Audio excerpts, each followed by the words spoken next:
hopefully this works. Let's see. Let's see if this works. Are we live yet?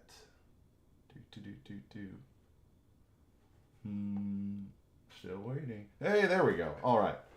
Looks like we're live. Little after scheduled, but I was trying to figure out how to get to this. Trying to take advantage of this scheduled stream feature just so we can I can actually have besides a random community post, it'll actually list something happening. So anyway, all right. So welcome back to another stream on. Oh, viewers went to zero. Anyway, all right. So welcome back to another stream on our ROS2 Robot project. So in the last stream, we were kind of struggling with getting the threading model to work with FreeRTOS. Not FreeRTOS, sorry. The FreeRTOS threading model to work with micro-ROS. And as it turns out, unfortunately, micro-ROS really actually isn't thread safe. So despite everything that I thought I was doing or running into with the fact that the DDS layer of micro-ROS can be made thread safe, as we looked at in a stream a couple of weeks ago. As it turns out, while the DDS can be made, or DDS standing for Data Distribution System, while that can actually be made thread safe, micro-ROS itself doesn't take any advantage of that whatsoever. So, anyway,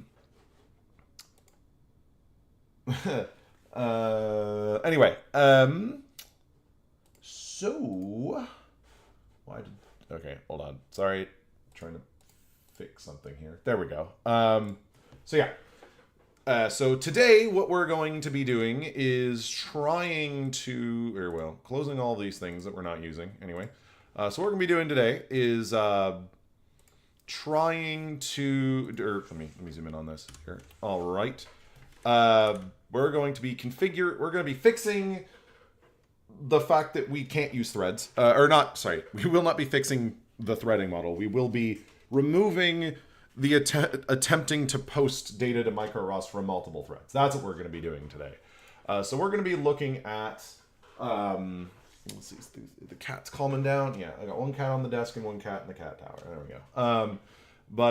So what we're going to try to do is we're actually going to check out today something called a micro-ROS guard condition or a trigger condition, which to my understanding is the way that, so in this execution feature list, execution management, I should also say the other thing that we did do last week is make it such that we can disconnect and reconnect from the ROS2 agent, or the micro-ROS agent. So we can restart micro-ROS while the agent is still online, and we can restart the ROS2 layer with the agent without having to reboot the microcontroller, which is a really good thing. Before we dive into this here, let me, because I was doing some stuff this weekend, let me reconnect the debugger to the robot. So that we can start programming our microcontroller again. Because it's a heck of a lot easier to program a PyPico with the debugger than with the USB. Because with the USB interface, you have to reboot into bootloader mode or boot cell mode using Pico tool, which is fine. Pico tool's generally fine, but if you hard crash the microcontroller, it even using Pico tool won't work. Pico tool won't work, and you'll have to reboot the microcontroller and because our microcontroller provides power to a Raspberry Pi, we can't exactly disconnect the microcontroller because then we'll shut down the Raspberry Pi. So we're just using the Raspberry Pi Pico debug adapter to program our microcontroller, because that is the easiest way to deal with this. Alrighty, so that's all plugged in. We're going to power up the robot. Things are booting up, and the lighter does not spin up automatically, or does not spin up when the thing boots now. And all right, so other housekeeping tasks that we need to do is I need to create a fork of FreeRTOS that I really need to get all of this code up onto GitHub so that you guys can actually poke around with it and we can actually start tracking changes that I make to things. Part of me really wanted to not commit broken code, but at the same time, I really need to be able to track changes. When I'm hacking on this, I really need to be able to revert if I do something wrong. So we're going to start actually with doing that. So document 1.7. Have I already created a fork of FreeRTOS? I don't think that I have.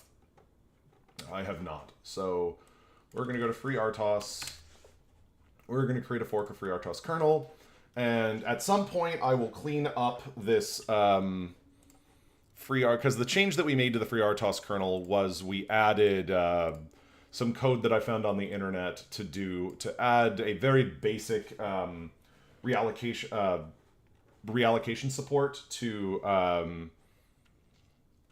FreeRTOS because okay.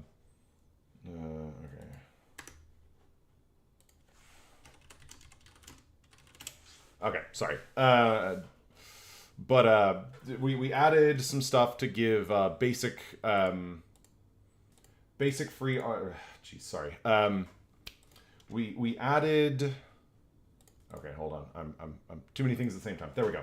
Trying to get my OBS feed up on my other monitor just to make sure that I can stream. I need to get one of those Stream Deck things or stream control board things. But anyhow, so we need to create a fork of FreeRTOS kernel because we made a change that adds realloc support to the FreeRTOS memory or the FreeRTOS heap implementation because micro-ROS expects there to be a realloc call. And realloc is, if you're familiar with dynamic memory management in C, realloc is essentially if you already have an allocated piece of memory that you allocated with malloc, realloc lets you expand or shrink the allocated piece of memory. If it's immediately able to do that, like there's free space beyond your pointer that it can be mapped, it's a very cheap operation to do the reallocation. If it can't just increase it without having to change the pointer, then it unfortunately will. It'll create a new allocation, copy the contents into it, and then free the old block. Oh yeah, Danish. I might take you up on that. I don't know. But depends on what. Either way. Yeah. So this simple little piece of realloc code that we found online, it doesn't do the my understand or we could read. I didn't actually look into it too closely, but my understanding is that for the most part, it uses the FreeRTOS heap to figure out how large the current allocation is, and it only ever just reallocates a new block. It doesn't try to expand, but which is fine. It fills the purpose, but it's not necessarily the most efficient thing. So nobody's actually tried to clean one of these up enough to actually commit it into FreeRTOS. So what we're going to do is at some point in the future, we'll try to implement a realloc for all of the heap models of FreeRTOS, and then actually try to contribute that back. But for now, we're just going to create a fork. And so we're going to click fork. And FreeRTOS kernel files only, submoduled into blah blah blah. Copy the main branch. I don't want to just copy the. Okay, I don't just want to copy the main branch, but I think it's probably the easiest thing because I think I'm on. I don't actually know which version of FreeRTOS I'm on. So if we go to dependencies, FreeRTOS kernel. Oh, we're on 11.2. So I don't actually know what the current version of Right, I only copied the main branch. I clicked that box because I don't want every tag, but it looks like 11.2.0 is effectively the most recent major release, which is fine. So what we're gonna do now is get remote. We're going to come back up into. What we'll end up doing. We're gonna close this workspace here. Just to make sure that we can get this Picobot firmware up here. I'm gonna come back here. We're going to create a new repository. and this is going to be called PyBot firmware, or not PyBot, Picobot. Well, actually, I mean, I'm calling this thing Stinger, but we'll just call it Picobot firmware. It's just the easiest thing to do. Let's see, Raspberry Pi Pico, firmware for the Raspberry Pi Pico inside my Stinger/Pybot project. We can change the description at some point in the future, whatever. Public visibility, don't do any pre-setup, create repo. Just to give us a place to post this. Picobot. All right, so let me copy this. We're going to, we're going to go to projects, we're going to PyBot, and come back up here. We're going to make a new folder called Stinger, because this is our Stinger robot. Actually, no, sorry, RF Stinger. We're going to make their Picobot firmware. We're going to go to Picobot firmware. We're going to get init dot. We're going to get remote add origin. This, we're going to create a very basic README. This is Picobot firmware. I like to do one. There we go. Okay, there is some hilarity to actually opening Vim in the the control console or the terminal inside of VS Code. I get the irony. Anyway, a micro-ROS firmware for micro-ROS based firmware. A micro-ROS on FreeRTOS based firmware for firmware for the Picobot, or the Pi Pico, or the Raspberry Pi Pico, firmware for the Raspberry Pi Pico inside of my Stinger PyBot robot. Did I actually say slash here? Whatever. My Stinger robots. Based on micro-ROS on micro-ROS on FreeRTOS. All right, and we'll just add that README, git commit m, or actually let's add the license. I like using the Mozilla MPL, so we're gonna go to one of my other projects, Kubernetes motion controller license. That's Mozilla Public License 2, and I have to create an authors file, so we'll just copy the license out of one of my other projects. Authors, and I actually am not leaking anything. This is an email. Please don't do anything nasty with this email. It's just the one that I use that attached all my Git commits. You can see it if you look at any of my commits on GitHub. It's unfortunately not able to be secret. Whatever.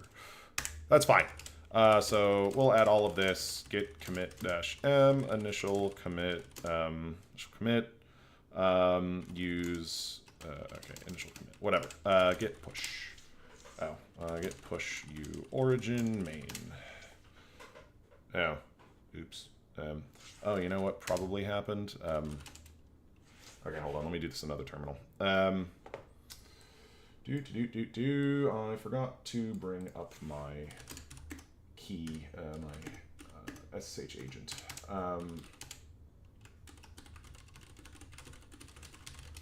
And if we do this right, then we should, we'll close that terminal, reopen a terminal, should pick up the new projects, Picobot firmware, git push. All right, awesome, cool, got that done. There we go. All right, so we're tracking that, and so now what we're going to do is we're going to copy most of the contents of the previous project, which will be PyBot firmware source to dot. Copy PyBot firmware .vs code to dot. Copy PyBot firmware dependencies. I2C devlib is, well, okay, we're going to make a dependencies folder, dependencies, copy PyBot firmware dependencies, lib micro-ROS to dependencies. And we're going to copy I2C devlib because these are not tracked. Anyway, copy CMake to dependencies, copy the root CMake to dot. All right. It's all right. And then we're going to go into dev. We're going to git submodule add. Is that really the one? Cat .pybot firmware git modules. I'm going to do git submodule add. Oh, okay. Git submodule add pico I2C DMA. I think that's what it was called before, right? Yeah.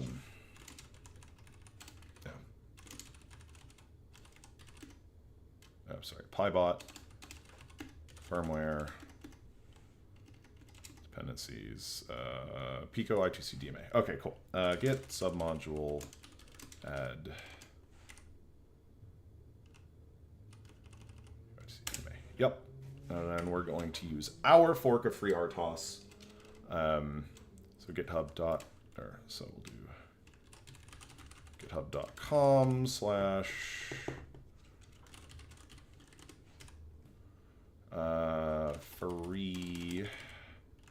FreeRTOS kernel git to FreeRTOS kernel.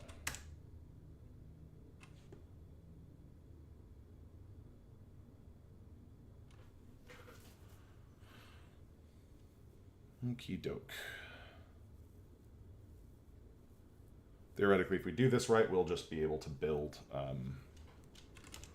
our FreeRTOS changes. So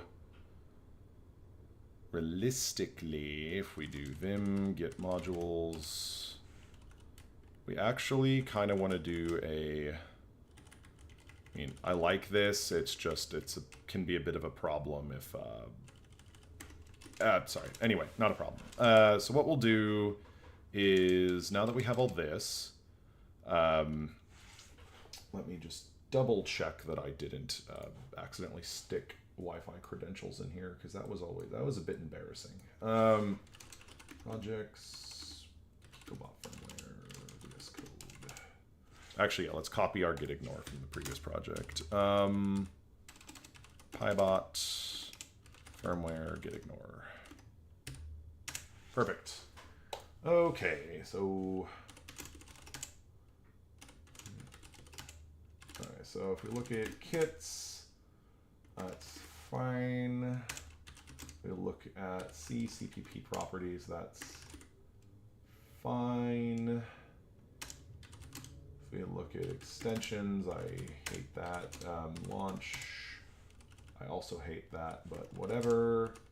If we look at settings, that's fine. If we look at tasks, that's fine.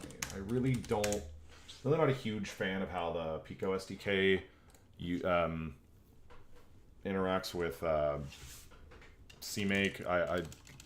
I could do a whole freaking video about that.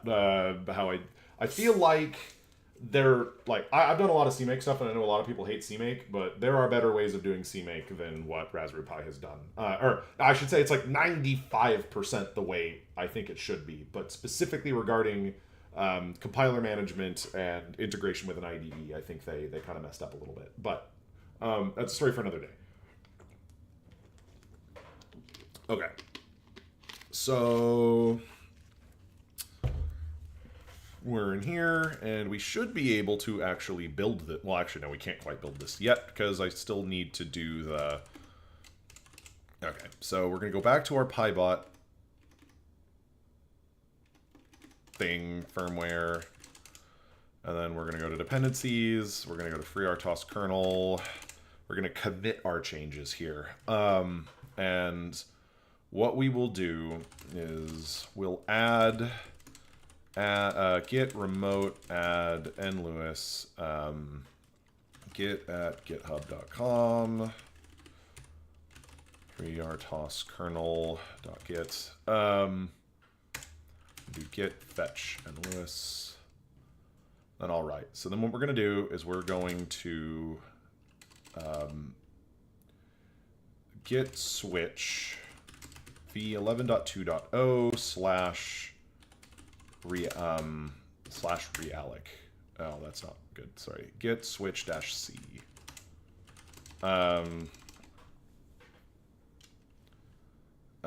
Actually, that's a terrible branch name. We'll just do underscore. Realloc. There we go. And we'll get diff. These are the changes that we made, which are very minimal, but we do need to do that. Git add dot status. Oh yeah, so git commit dash m add a simple realloc implementation to heap4. Git push dash u and Lewis 11.2.0 realloc. Alrighty, and the cool thing is that the changes here were only made to FreeRTOS itself and not actually the, what do you call it? The, geez, sorry, what do you actually call it? It was not made to the Pico specific stuff. It was actually made to the higher level generic code inside of FreeRTOS. So we don't actually have to change any of the submodules, which makes my life a lot easier. So we're going to come up out of this. We're going to go back into PicoBot firmware. We're going to copy the one file we missed, which was the PyBot firmware Pico SDK import. We need that because reasons. All right, so now if we go to dependencies and we go to FreeRTOS kernel, we do a git pull or git fetch. We can pull git checkout v 11.2.0 realloc, and perfect. And we can say git add dot, git status. All right, git submodule update init recursive. That'll bring down all the code that we need, and now we should actually be able to build this. Or we'll open the workspace. So our PicoBot firmware. Actually, what we're gonna do, we're gonna be a little silly here. Actually going to do is we're going to go into PyBot. I'm going to move PyBot to Stinger. We're going to go to Stinger, and we're going to we're going to move the firmware to dot firmware, and we're going to move Pico PyBot to just firmware. All right, and that should. I like organizing things into project folders. So we're going to open the firmware. Alrighty. And so now we're doing board Pico 2, Pico SDK versions that we're using, hopefully. We're going to use this Pico compiler here. We should be able to build no such file or directory. That's fine. Compile. We're going to build PyBot firmware. It's realistically not what we want. Oh, something didn't compile correctly. V application get timer task memory. I didn't do something correct. Something here is not right.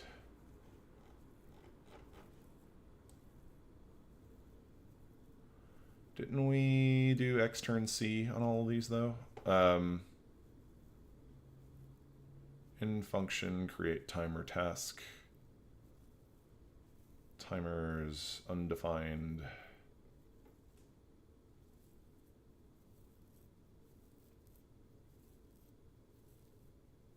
Oh, that's disgusting.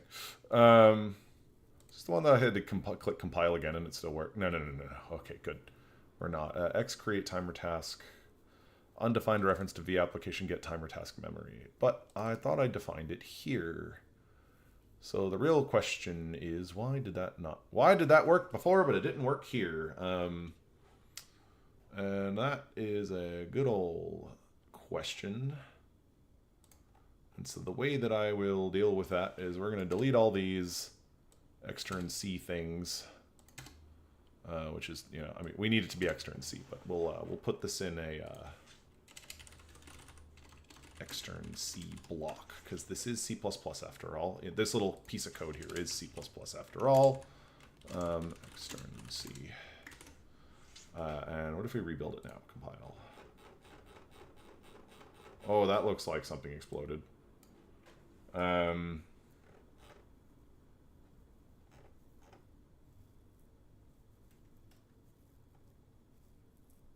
Pico tool convert. Oh, wait. It looks like we're failing to... Oh. It's because we're trying to build examples other than... Oh, okay. Woo! Okay, sweet. Sorry.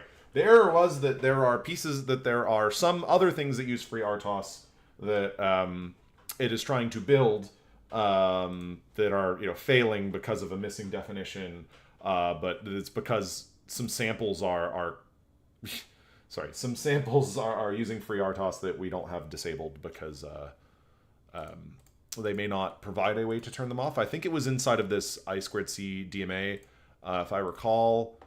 Yes, this doesn't give us a way of turning off samples.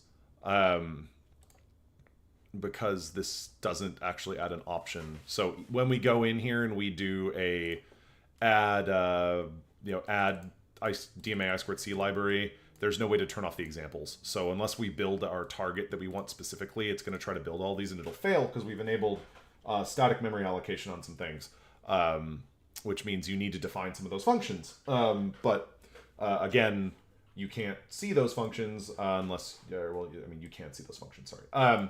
You can't actually see the... I'm sorry. We defined those functions for our binary, but it's not defined in the example binaries.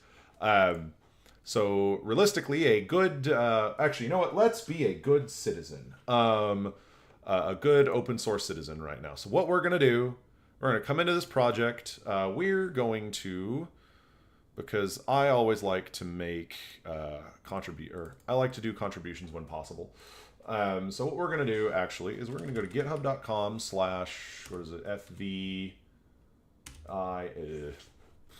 What did I even add? Where did this come from? Who am I? Why am I here? Pico XRCE-DDS, get remote -v FIVDI/Pico XRCE-DDS. All right. So 3 years ago, this worked on the a FIVDI, who Brian Cook, so probably a guy. Well, you can never know. So they. All right. So we're gonna also fork this. I may have already forked this. I'm not sure. I already forked it. Look at that. Okay, so what we're actually going to do is go into Git modules here.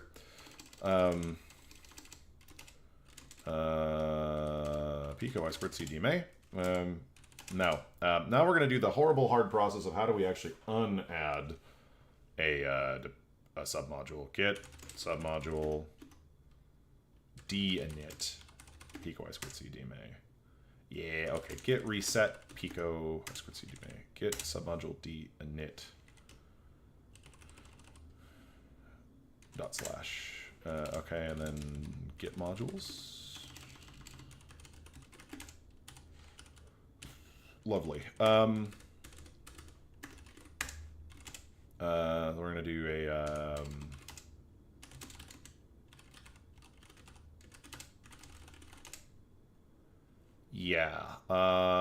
Git submodule add use my fork. Of course, because we need to found locally the remotes.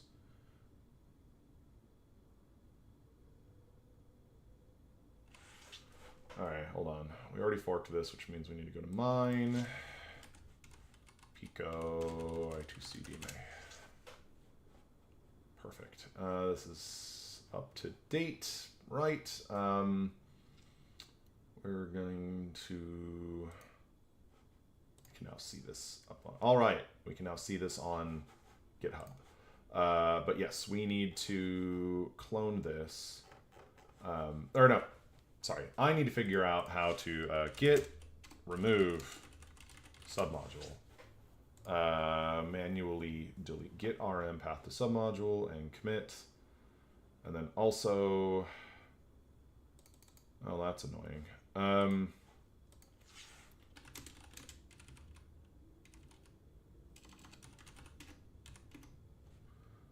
Modules, that, okay. Git submodules are still a little funky sometimes. There we go, perfect. Pico XRCE-DDS, and we're gonna git remote add, the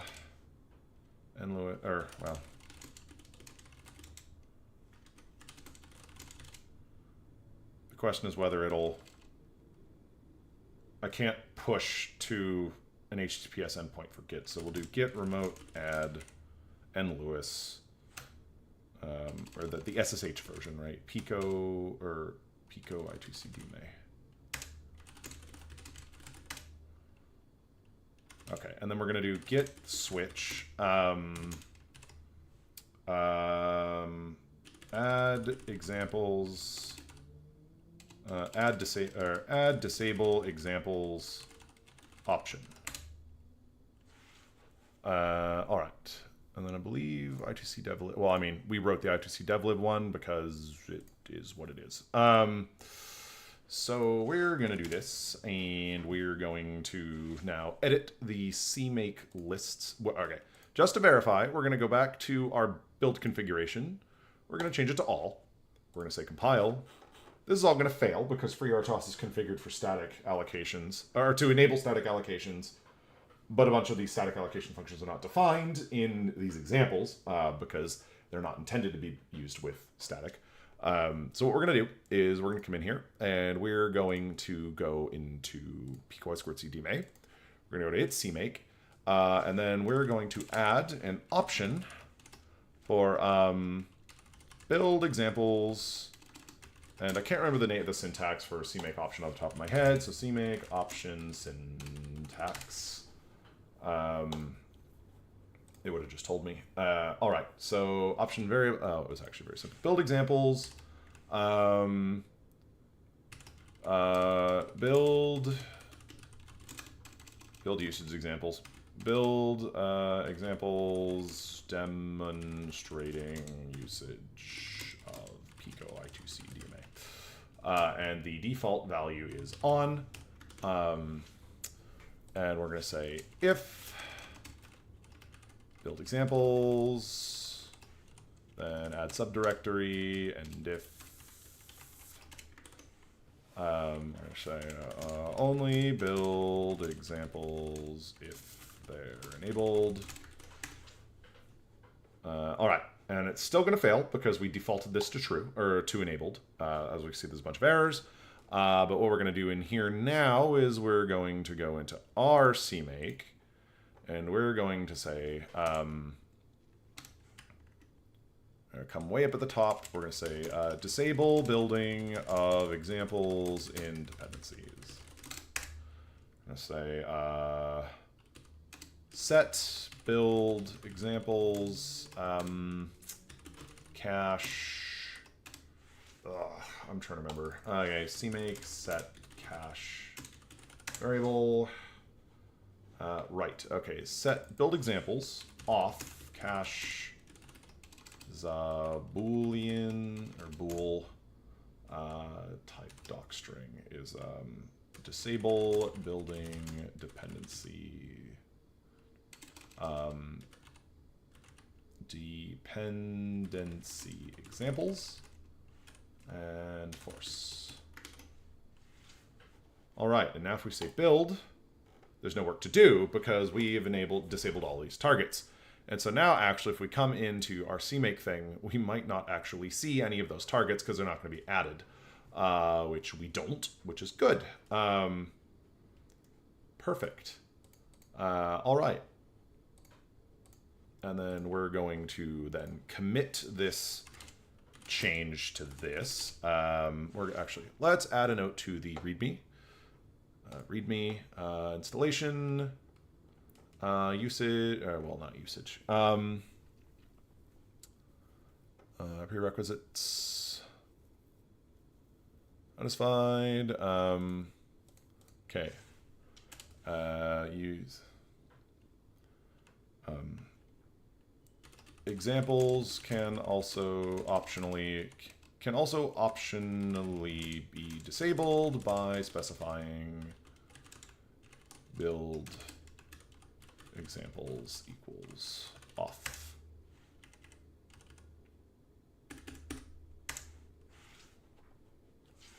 CMake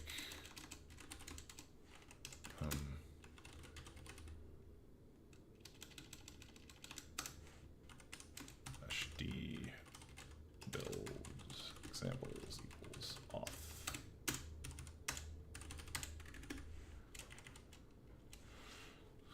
All right.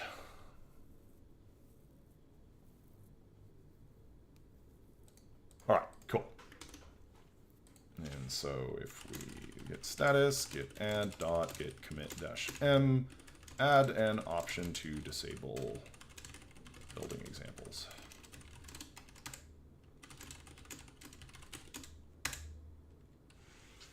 All right. What we're going to do here is we're going to file a pull request in the IVDI. Who knows if the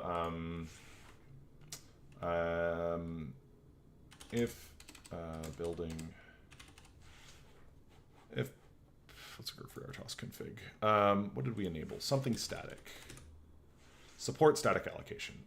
If building FreeRTOS with static allocation support enabled, the examples for XRCE-DDS don't work. So I've added an option to optionally disable building the examples. Default behavior is unchanged, as examples will be built by default if the disable option is, if the build examples option is not set to default. Example, if the build examples option is not set to false. False. All right. And all right, preview, that's fine. And create pull request. Simple little pull request. But makes my life easier. All right, perfect. And there are a couple of forks of this that I found that actually add some interesting features, like supporting not scatter gather, but like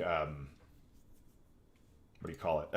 Basically, giving it a list of operations to perform. I think it was this one. Support assembling for assembling transfers. Essentially, give it a list of operations to perform in one go, so you only have to call it once.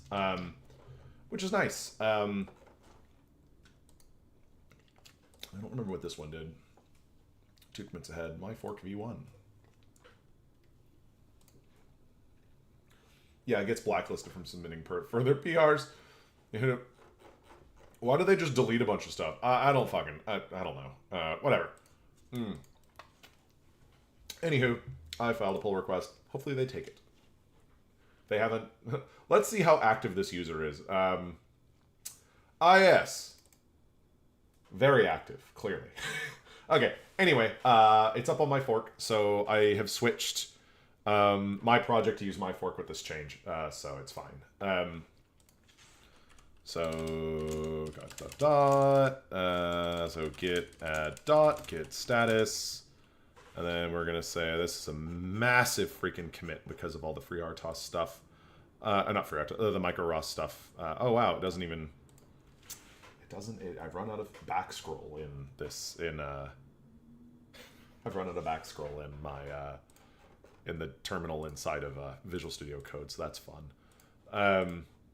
Anywho, so git commit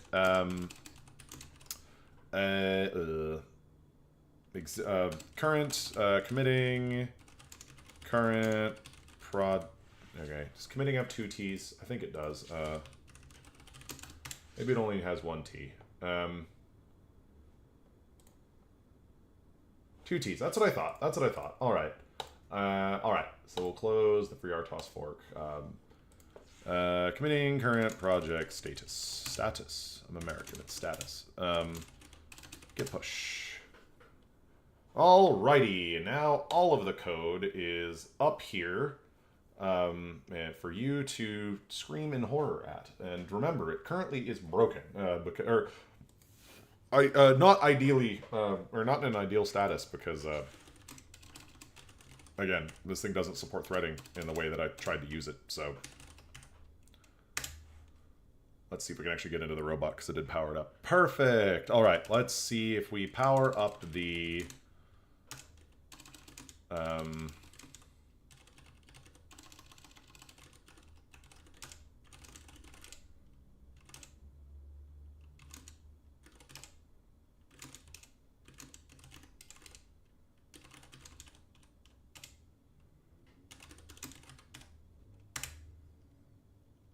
Well, LiDAR spins up like we hope it would. Perfect. Anyway, we'll kill that. The LiDAR should hopefully spin down.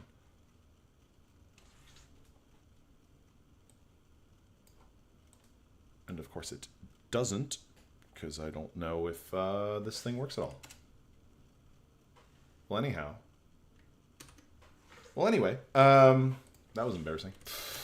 Well, minimize that.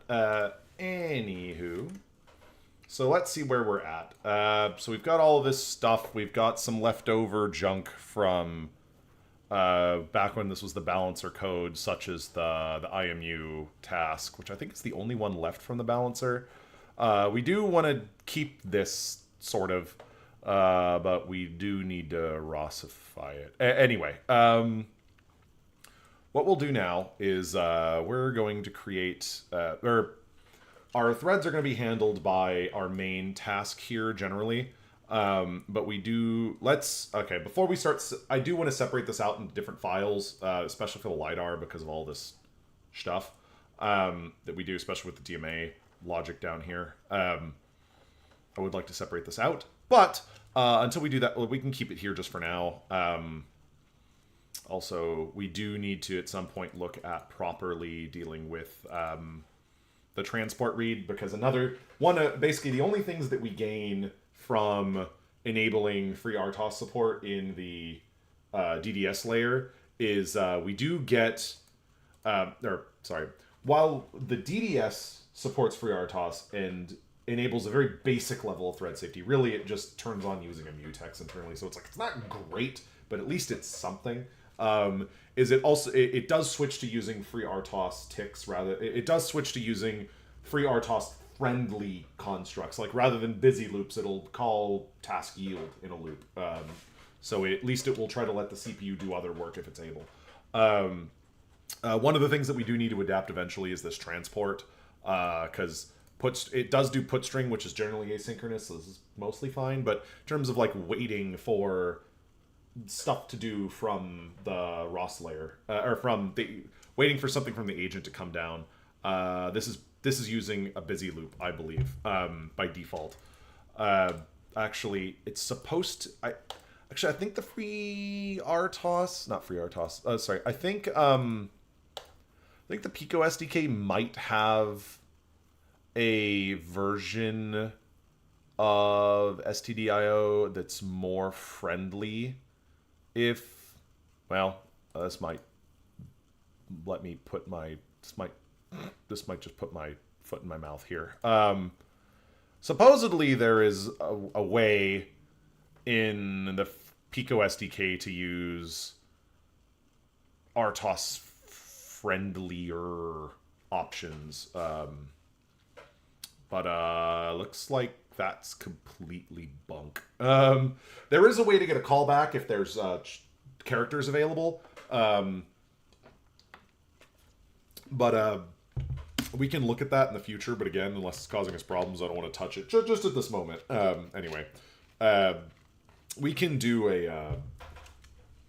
we might do a stream in the future on making this a little more FreeRTOS friendly, but it's fine for, if it works for now, it works for now. We just want to get something that's at least correct, if not efficient. If not fully efficient, at least just correct.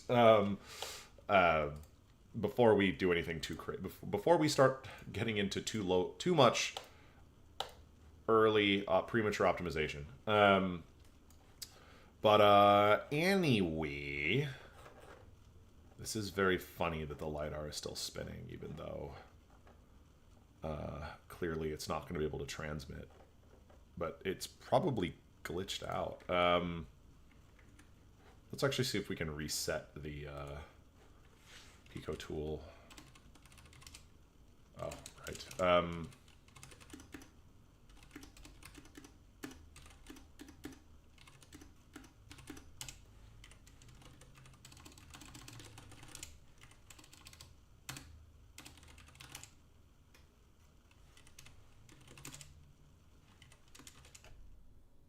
Ah, perfect. I was able to reset it. So that's to reboot in application mode. Nice. All right. Nice. That's fine. We'll just leave that there. All right. So main task. Do the stuff. We called in a loop. Errors detected. Stop publishers. Yada yada yada. Ping agent. Connect.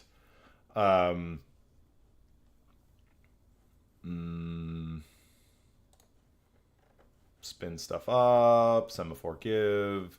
We also have to make sure that we synchronize the wall clocks and stuff. I think Pico SDK has a separate header file for Pico STD related stuff. It sort of. But okay, so anywho, we shall spin some errors detected. Anyway, let's start trying to make sure we're not blowing things up. So let's at least try to start looking at what guard conditions are. So it does have this, I mean, analysis of processing patterns, network threads, developed well-defined, the client library. There is a section here on threading, but synchronization of multiple rates, often multiple sensor. I mean, this is all going to be important eventually. But actually, let's start looking at this. Make it easier to read. All right.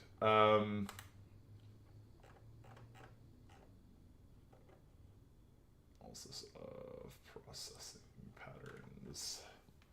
Scheduling semantics, timers are the highest priority, process timers first, lead to intrinsic effect, non-preemptive run rally scheduler, only one message per handle is considered.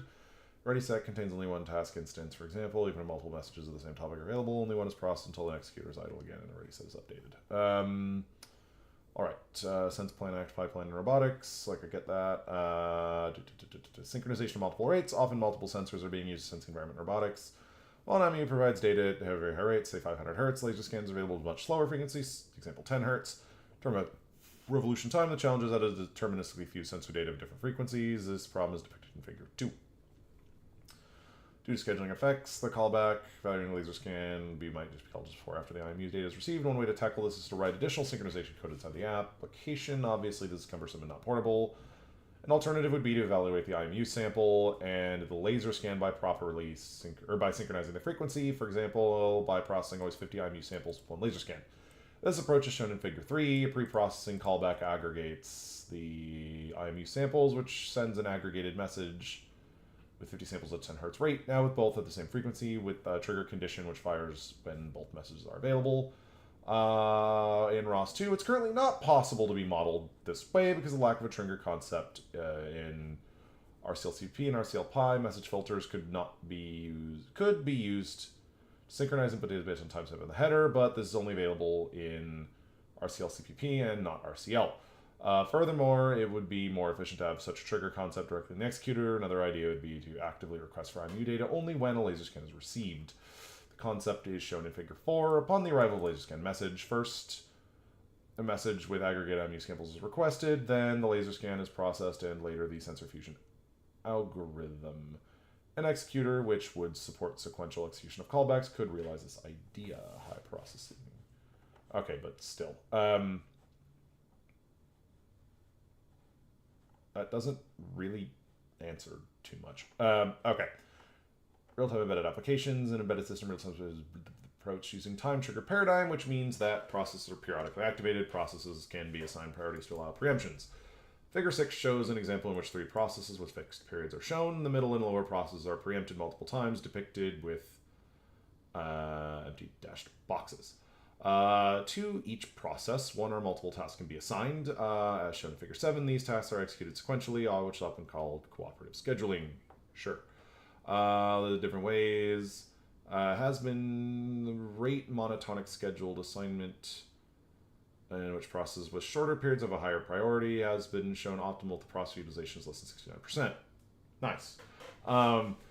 In the last decades, many different scheduling... Okay, hold on. Okay, let concept. Fine, I'll read it. In the last decades, many different scheduling approaches have been presented. However, fixed periodic preemptive scheduling is still widely used in embedded real-time systems. This becomes also obvious when looking at the features of current operating systems like Linux. Real-time operating systems such as NutX, Zephyr, FreeRTOS, QNX, etc. support fixed periodic preemptive scheduling and the assignment of priorities, which makes the time-triggered paradigm the dominant design principle in this domain.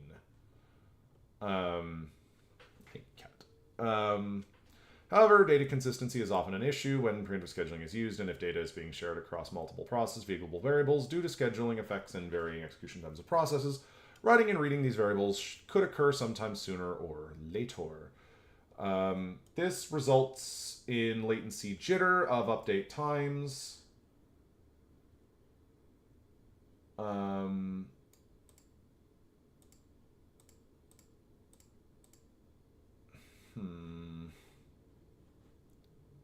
Let's see. Update times.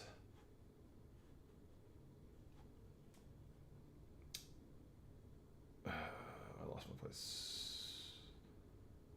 This results in the latency jitter of update times, the time point at which a variable change becomes visible to other processes. Race conditions can occur when multiple processes access a variable at the same time. That's just concurrent programming in general.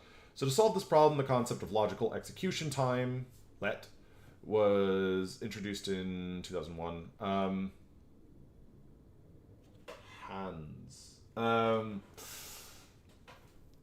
Solve this problem, the concept of logical execution time was introduced, in which communication of data only occurs at predefined periodic time instances, reading data only at the beginning of the period and writing data only at the end of the period. The cost of additional latency delay is traded for data consistency and reduced jitter. This concept has also recently been applied to automotive applications. Okay. An example of the let concept is shown in Figure 8. Assuming 2 processes are communicating data with one global variable, the time point at when this data is written is at the end of the processing time. In the default case, left side, process P3, P4 receive the update. At the right side of Figure 8, the same scenario is shown with let semantics. Period. Here, the data is communicated only at period boundaries. In this case, the lower process communicates at the end of the period, so that always processes P3 and P5 receive the new data. Concept periodic. While periodic activation is possible in ROS2 by using timers, Preemptive scheduling is supported by the operating system and assigning priorities on the granularity of threads processes that correspond to ROS nodes. It's not possible to sequentially execute callbacks which have no data dependency. Furthermore, data is read from the DDS queue just before the callback is executed, and data is written sometime during the time the application is executed, while the spin period function of the RCL-CPP executor allows to check for data at a fixed period and executing those callbacks for which data is available. However, with this spin function does not the spin function does not execute all callbacks irrespective. That is not a word. Okay. Irrespective whether data is available or not. So the spin period is not helpful to periodically execute in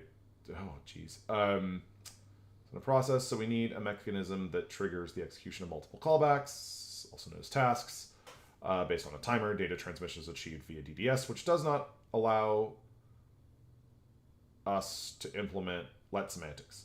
To summarize, we derive the following requirements. Okay.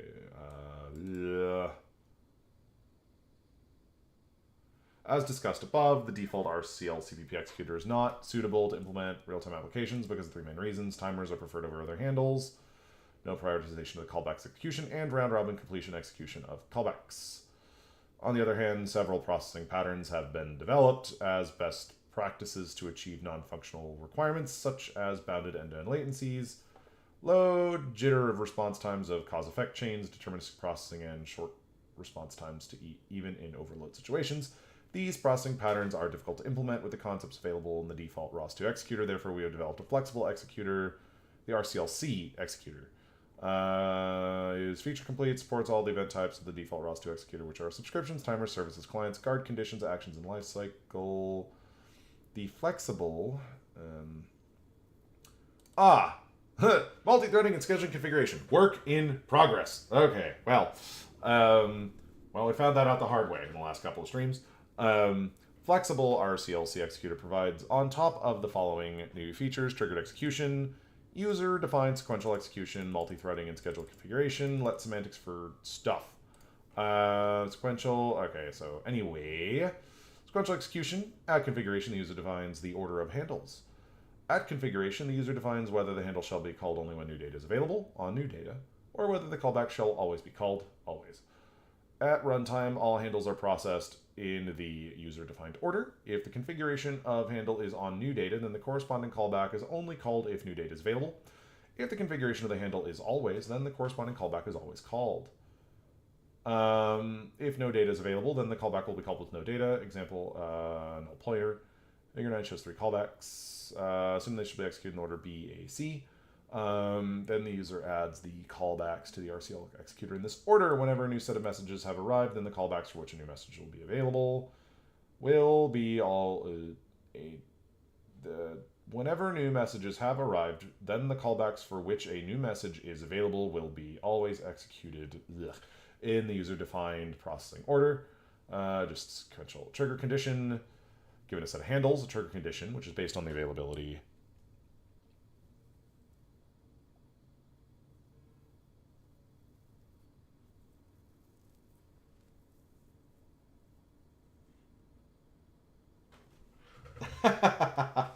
Yeah, this is such a jarring difference between a white page written for SAS requirements and written by passionate nerds. Yep, basically. Also, as Daniel says, I spent hours on stream banging my head against the walls because I didn't read the docs for 5 minutes, or well, 20 minutes or whatever. Realistically, it doesn't mention anywhere that it's not threads. Or, okay, technically I think it did. Okay, I'll be perfectly honest. I did not realize it wasn't entirely thread safe until I actually went and looked at the code. Because in here it doesn't say it is or isn't, to my knowledge. And it's really kind of jarring when it is really jarring when you have an option saying enable multi-threading and then it's not actually thread safe at all. That's a bit of a jarring contrast to me personally, but oh well, we can deal with it. So specifically why I'm reading through this is what I'm trying to do is I'm trying to figure out the I'm thinking it's these trigger conditions or guard conditions or something where what I need to do is I need to use one of my RTOS constructs. I'm going to make a queue that handles all the stuff that I'm trying to transmit. So the threads will add things to do to work queues, and then they will set those trigger conditions. And so when the micro-ROS task comes back around and it sees that there is these trigger conditions are set, then it will actually go in and call transmit, or publish in this case, because the some other examples showed using these trigger conditions as essentially interrupt handlers on your code would set trigger conditions so that the main loop would come around and do some work eventually. So let's go through here again. So callbacks, because we're really just trying to figure we're trying to find the construct that lets something inside the micro-ROS layer in a safe way notify the executor that there's some kind of work to be done.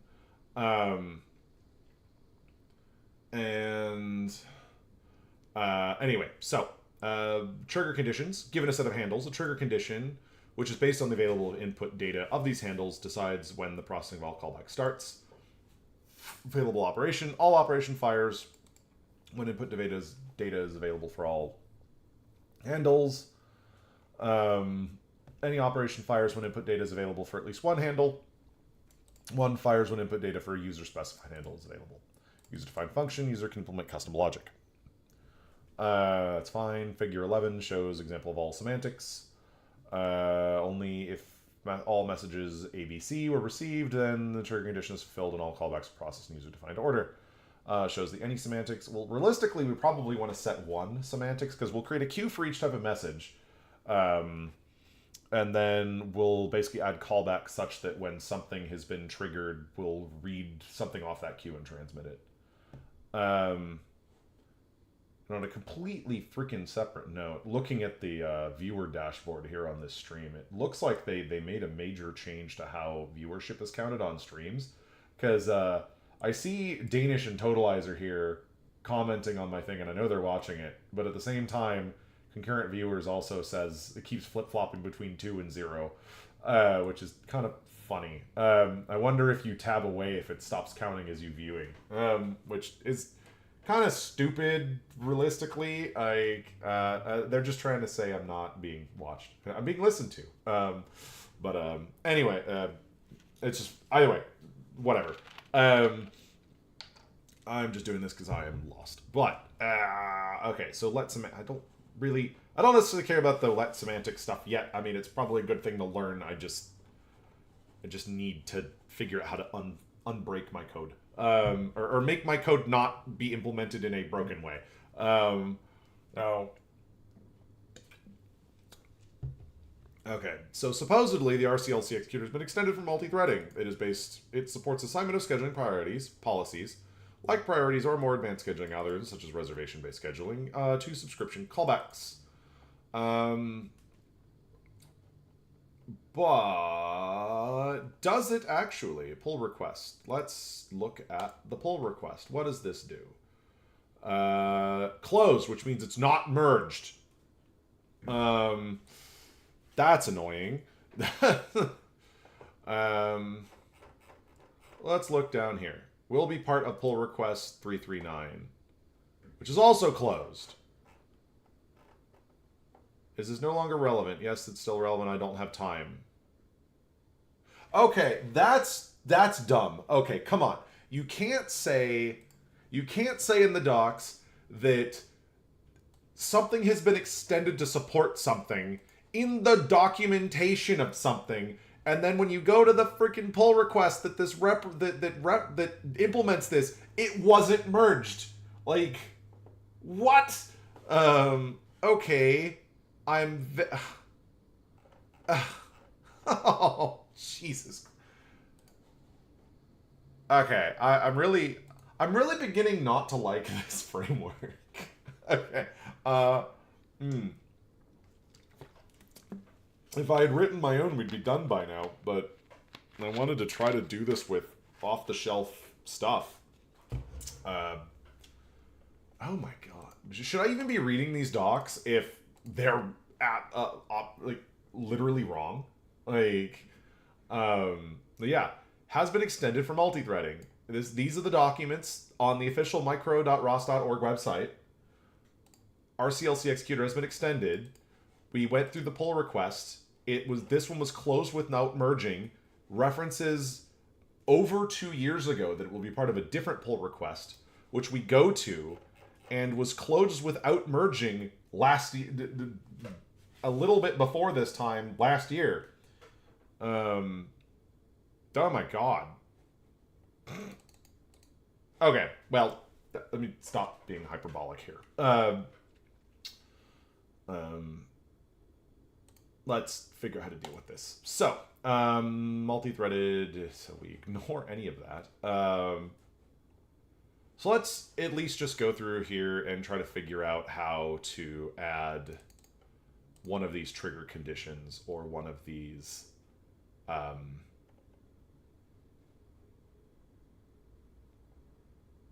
guard callback things. Sense laser, set trigger, subscription.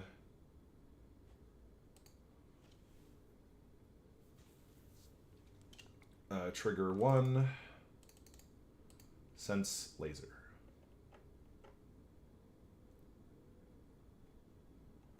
All right, so we have callbacks and such.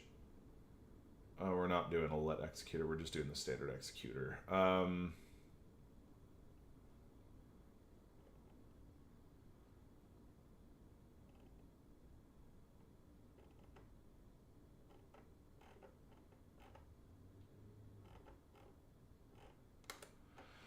Okay. What if we just go to tutorials? I mean, yes, there is RTOS example, but it doesn't support PyPico, which is why I haven't been looking at it. Just to be clear.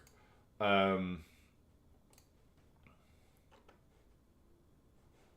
right, we'll thumb through this eventually. Okay, so let's actually just look at what do we got in here? Executor, RCLC.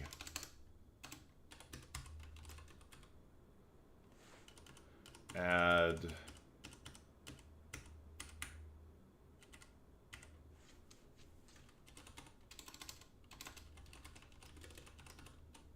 there is no add trigger, but there is add guard condition.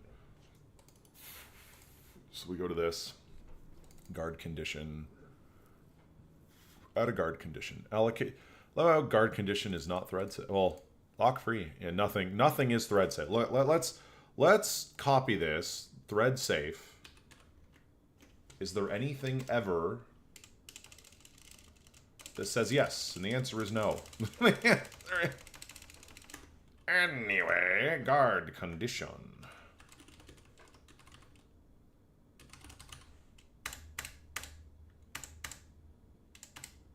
Remove guard condition. Guard condition. Add guard condition. Well, let's see where guard condition is defined.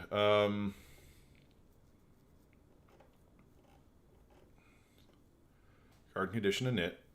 Context.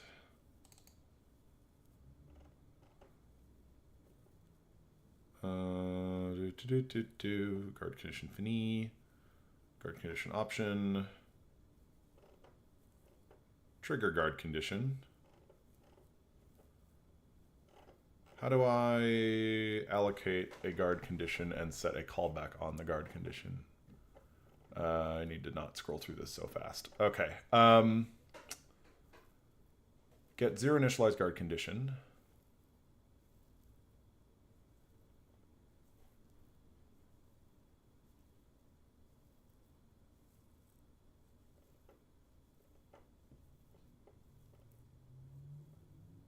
Options.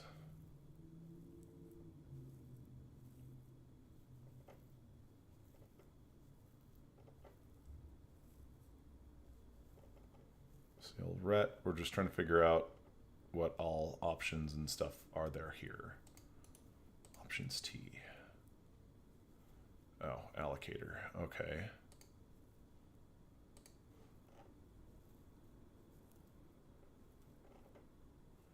Trigger guard condition.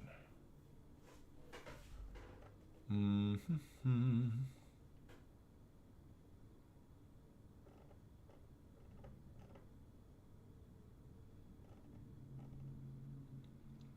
Okay, the question is, how do we use guard conditions? Do we even have this let executor thing?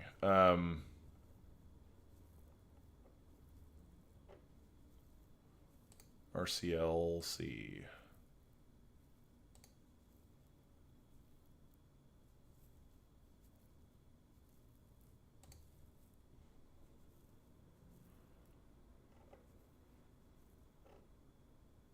Move subscription.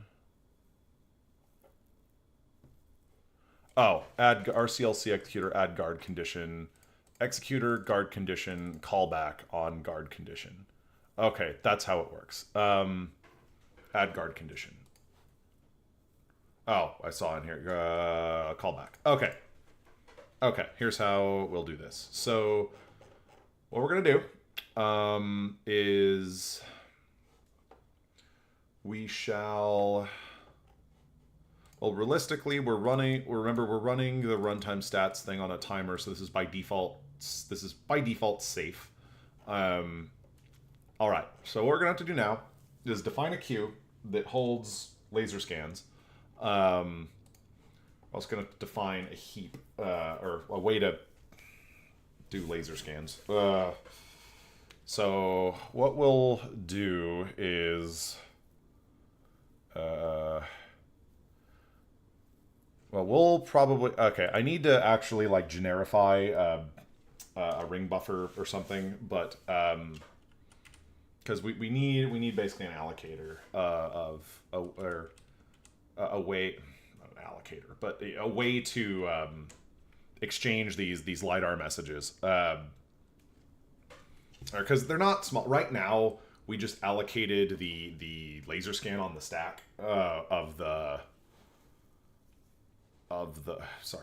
we allocated the laser scan on the stack of the LiDAR task, which is fine if we only ever have the one, but if we're sending pointers to another thread to do something with, at least in the context of here, this RCL publish doesn't return until the publish is complete, which is also kind of odd. But anyway,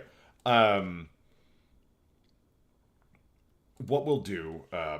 We do need to come up with a way of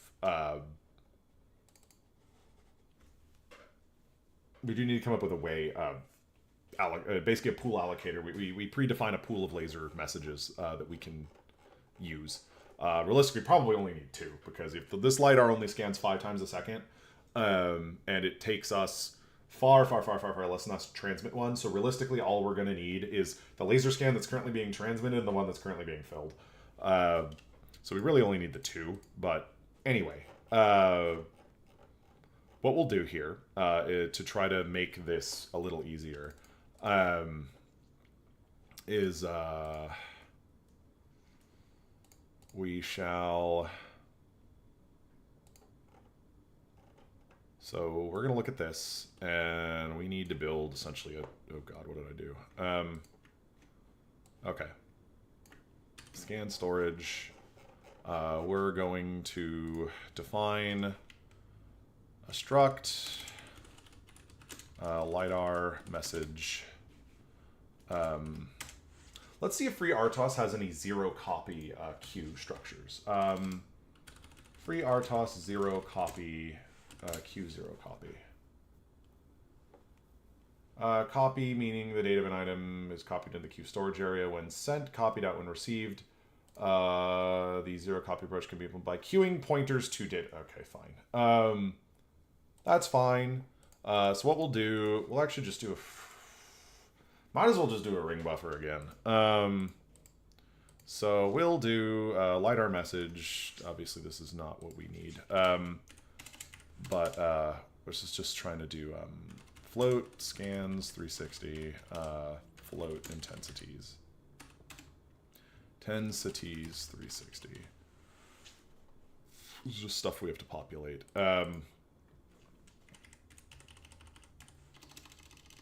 Message float. Intensities, yeah. Okay, perfect. And then we'll have a static void. We don't need void static, but init lidar message. This is going to be, oh, sorry, it's going to be a lidar message. We're going to say this, and we'll say, and in here we're going to do also equivalent to down here, which kind of sucks. Okay. Fine. I'm going to do message. We'll just do message.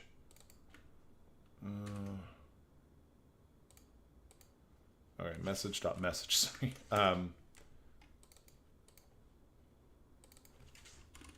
Laser scan.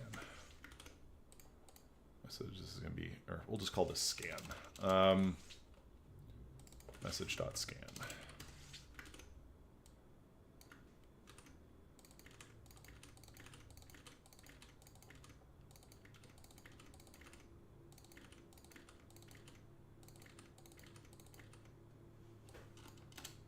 Message.scans. There we go. That's fine. We'll really ought we really ought to not be doing this bit. To do fix me. Okay. So we're gonna do init lidar message. I mean, we can also just do this as a freaking constructor, but without having to C++ify the whole thing. Fine. LiDAR message, and we'll do char frame ID.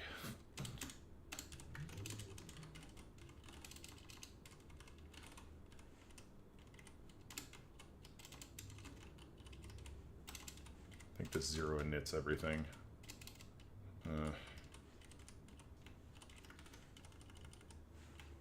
LiDAR message. We can just copy this crap here. And we can delete all this message.scan stuff. Change all occurrences, or we can just scans. Intensities. Yeah, we'll just take advantage of the fact this is indeed C++. All right, and then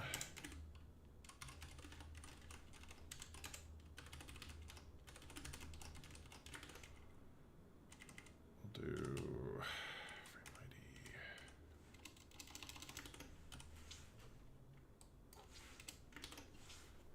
Okay.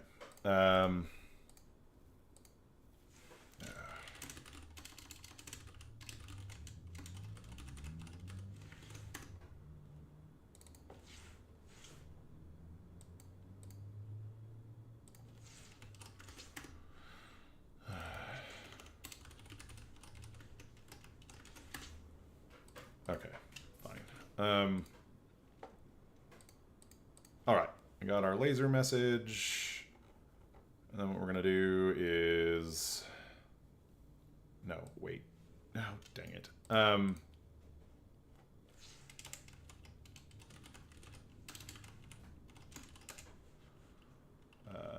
Is LiDAR.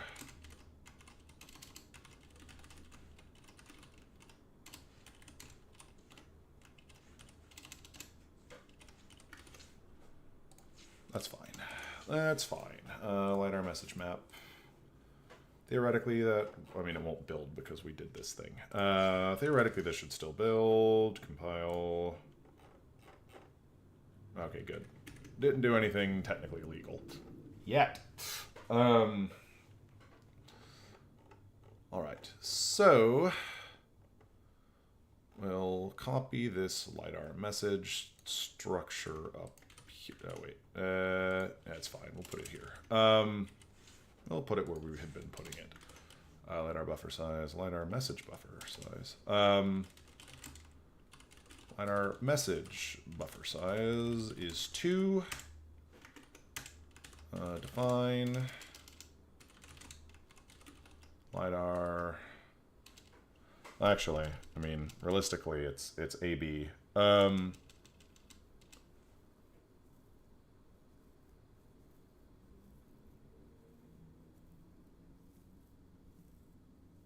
Well, okay, if you have 2, if it's equal,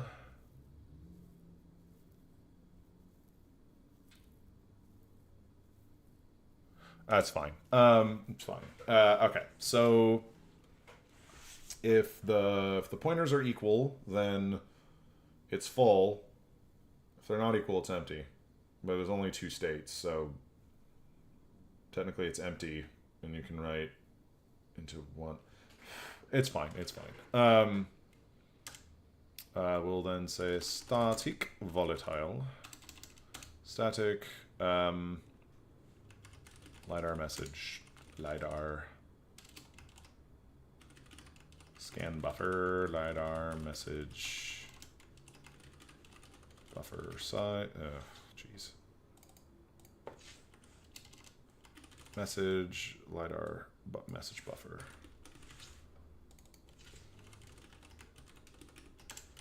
Size is defaultly knitted, I hope.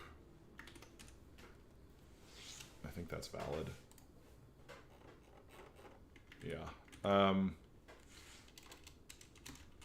think this calls default constructor on everything, I hope. But anyway. Static, volatile, size T, LiDAR, message, right, pos equals 0. Static, volatile, LiDAR, message, read, position equals 0. That's fine for now.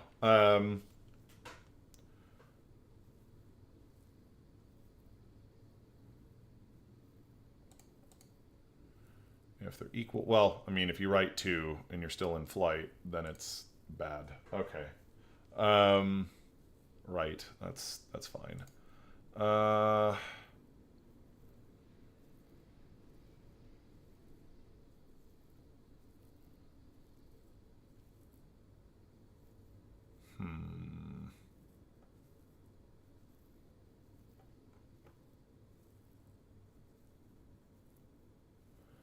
So anyway, what we can do here,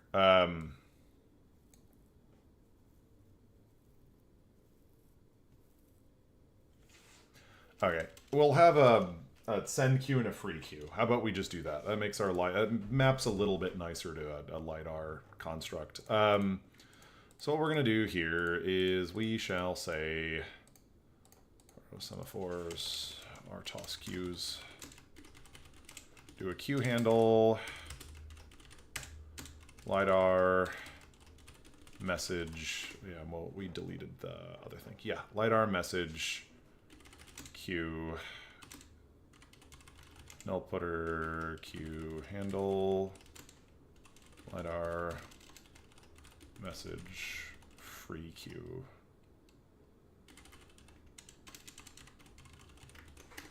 Free queue, release queue.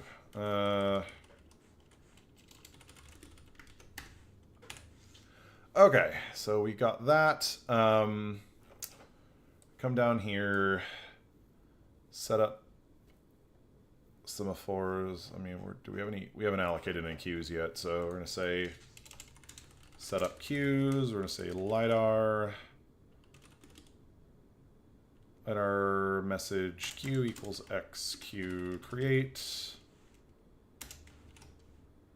That's going to be a length of queue create of. Well, we'll just say we can give ourselves 4 pending and the size of size T, because we're sending pointers. We'll say LiDAR message free queue or release queue. X queue create for size T. Okay. Okay.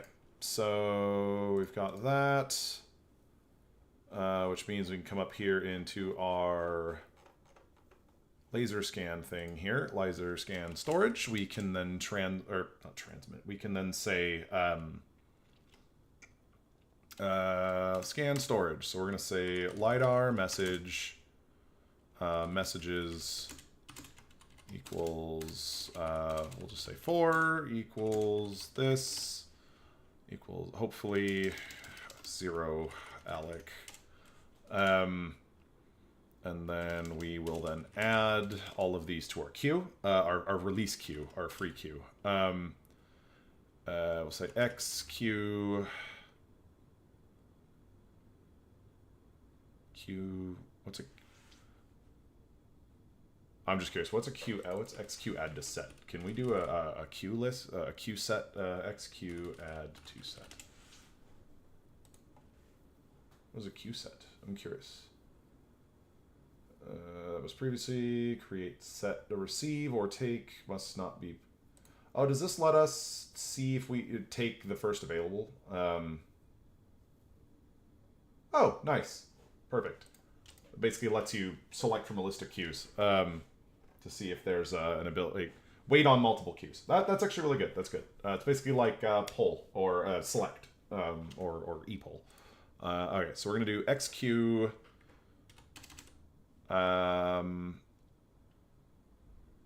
push xq send.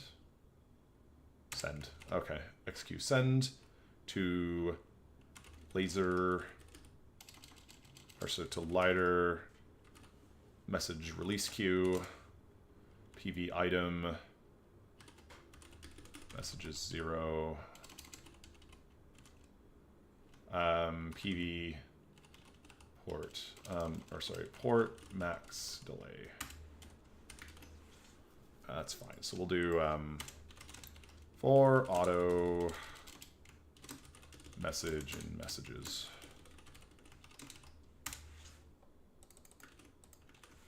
Is there an XQ send multiple? XQ send multiple? No. That'd be nice, but no. XQ send. All right, port max delay, messages, or well, message.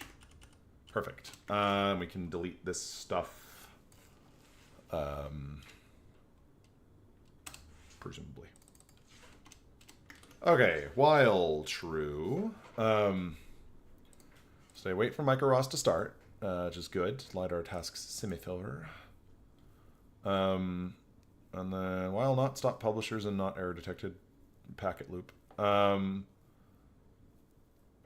Buffer, get packet, synchronize. Okay, we're going to need to keep around the next LiDAR message that's sendable. Okay. So we shall say...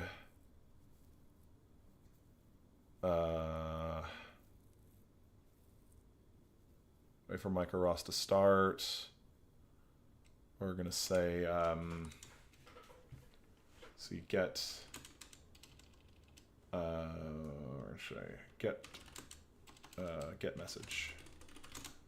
Or we'll figure it out. Okay, we're gonna say LiDAR message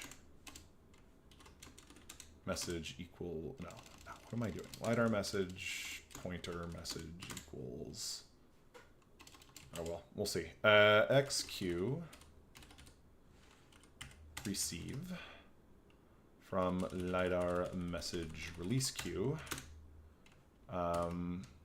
Void const buffer pointer will be in message, and then port max delay. It'll be really nasty if it failed.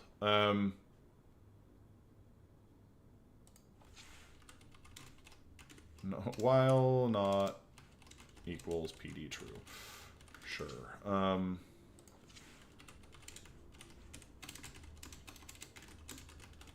This is really not how you should do that, but it's fine, I guess, for now. PD passively IO is... Okay, why if otherwise error queue full?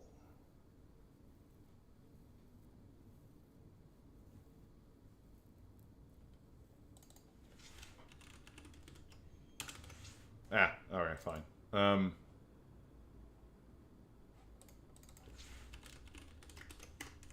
Okay.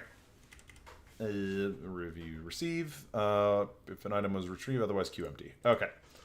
Alright, so going to get next available LiDAR message. Message. So we're going to say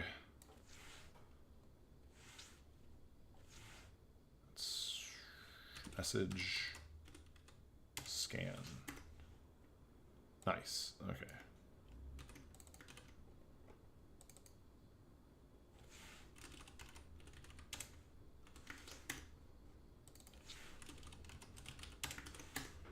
All right. Raise. Oh, perfect. And we'll do the same thing for, well, actually, what we'll do for the RPM message, it's free game. Like, queue handle.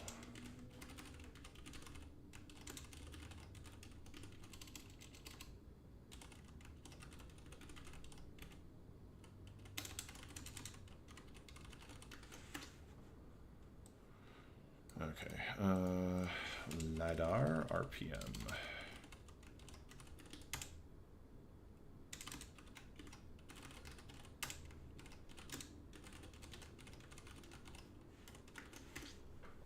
I'll say 4 times. Well, I mean, we get how many RPM messages do we get? How many do we actually? Were we sending every single one of them, or just only just one of them?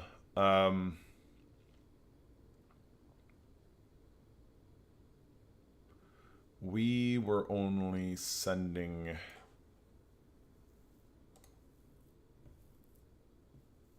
Okay, we were only sending the RPM at the end of the scan block. Okay, that's fine. So yes, doing 4 is fine. And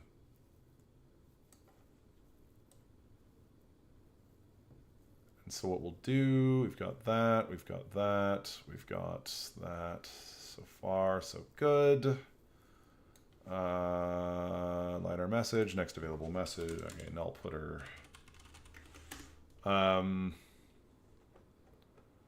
We're gonna say, well, okay. So we got message, and so rather than doing any of this, what we're gonna do is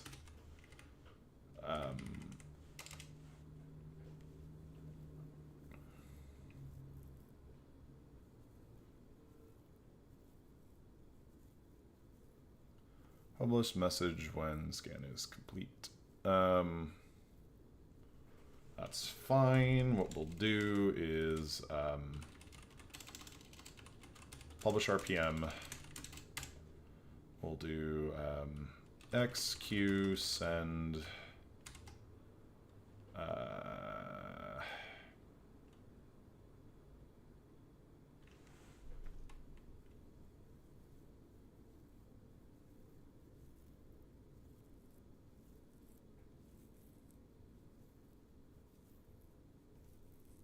XQ send.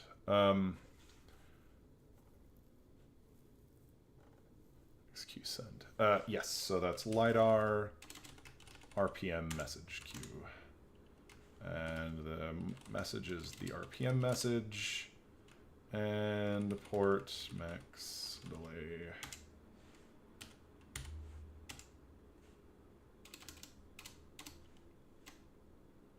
Actually, we want no delay. Ticks to wait. I believe if we say 0, it will not.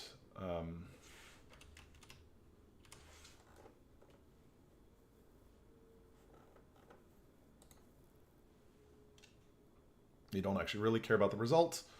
So publish RPM. XQ send. Publish a laser scan. And to do set trigger condition. And then we're going to say if this is in the right spot, then we'll also do an XQ send. And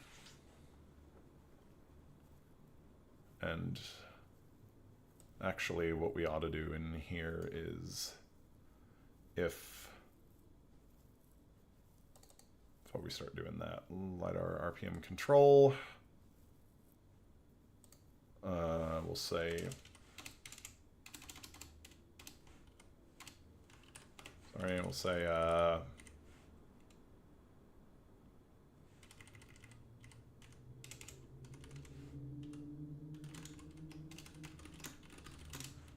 we'll if message is currently null, get a new message. Get a new message. We'll say if message, if message is null pointer, then we'll do this queue receive thing. If xq receive LiDAR message. Release queue, message,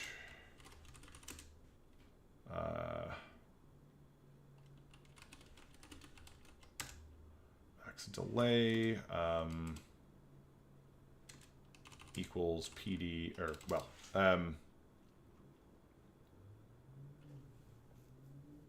equals error queue empty, then we just continue.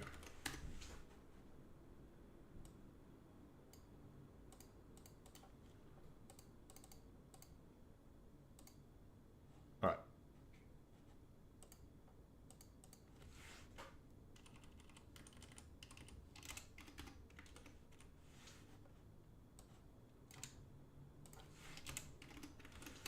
Empty, then we continue. Get a new message. All right, cool. And then we do message is null pointer. If message is null pointer, get a new message. Queue receive.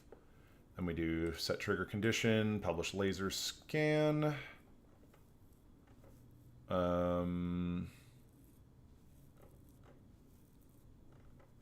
If we send a queue, okay, so we do if queue send LiDAR RPM LiDAR message queue message and port I want to say 0 equals error queue full.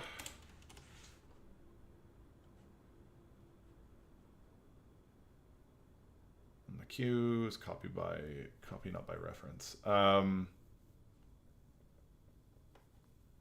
was posted, otherwise error queue full. Or sorry, if queue send is equal to PD pass, then message will be set to null, pointer, and okay, yeah. So if it was if successfully sent, then we nuke our message because we've released it by sending it onto this queue. So good. And then to do set trigger condition.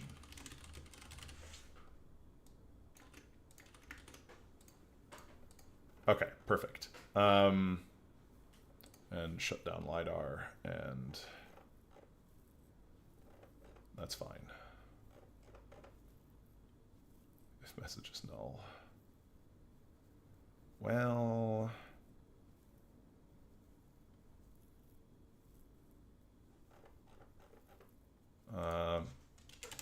requeue message if we still have it. If we still have one. If message not equals null, then we do xq send LiDAR message release queue message.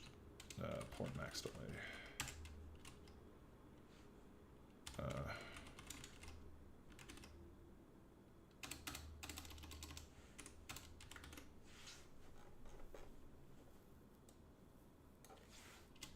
Well, we won't worry about that. Send LiDAR release queue, queue send LiDAR release queue. This is basically freeing the pointer, or equivalent to freeing the pointer. So requeue message if we have one we've not, if we have a pending one. If not equals null. Okay, cool. Shut down LiDAR. Alrighty, we've done that. Okay. So now we need to figure out these guard condition things. So what we're going to try to do here is... we actually have to put the... So we'll actually put the publishers. We'll take these out. But we do have the guard conditions outside, to my understanding. In order to trigger a guard condition, we just need a pointer to the guard condition itself. So we can do micro-ROS guard conditions. So RCL guard condition. LiDAR, RPM, LiDAR scan, condition, RCL guard condition, LiDAR RPM condition.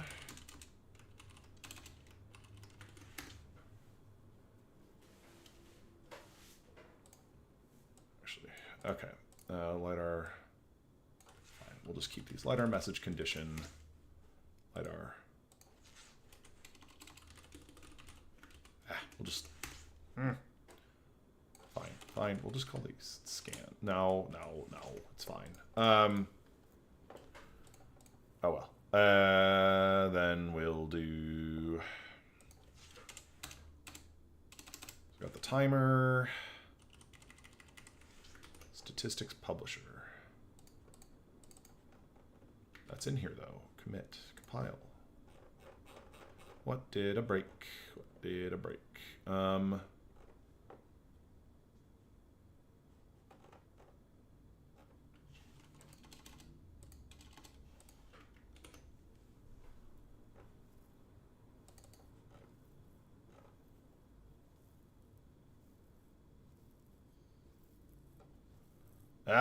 Okay, right. It needs to be, because this is a static thing.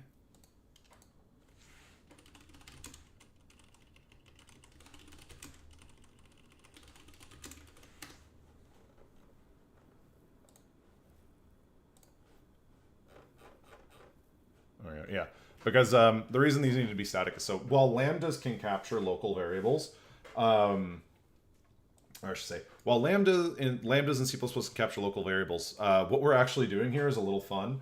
Lambdas that have no capture, so they are lambdas that only capture things in the global scope, can actually be typecast to bare C functions.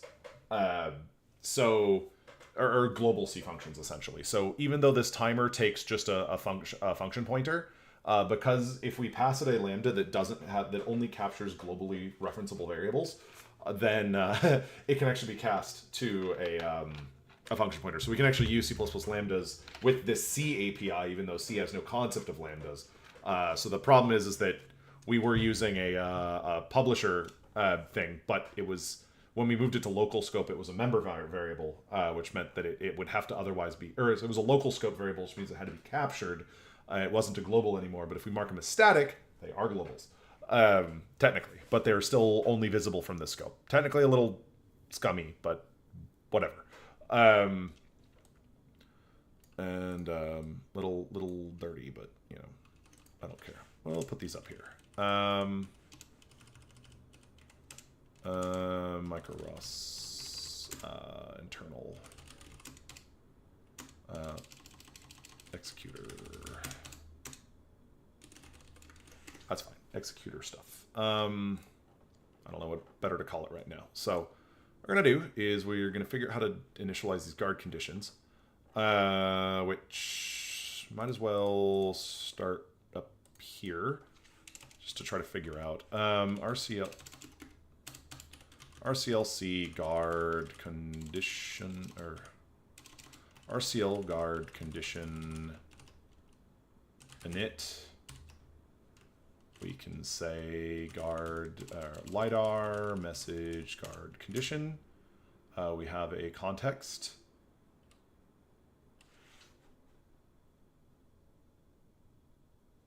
I don't know what the context is. Is that further down? Support.context.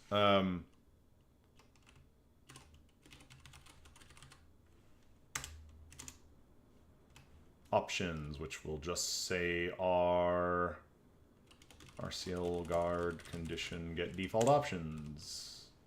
Yay.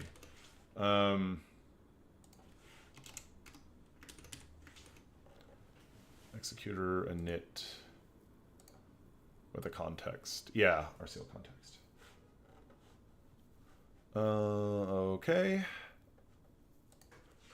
We're going to say RCL guard condition init lidar RPM condition support.context RCL guard condition get default options.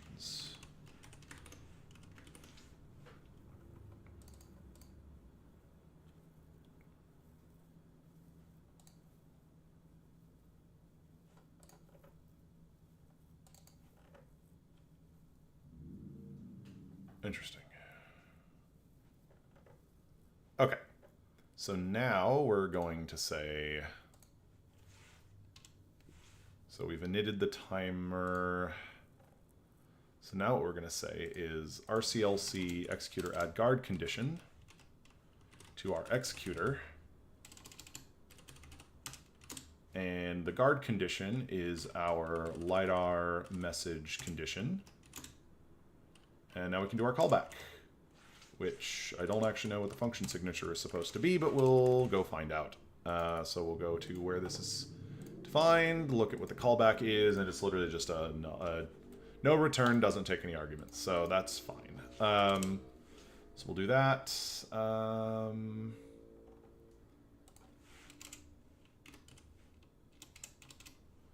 And this is the LiDAR message condition. So we'll have to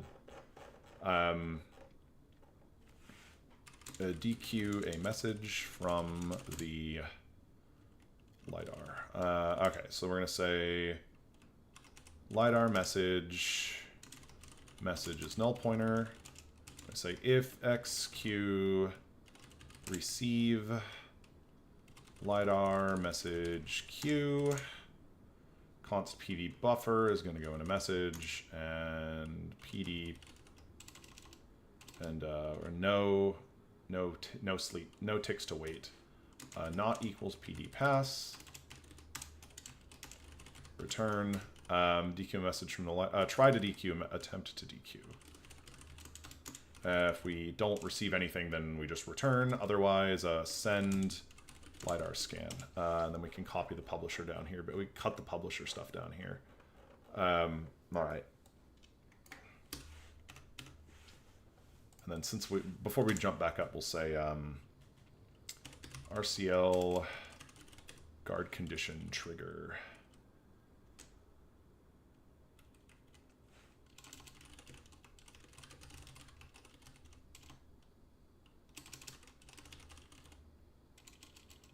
Guard.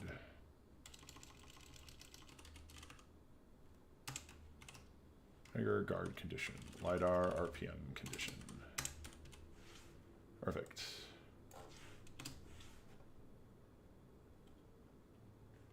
Ret. Yes. Uses atomics. Okay. And then RCL trigger guard condition. LiDAR message condition. Okay, publish laser scan.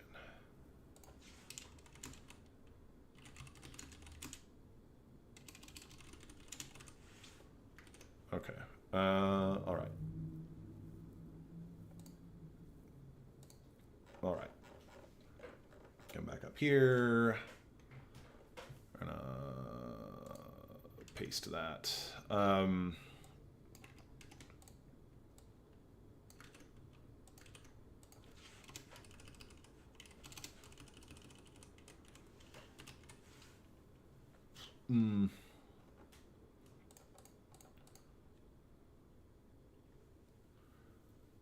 publisher fini, executor fini, node fini. Let's add the deallocation of our guard conditions. Guard condition fini.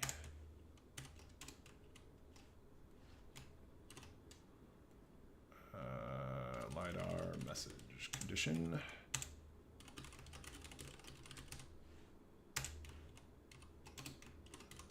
LiDAR RPM condition. All right. We did this after, okay, node, and so we did support, node, publisher init, which means I don't know what the unwind list needs to be. Well, support goes last. Node goes last, probably.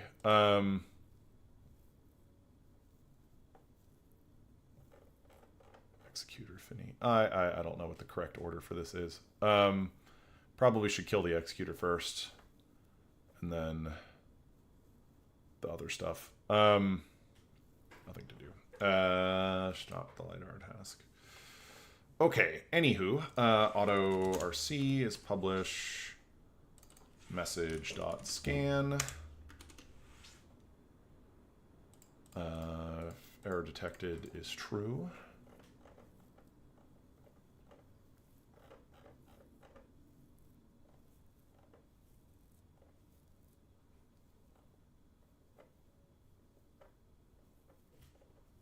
All right, and then we're going to do kind of the same thing for the RPM, but it's a lot easier. Guard condition, LiDAR, RPM condition. RPM condition, we're going to do a little bit differently. We're going to take our that, and we're going to do this instead. LiDAR message, RPM message, and try to do RPM. That's fine. Message, we're going to try to do message.data. Turn, RCL publish, LiDAR, RPM publisher. Message, null, not ret. Okay, cool. Okay, cool. Add guard condition, delete that because it's not needed. All right. So we've now got what hopefully is our guard conditions being finished up. Maybe we kill the executor before anything else. I don't know. Node fini.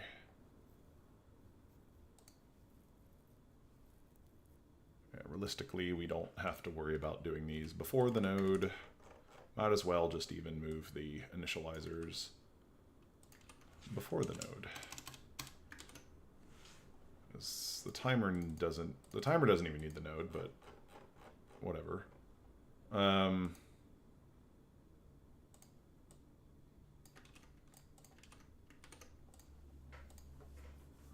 Just doing things in reverse of the order they were set up in, right? All right, so we can now try to compile, and it does work, although we are ignoring a bunch of results, so that's going to throw a lot of warnings at us, so we will come back and fix those at some point. All right, but PyBot firmware is built. We're going to come in and let me plug in the debugger, and we're going to flash this to the onboard thing. Hopefully things don't explode in our face. Things would have exploded in our face because we forgot to add the messages to the release queue, I think. If queue receive return, publish, but we do need to, so once we publish, we then return LiDAR message to xq send to LiDAR message release queue message port max delay or 0 and then to do this failing is really bad. This failing is leaks memory technically. This failing leaks memory. Okay, LiDAR release queue, message, blah, blah, blah. All right, compile. Flash over SWD. Let's see if this works. Terminal will, okay, the cat's in front of the keyboard. Oh dear, what did I do? What did I do? I started, close. Okay, cool. Let's bring back up the terminal. We'll go to our robot. We'll try to, no, stop standing on my keyboard. Okay, sorry, the cats are now both on my desk. So we got ROS2 run agent. And it didn't come up. It did not come up. It's very, it did not work. Interesting.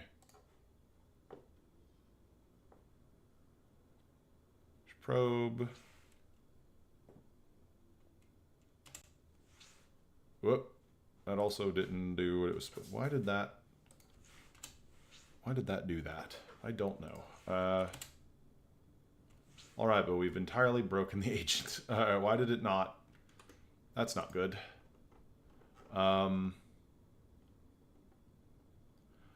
Well,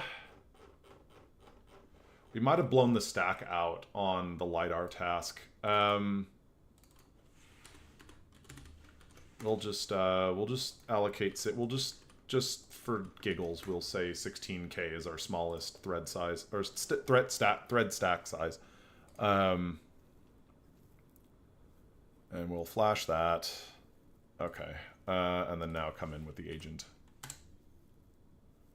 That still didn't work. Okay. Well, that's not necessarily entirely unexpected. Okay, well, we will run this in debug mode, debug project, Cortex debug. And everything's in here. And we're going to say pause. See, everybody is. Hammer busy, wait until we're getting stuff. That's fine. Continue. So theoretically it's happy. Oh, look at that. Oh, and the LiDAR blows up in my face. Okay.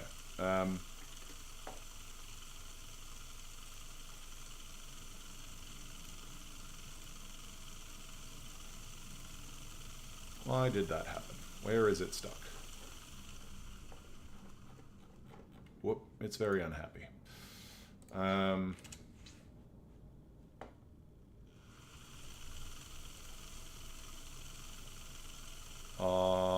We're currently in interrupt handlers. Okay, cool. Cool, I like that. Not really, but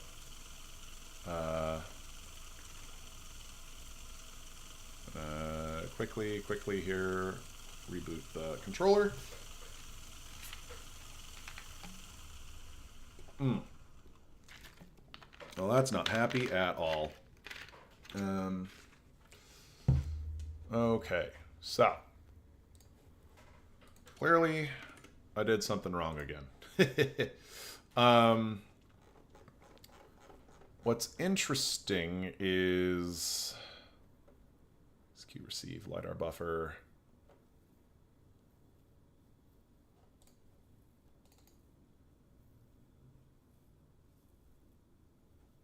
Message. Well, okay. We will plunk a breakpoint here. We will Pico debug.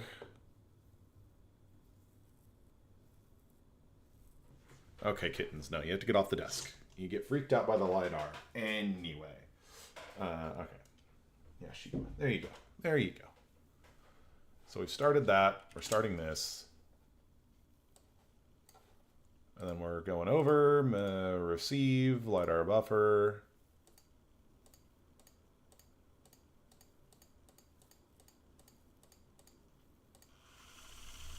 It's very upset.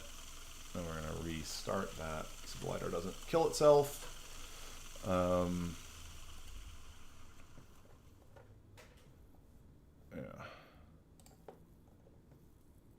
Yeah.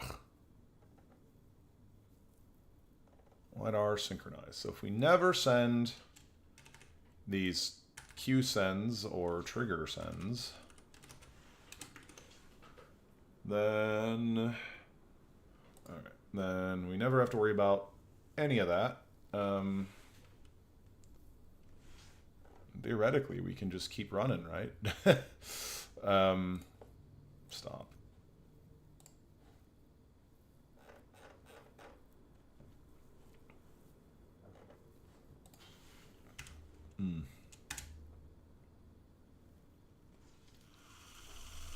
Okay, that's odd, very odd. We're glitching out the whole controller or something. I removed any of this Q receive stuff, and yet the LiDAR's going bonkers.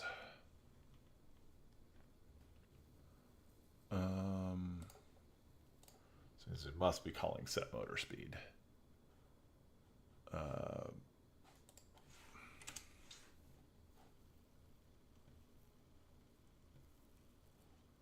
And response is 1.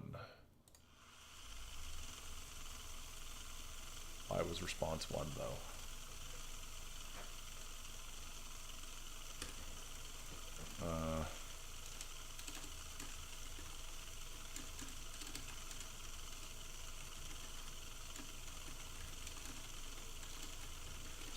Just so we don't destroy the LiDAR. What have I done wrong yet again?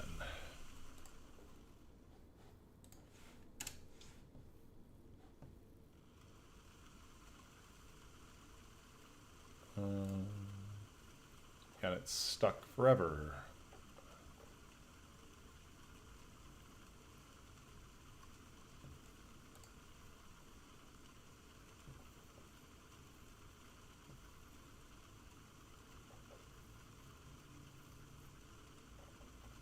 Something goes terribly wrong, and I don't know why.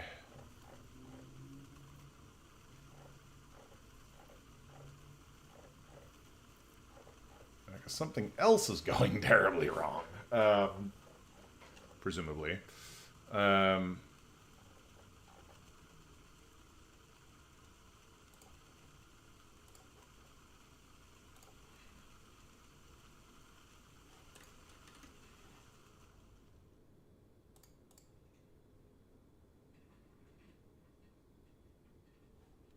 Okay. Something happened.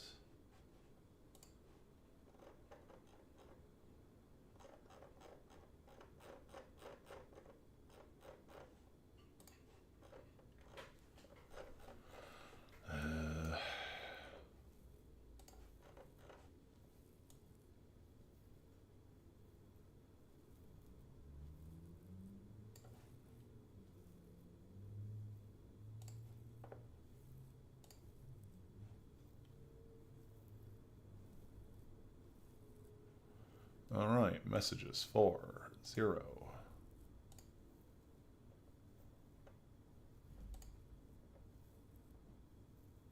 Yeah, there we go. I mean, it allocated correctly.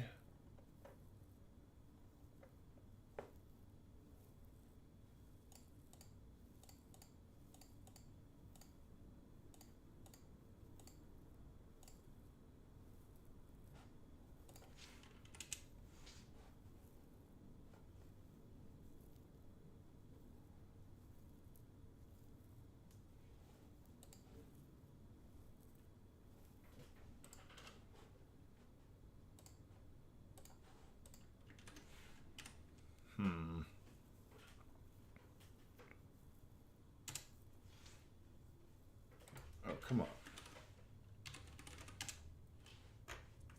Hey, no. All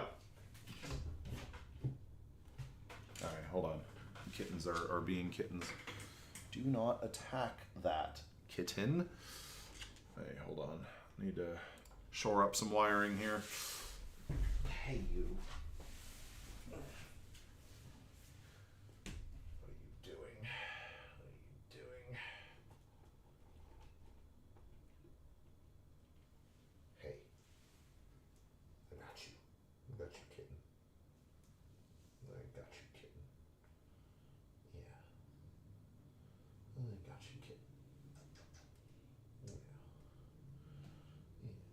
sweetie. You're a little destructive, sweetie. Okay.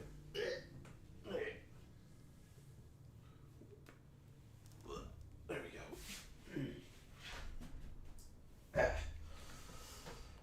There we go. Alright, so, what the heck is wrong? Alright. What is wrong with FreeRTOS? Why does the LiDAR go nuts? And then never again does it send us a message. It's really weird. It's really weird. Could also be a complete implementation problem with the LiDAR for all I know. I may not have done that right either. I mean, it's been working and just... Not right now, though. That's the problem. What happened here? Why did this die on me? Oh, the freaking USB controller is unhappy. Okay, well, we gotta reboot the Raspberry Pi. Sometimes when we freeze the when you do what am I trying to say? When you do step-by-step debugging through the code in the Raspberry Pi Pico, it causes really weird things to happen in the USB drive of the Raspberry Pi, because all of a sudden weird stuff starts happening. The USB device and the Pi is also frozen when you hit breakpoints and stuff.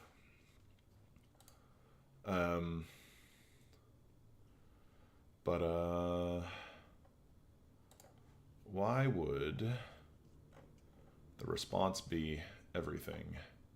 Well, we can debug things a little better. We'll still keep this breakpoint here.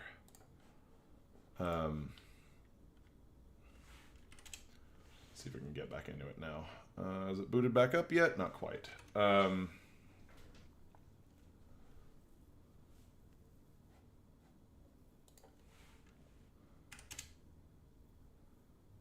Let's see. Nope, not yet.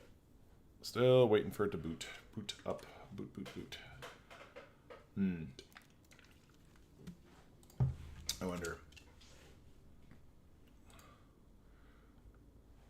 Realistically, I just want to...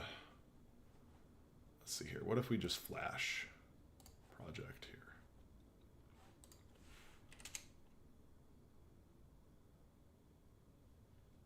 Bring it back up to a normal device. Here we go. So we got source, opt, micro-ROS. No, yeah.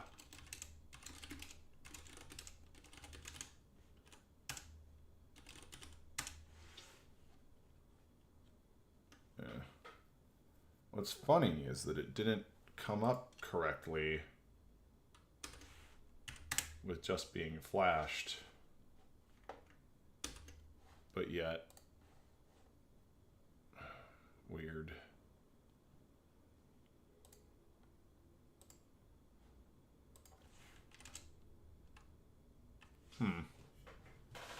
Funny that. Funny that.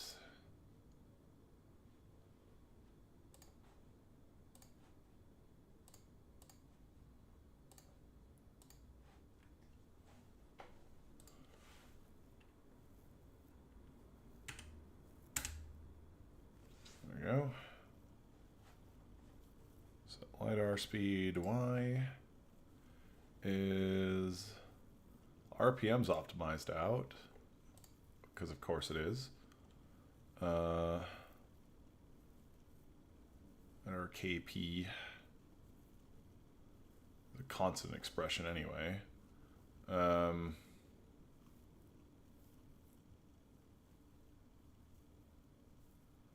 Is it 1 divided by 450 point F?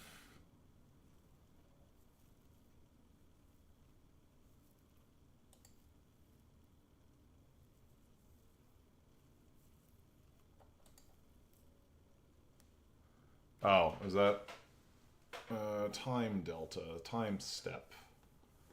Yeah, is that, oh, is that 90 times 5? Yeah, okay. Oh, hey. Wait, that didn't work. It never comes back. Interesting.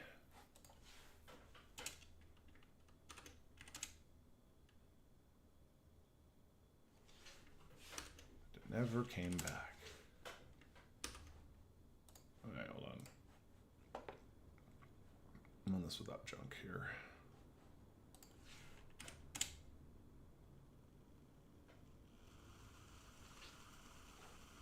I don't think it's working. Okay. I gotta start Docker, Docker start. We're gonna do Docker run this, and then we're gonna do ROS2 topic list. ROS2 topic echo laser RPM. I don't think that's gonna be working though. No, it's not. Because this never trips again. I don't know why, because we've never, I mean, we disabled publishing completely.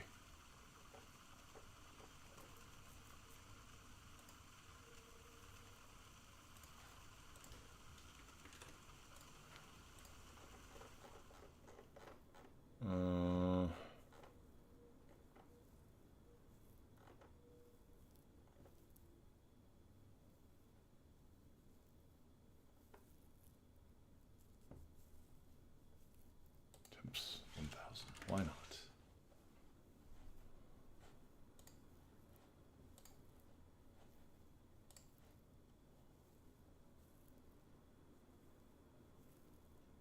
Oh.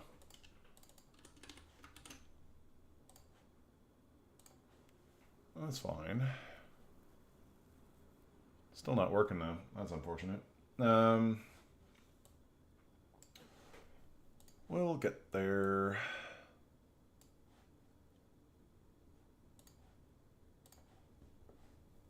We'll get there. ROS2 run. Everything created. Then it still jams up.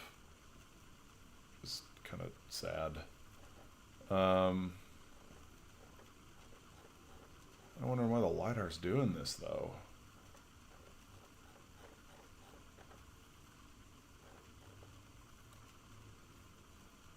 It's just, is this thread just stuck on something? Now, let's see if we can add the FreeRTOS awareness somehow into, let's see, FreeRTOS, oh, oops. FreeRTOS thread awareness, pi pico to pico SDK. Yes, code.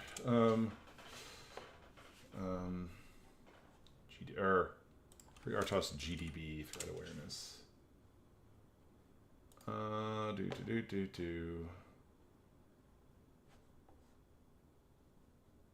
Post launch commands maybe. Let's see. I have low faith. Override launch commands.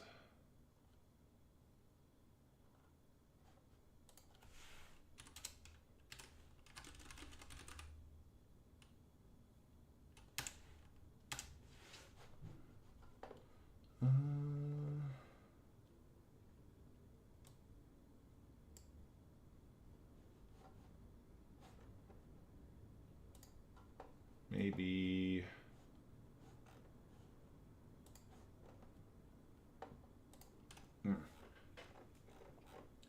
weird.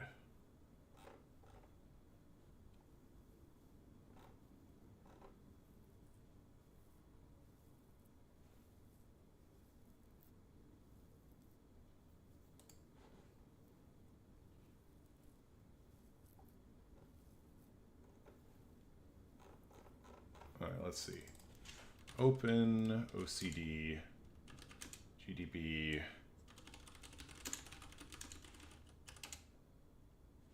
Let's see here.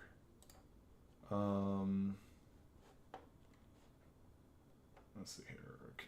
GDB init commands, info threads. RTOS.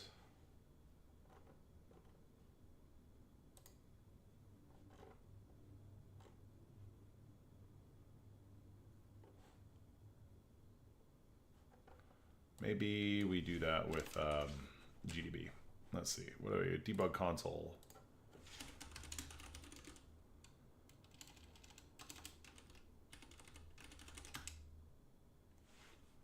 That didn't work.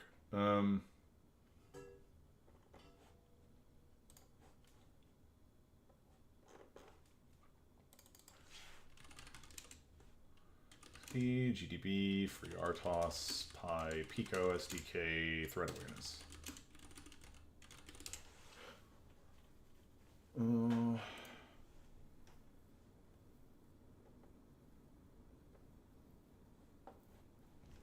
Info threads.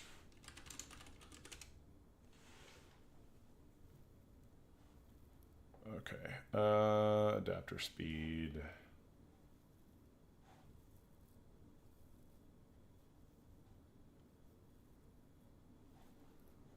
Config.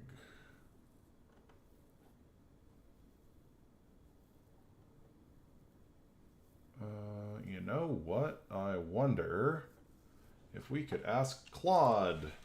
Let's ask he who is confidently wrong. All right. How would I go about? No, that's terrible. Fine. How would I go about adding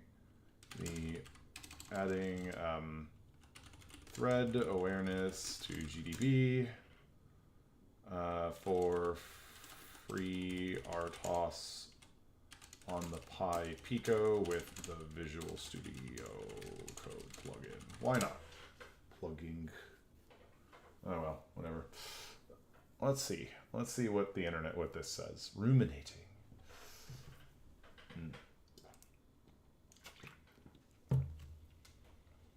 I don't even know if the OpenOCD that Raspberry Pi has created for the Pico SDK actually even works. I mean, works with the RTOS integration.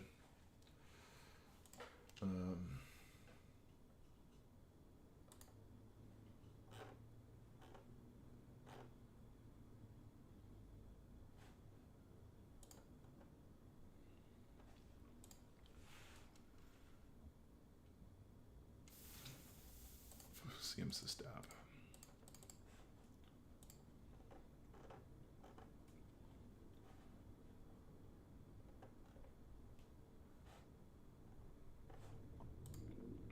Okay.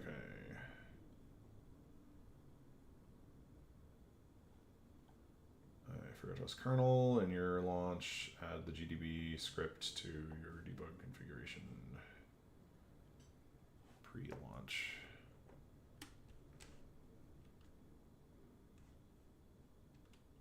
Okay, hold on. That can't just be it. RTOS.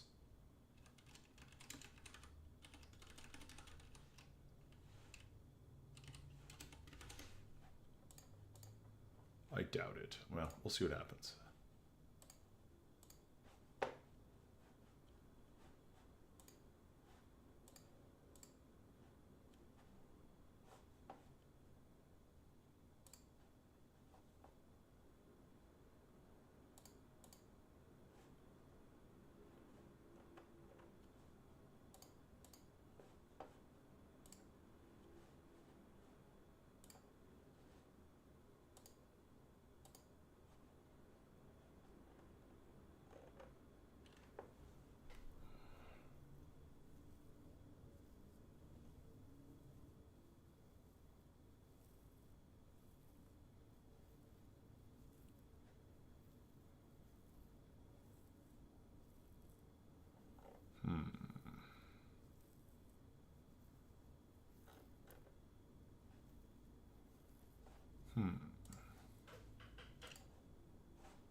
that's not right.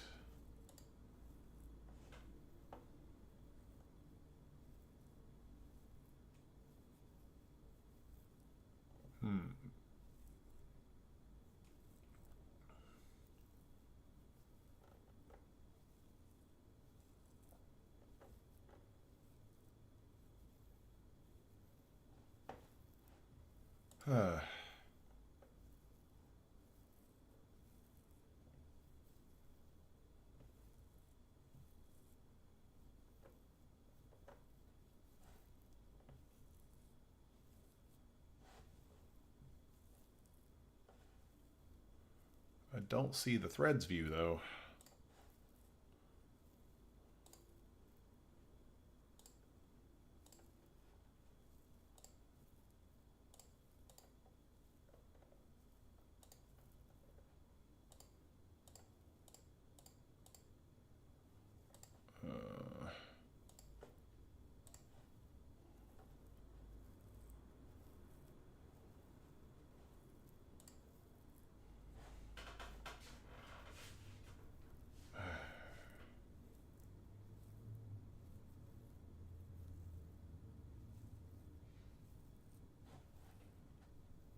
Come on.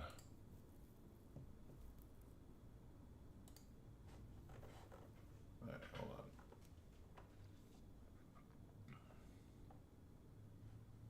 So every 2040. Let's see.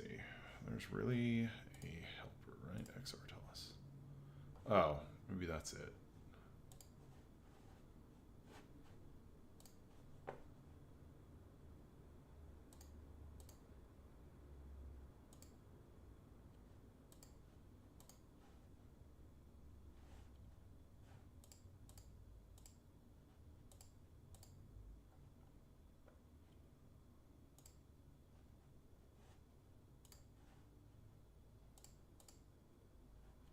Ah, nice.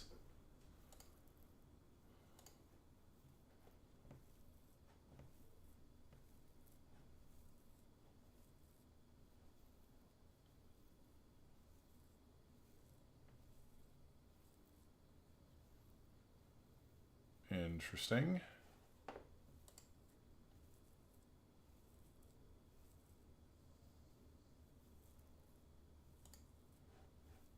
Interesting.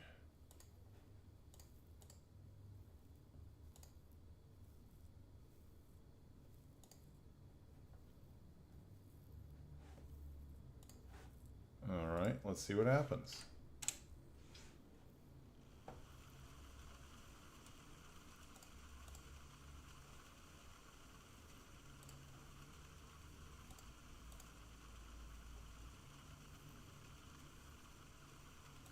Executor is blocked.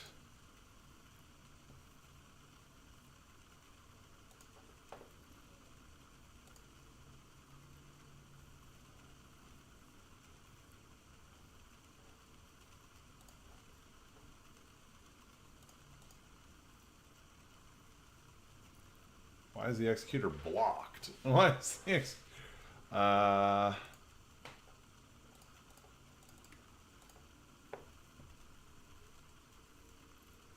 LiDAR thread is obviously suspended because it can't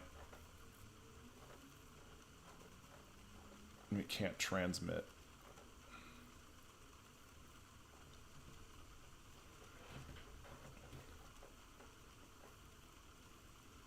Actually, one thing we could do is steal a packet. Yeah, port max delay.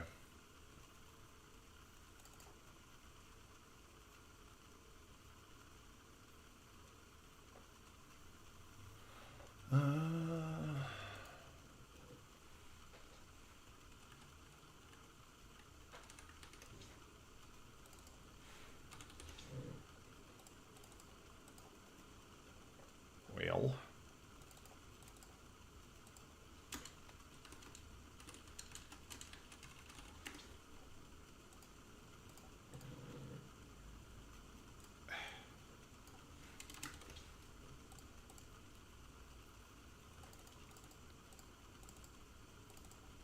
0 if message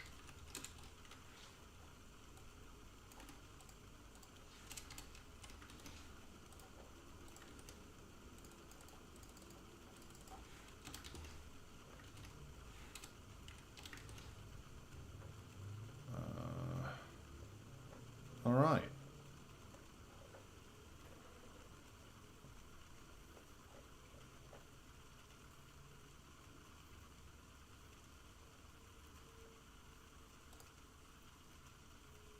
Actually, that's not what's happening because we weren't sending, so therefore we were never destroying the message. Oh crap. Let's bring back that limiting thing just so we don't destroy stuff again. All right.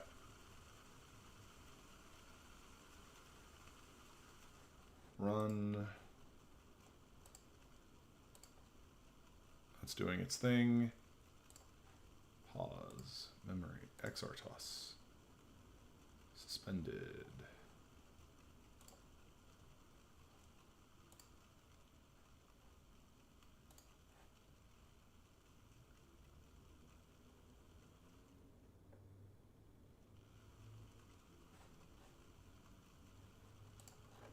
Oh. Is it now actually working? What?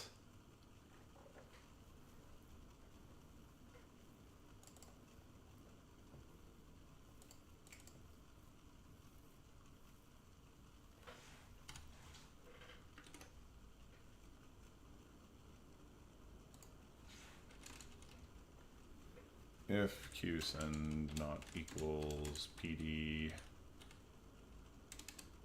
pass, then uh-oh.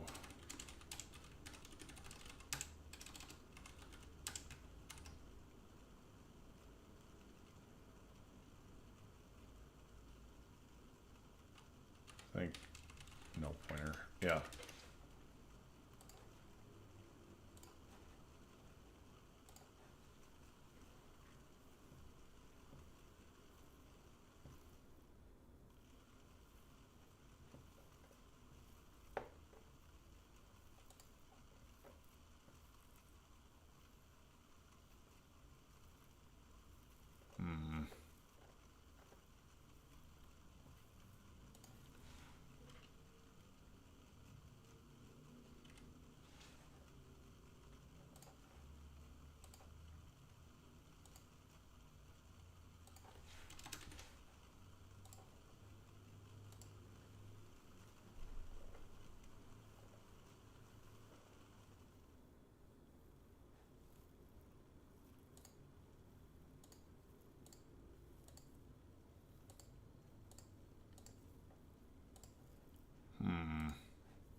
Okay, something's a bit funky here.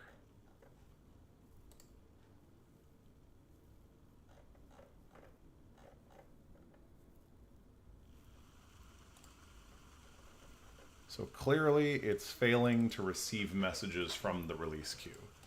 But if null pointer, which it is, then receive a message from the release queue.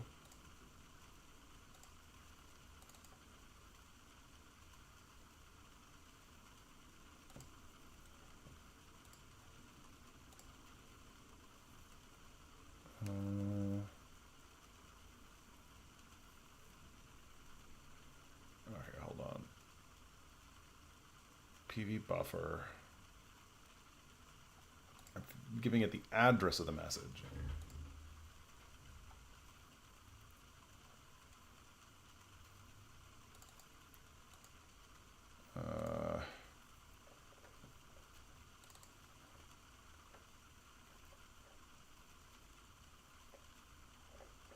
Interesting that it fails to get the message, though.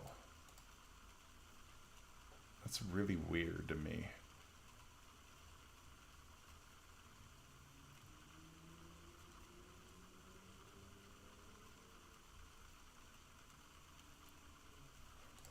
Report minimum delay.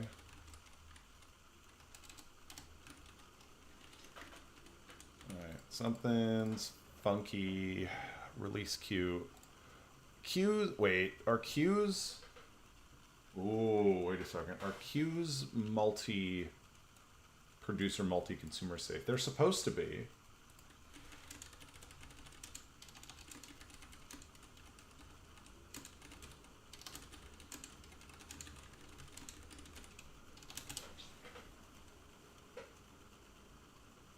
Okay, cool. They are. Interesting. So...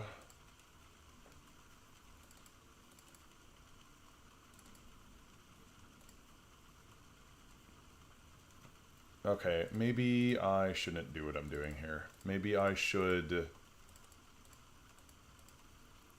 just for LiDAR message...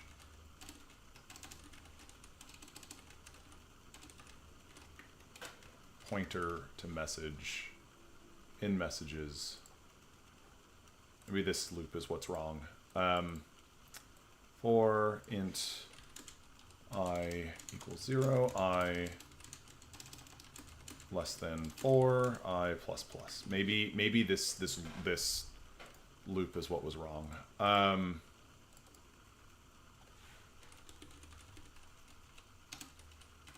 Maybe we were just queuing up null or something.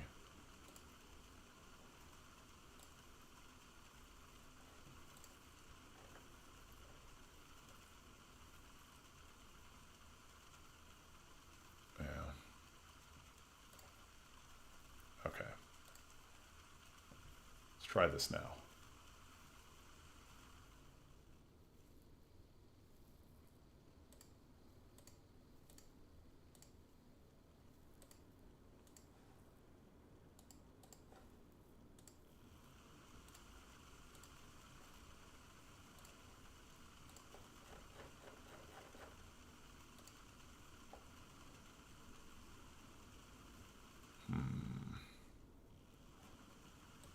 Never hits that breakpoint.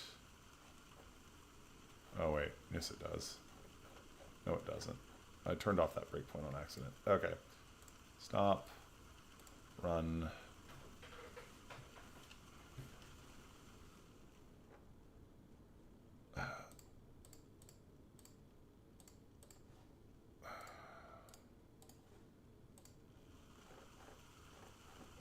Okay. Interesting.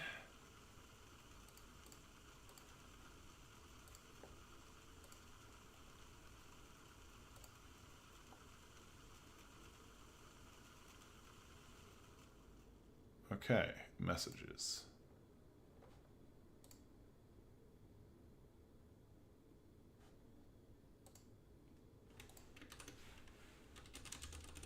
Did I crash this again? Hold on.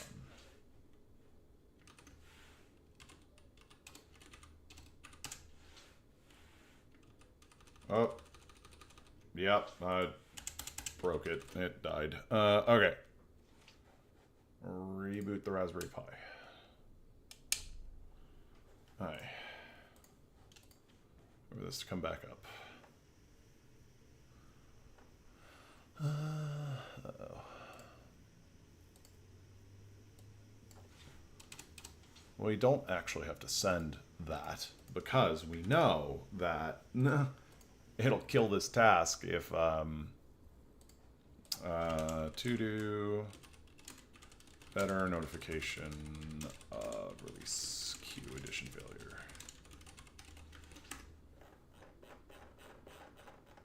Yeah, because we're not trying to queue up. Okay, actually, I think that's what's wrong. Actually, that's a good point. I think we're doing this wrong. So what we're actually trying to do is we're trying to say LiDAR message pointer. Okay. Message is equal to the address of messages I. Then we want to send the contents of that, whereas we were sending in the address at the beginning of the message. Oh, crap. Okay. Oops. Okay. Dang. That's probably what was wrong. Okay, okay. Completely my fault. Completely my doing.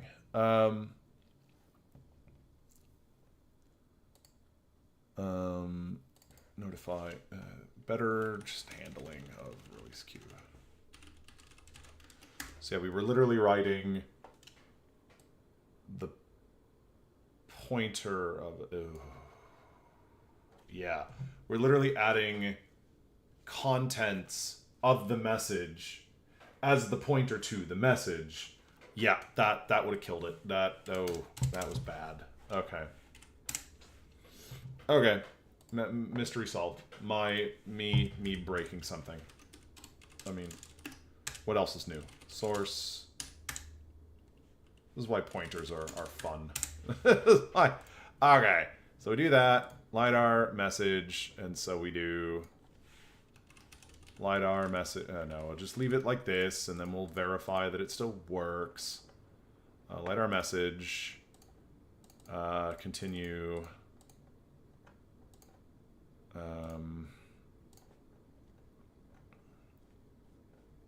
We'll just kill all of the breakpoints. Okay. And we're running.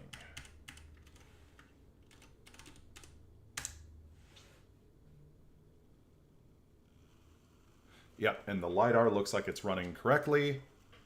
So we're going to kill that. I'm going to kill this. I'm going to publish stuff now.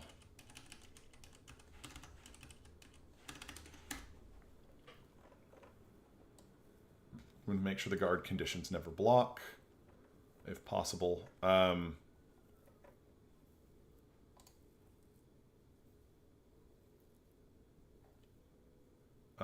Let's see. Let me just double check that XQ receive.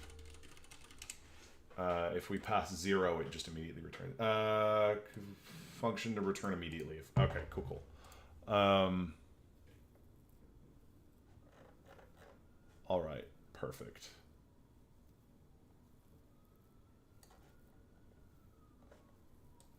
Okay.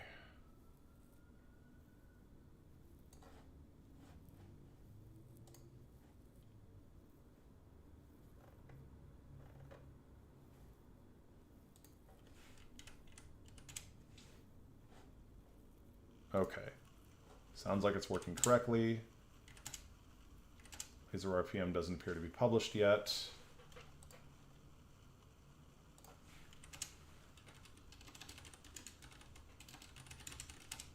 Pick list. Let's just log into the robot term.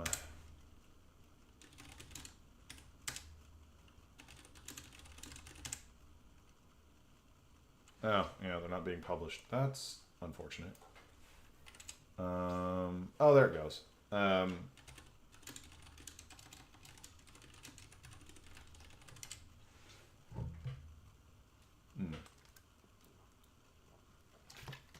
It's also not publishing anything.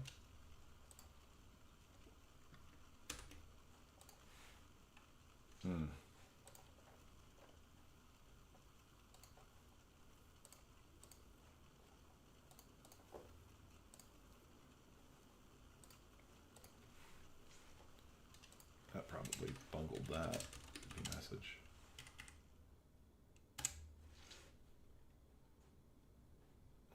We'll see if it actually manages to reconnect. Oh, hey, look at that, reconnected.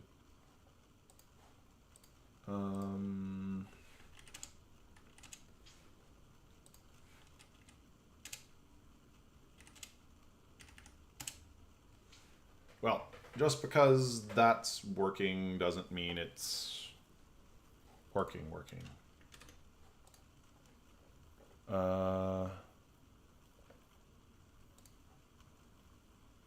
Yeah.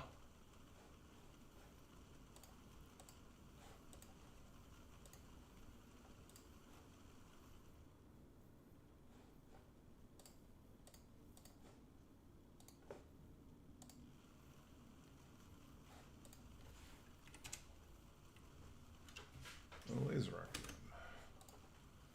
Okie doke. What if we didn't send LiDAR scans, but we did send RPM? What if we did that, just to verify? So we don't even know if our trigger conditions are actually working here.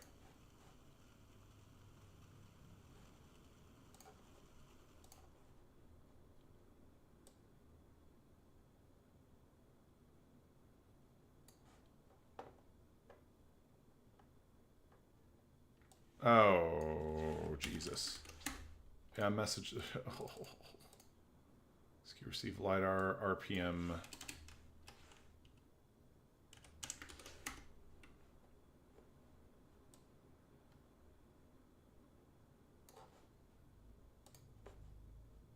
I really need to align some of this stuff. Okay, that's bad. That was bad. Okay, XQ send.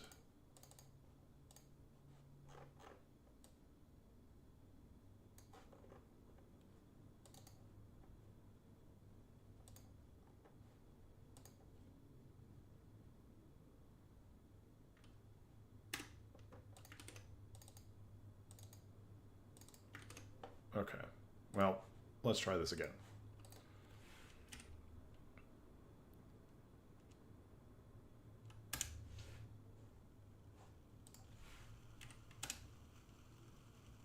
Hey, there we go.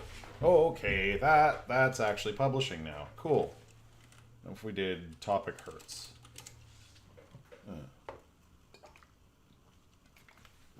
Right, it should come up.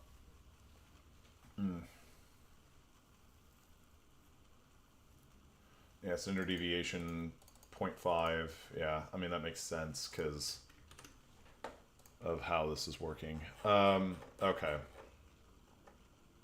I really need to be better about it. I ought to have been better about naming things. Basically, what had happened here was I in the guard condition for the RPM message, I was still trying to receive from the message queue and not the RPM message queue.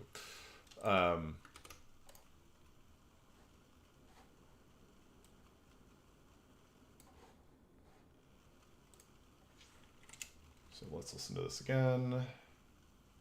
Hertz laser RPM. Yep, there we go. Still listening to that. Laser scan. That's publishing now. Heck yes.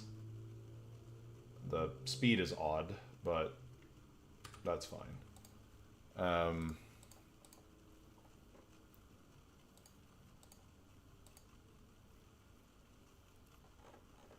What if we changed the we are only DQing one in this guard condition, so let's actually just DQ all. Attempt to DQ message. Let's see.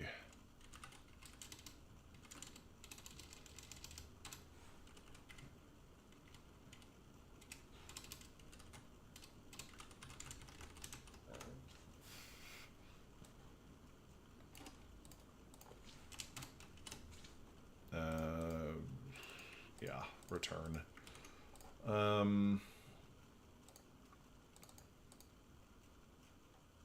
You send return LiDAR message.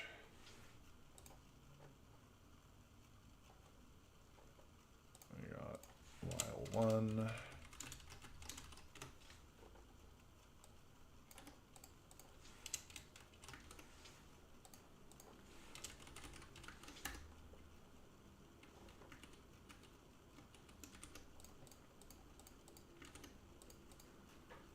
All right.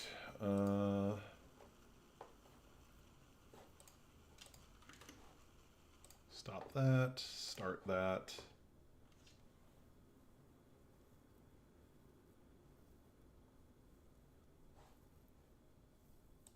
Start the agent. LiDAR comes up. Listen to the laser scan hertz rate. We're still seeing the same thing. That's fine. Laser RPM.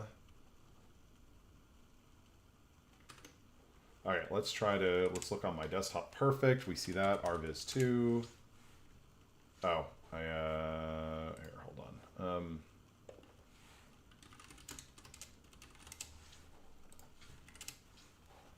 There we go. We're gonna add a laser scan. We're going to do laser scan. Perfect. Perfect, perfect, perfect. Now, but the transmit rate is now much, much worse. And the transmit jitter is much, much worse. That's unfortunate. Why would that be?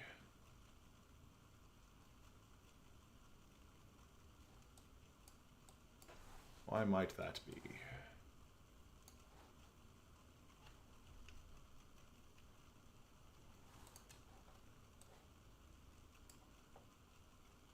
Especially with the ability to queue multiple.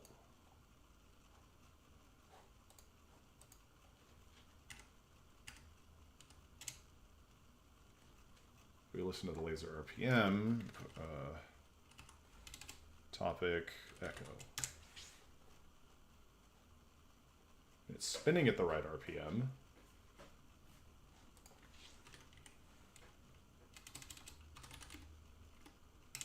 Some are runtime statistics.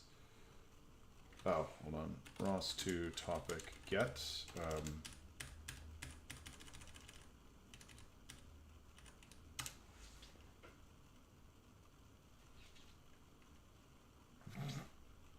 All right. I don't want. Oh yeah, now it looks like it's actually happy. Executor's getting 15% of the threads. It's staying in idle 89% of the time.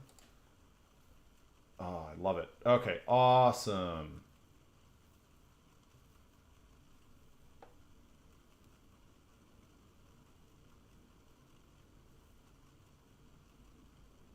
Maybe somewhere along the way, the one of these, what do you call it? One of these, or in the, maybe this stdio puts, or read string actually gets, get char timeout actually does something useful. Oh, good Lord, no, turn that off. Oh, maybe it broke. Nope, still working. Look at that. Loosely. Wonder if get char timeout here actually get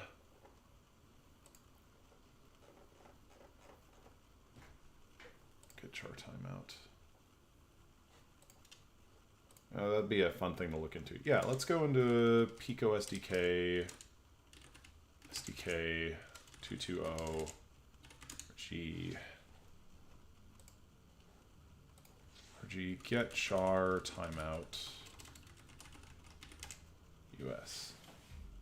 Maybe somebody has a happy implementation that uses FreeRTOS. Well, anyway, let's start with get timeout US.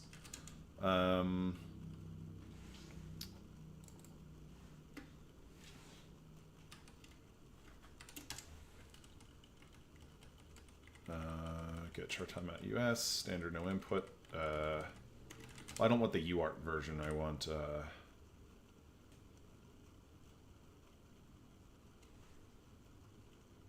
the RG, the Pico STDIO version. Ooh. Oh, because it's an inline. STDIO get char timeout. Yeah.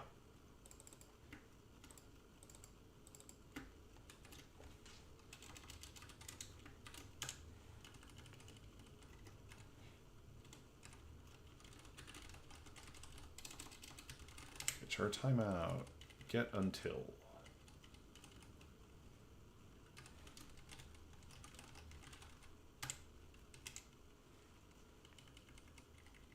STDIO get until. Drivers, busy wait. We sleep here. Busy wait US1. That's a curiosity. RG, busy wait.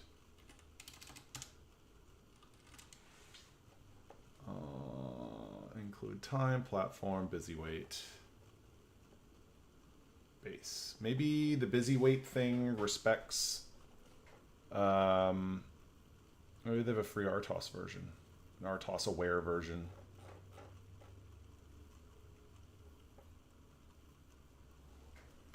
Pico SDK. Busy wait.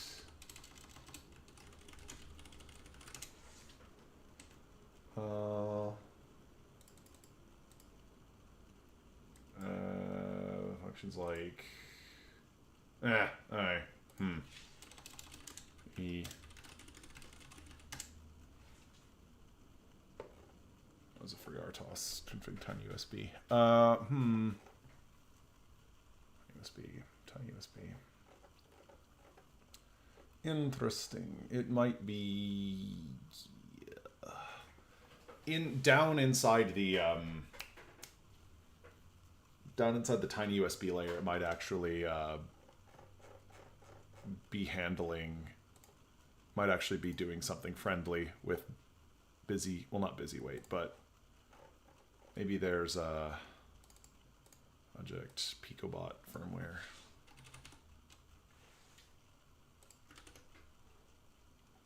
Piling tiny USB with tdebug. Maybe if can we enable tiny USB FreeRTOS? Maybe. Maybe that works. I'm curious. Pico SDK tiny USB FreeRTOS.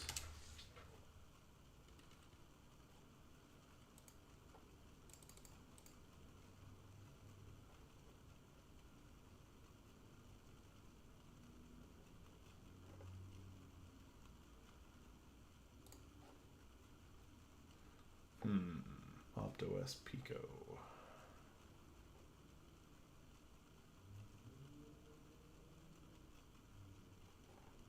I wonder.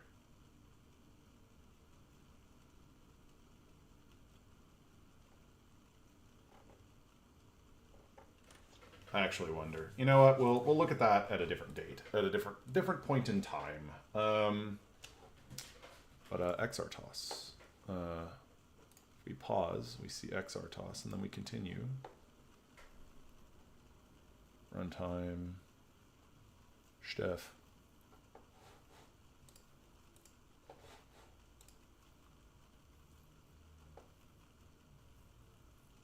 Interesting. But yeah, we do have this problem where we are seeing that the transmit rate here is in fact reduced. But it is updating. It's just not updating as often as I'd hope. I wonder. It's very curious. Let's see. Let's kill the agent, kill this, and then let's decrease the task delay thing.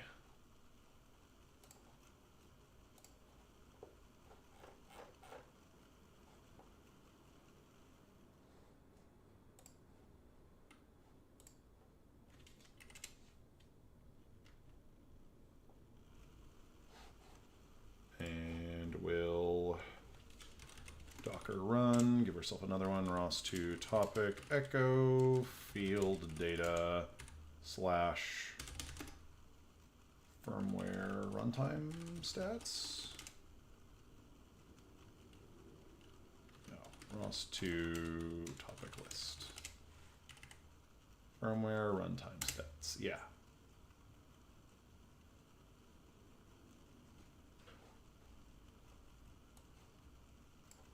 No, executor is taking up 40% of something.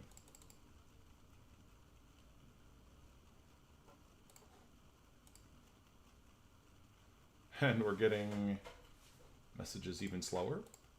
That would be funny. Oh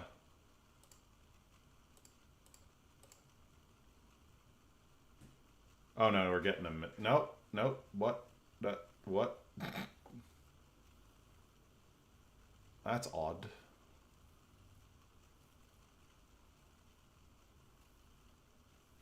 We're no longer coming through at 5 hertz. I don't know.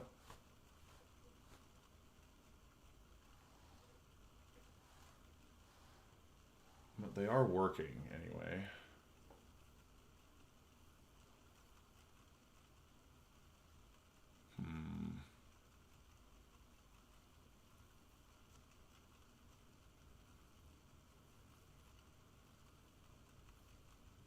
Interesting.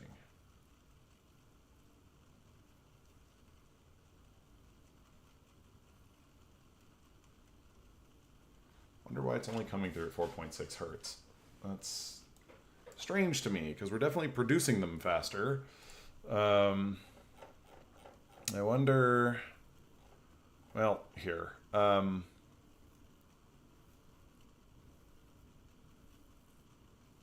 Get a new message.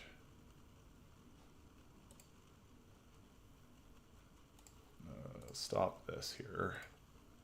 I'm going to delete some of this check here, because now we can't end up here without a valid message. All right. LiDAR guard condition. We're going to deploy this without debugging enabled Flash project.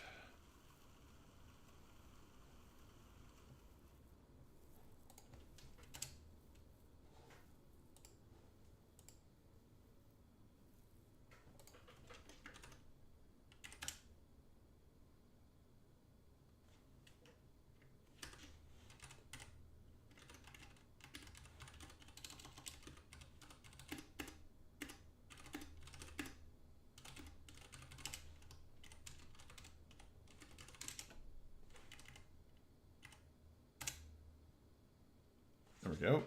Spins up. And this should start echoing again.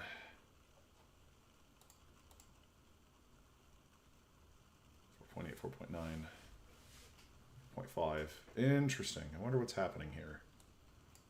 You know, it could even be... Well, let's log into the robot again. Wait, no. Is it just a, let's see here, we got ROS2 topic BW laser scan. Oh.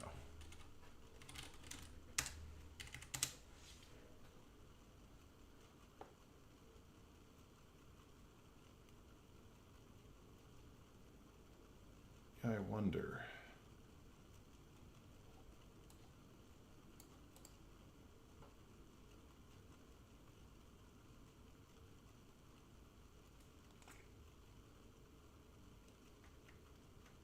Really is not transmitting quite as fast as it should be, which is kind of odd. And we did change this such that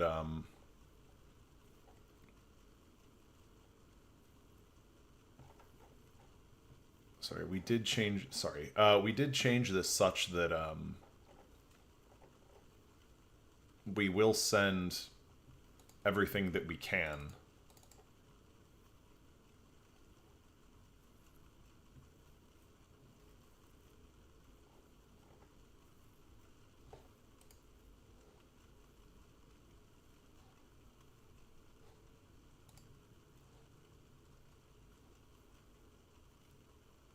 Time.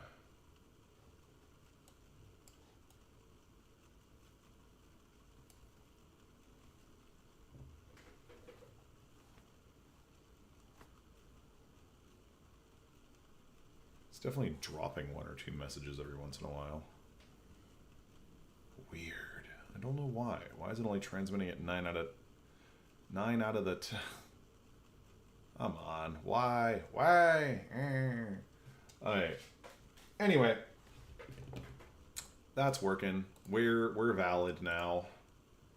We're 3 hours into the stream. At 3 hours into the stream, we finally fixed the thing completely, or mostly completely. All right. So I think also what we need to do now is we need to at least transmit.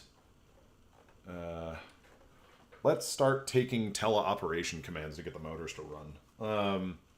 I don't care. Or right now we won't deal with odometry, but at least let's receive a twist message so we can start making the thing move so we can remotely see our laser scan as we drive around. Wouldn't that be nice?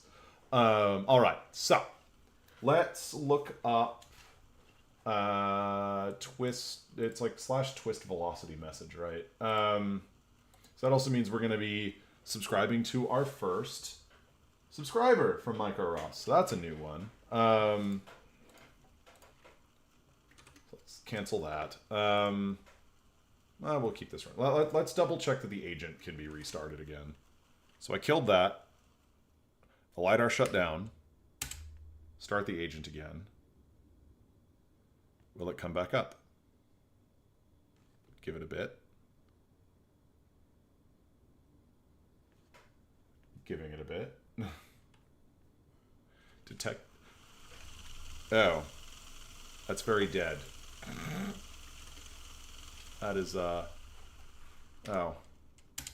That's really bad. That didn't work. Actually, you know what? It's probably because we need to drain, stop the LiDAR task, drain LiDAR cues. If,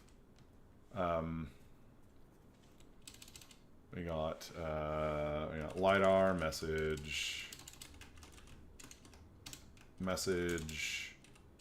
null putter while xq receive, wait, or LiDAR message q, message 0 equals PD pass, xq send, LiDAR message release queue, message 0. Yeah. Perfect. Flash project. All right, cool.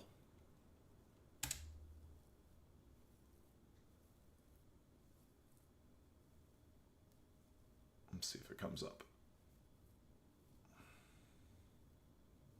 Let's see if it comes up.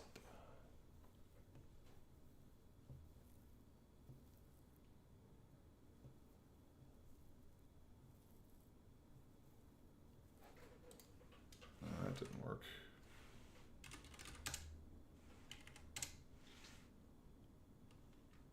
That didn't work. Flash project.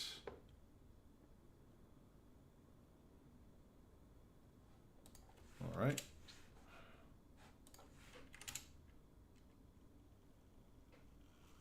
Comes up. Let's kill the agent. See how long it takes for LiDAR to go down. It's taking quite a while for it to go down.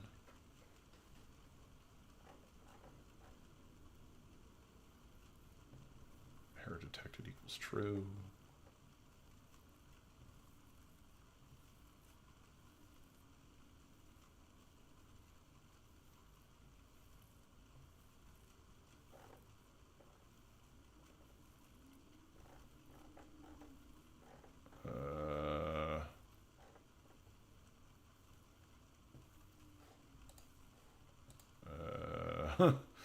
Well, error detected equals true.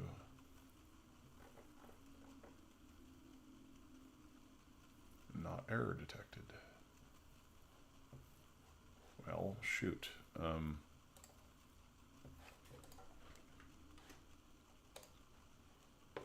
See what happens.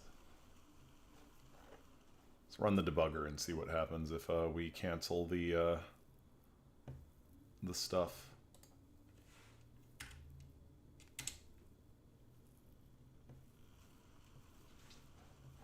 We're going to kill it. It goes down.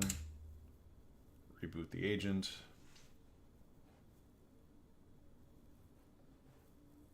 See if things come back up. Came back up. Go down.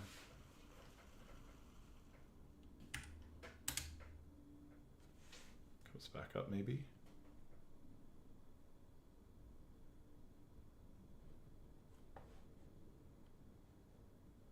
Taking it a while.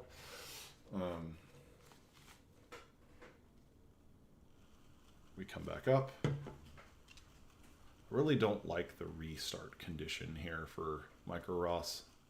Really kind of annoying.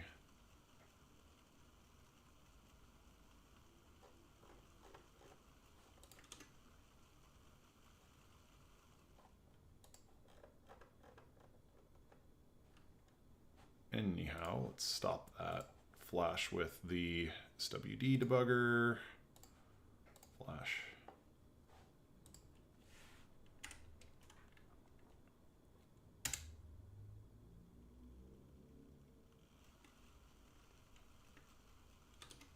Kill that. And when we got the debugger attached, the LiDAR goes down when we kill the connection. But without the debugger attached, it doesn't go down when the agent's dead.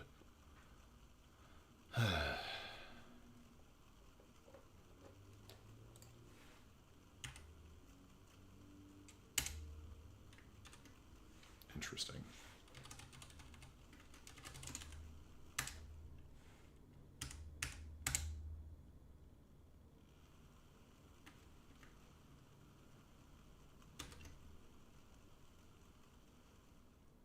All right, so it goes down.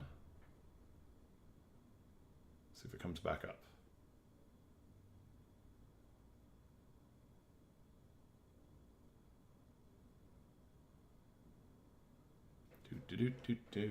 See if it comes back up. There it goes. It's coming back up. We've got transmission. Kill that. See if it goes down. Goes down. Okay, well, a little unreliable on that front, but oh well. Let's actually build our motion control stuff. I really don't like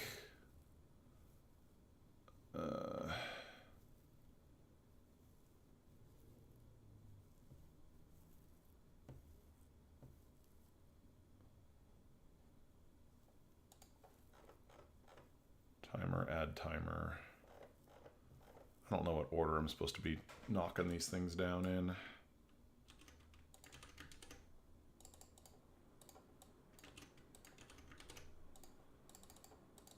Probably fine. All right.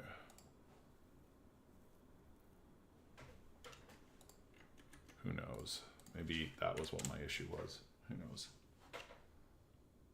I don't know what the proper tear. I'm still trying to kind of figure out what the proper teardown order is.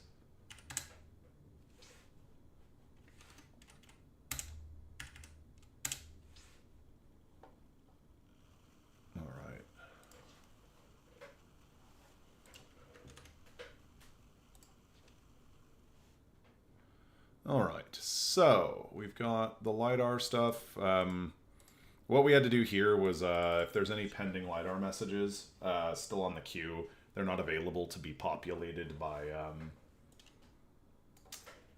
the task, or they're not available for allocation. So we had to change that. So it's actually, before we do the other thing, let's try to actually get the LiDAR data, or maybe not. That's fine. You know what? I wonder. Okay, fine. You know what we're gonna do? What we're gonna do here? We're going to try to make the read transport a little more efficient, just to play with things. So what we're gonna do is we're gonna have a condition, or we're gonna use a task notification, FreeRTOS task notification, direct to task notification.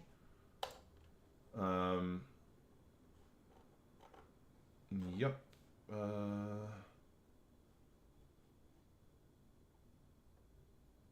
It's an event group. All we really need to do is notify from ISR, set bits, tx bit. All right, so what we're gonna do is RP20, or sorry, pi pico bytes available callback. Here we go.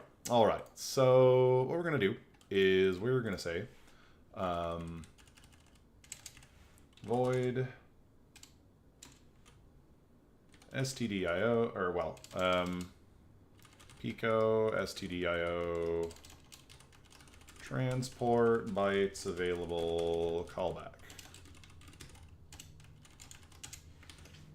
And we're also going to have to include some FreeRTOS stuff into here, like that.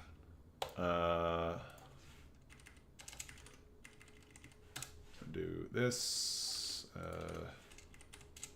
You don't have to do Q74 stream buffer. It's just this stuff. What we're gonna do is when bytes are available. When bytes are available.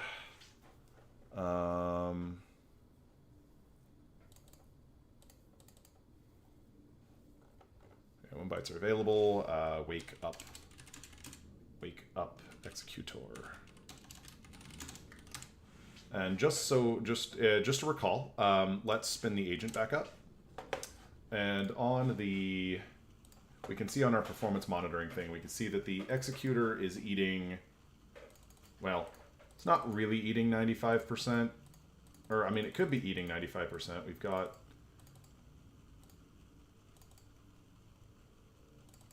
well, it actually could be eating 95% for all we know, because it's idle 0 is, so there's 70% of this core is busy, a little bit over, or almost 30% of that core is busy, so 90 fits in there. So let's actually kill that, and that's actually believable. So let's kill the agent. We can keep that echoing. All right, so trying to reduce this overhead. So we can say my callback.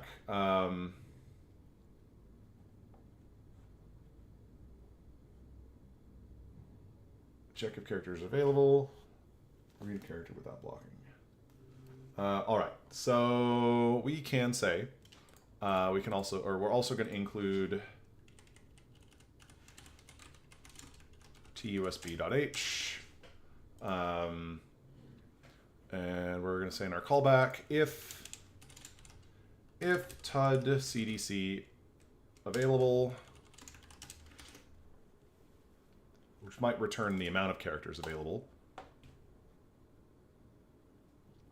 Available for reading. Yep. All right. I'm going to say if TUD available. We're going to say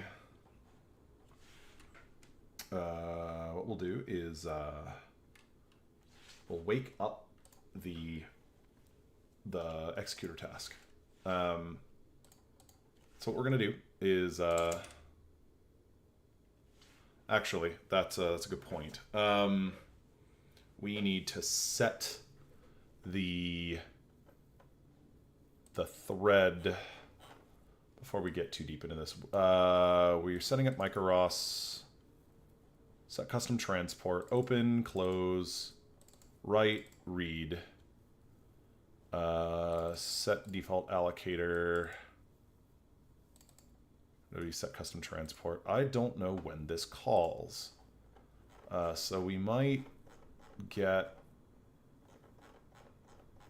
when does the transport open? That is a good question. So what we're actually going to do, before we get too deep into this, which we're not too deep into this, we're going to place a breakpoint on transport open and see where it gets called from. We're actually going to go back into our launch and we're going to remove this FreeRTOS thing because it's clearly breaking where our core introspection. So we're going to boot this up with the debugger.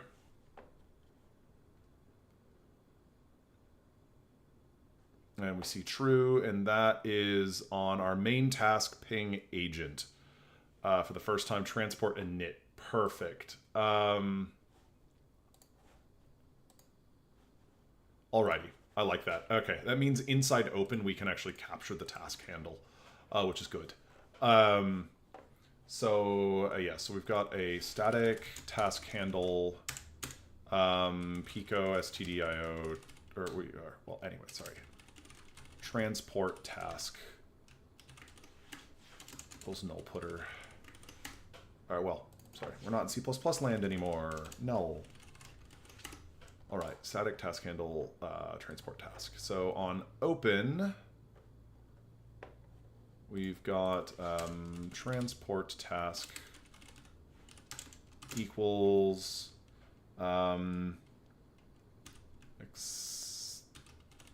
task get current handle. Perfect. All right, transport task equals null. If available, and transport if available, then we do and transport task. Then all we got to do is wake it up. X task notify from. I don't know if it's an ISR. It might be an ISR. It might not be. Original type. It could easily be on an interrupt handler. Let's see if the SDK makes any note about that.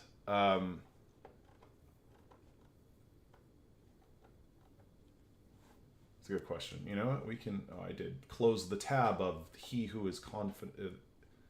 Machine who is confidently incorrect. Is it in interrupt context? So executed in an interrupt context. Okay, perfect. So we actually have to do notification.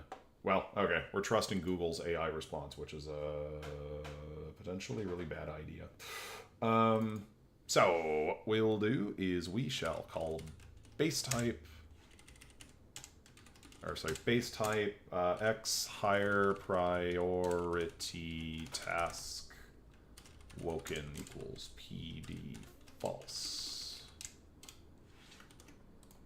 And we'll say X task notify from ISR. This will be the transport task. And TX bit. We'll say we'll just define ourselves a define RX chars available. RX bytes available. And that's going to be a 001. Basically 1 shifted 0. Transport task. RX bytes available. E set bits. And X higher priority task woken. And then we'll say port yield from ISR X higher priority task woken. Perfect. And then in here, what we can do is, rather than get timeout US, we can say,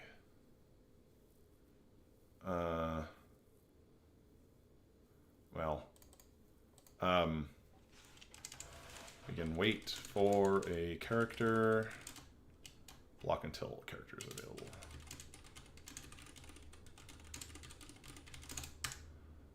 All right, so we can now say handling task. We can say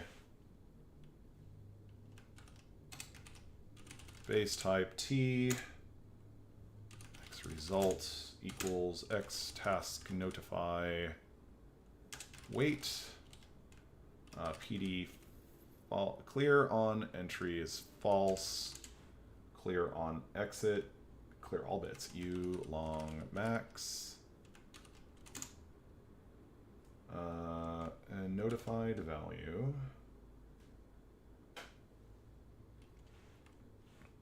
Notification value.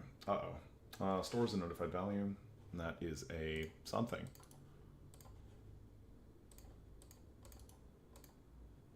That is a uint32. Or a ul notified value. Notified value.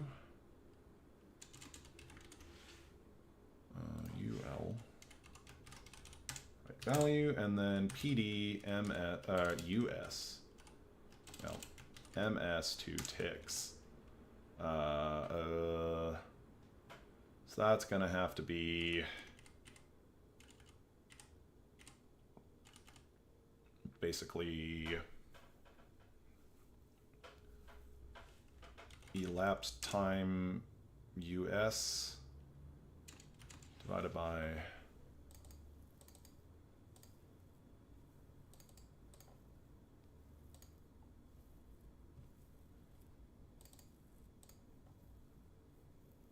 code is 1 return I. Elapsed time. I think that name is wrong, but anyway, divided by 1,000. By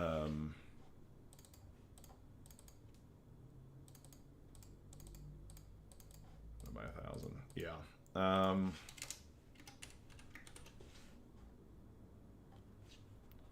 U long max is undefined. Yeah, U int 32 max. All right, and then if X results,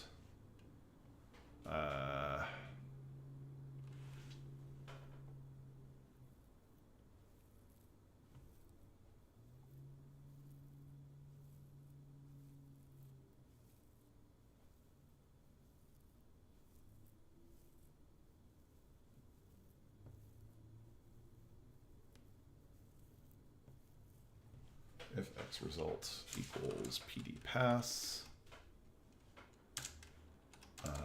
and UL notified value anded to RX bytes available.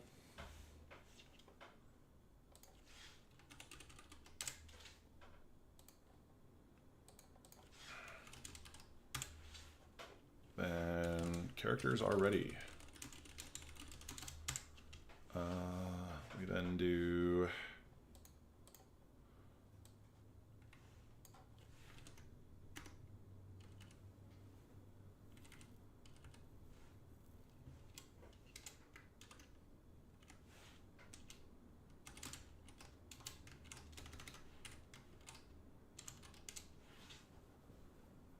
yeah, we're gonna rearrange this a little bit. So do while, or well,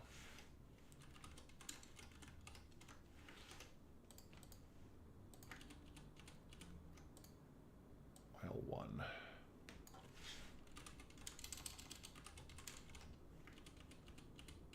Well,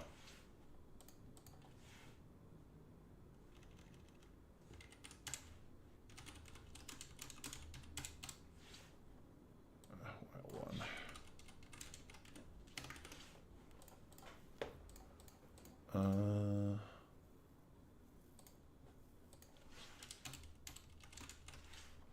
I notify wait. What does the notify wait return if notify wait? What are the return values? PD false if it timed out.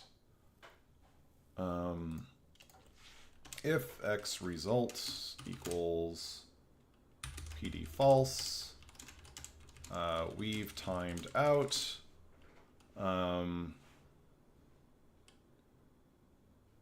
We've timed out return. Okay, so if Pico error timeout, error code is 1, return I. All right, so block until character is available, and then otherwise, if characters are ready, check if characters are ready. If notified value, RX bytes available, or if not notified value bytes available, then we just continue. Otherwise, we then check. Let me say while get int character 0, or well, while or do int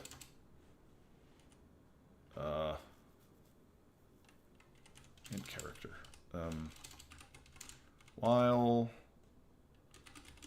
character equals get char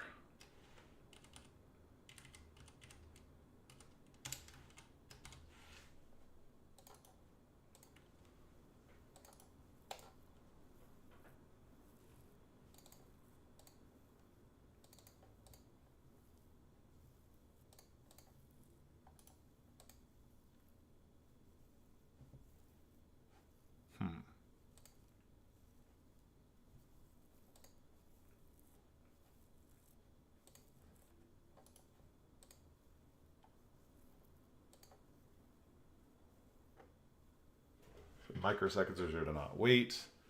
Character from 255 or pico error timeout. While character not equal pico error timeout.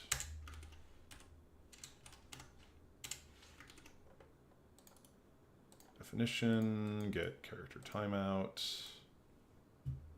And we got get until.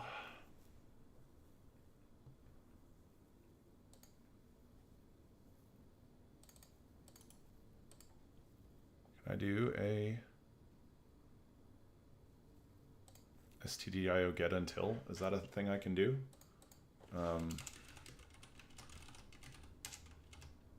I can do that. That's nice.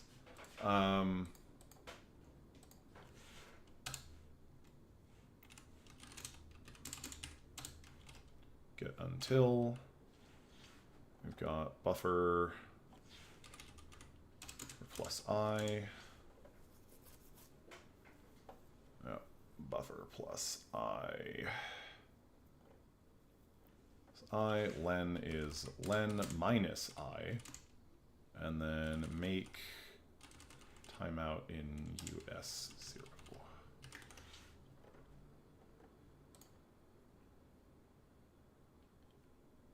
Number of characters read.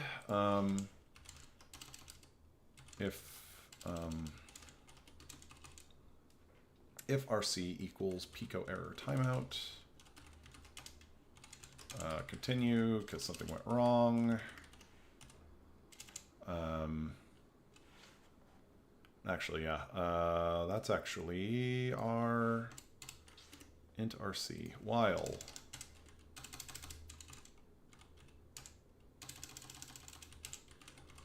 RC equals not equal pico error timeout.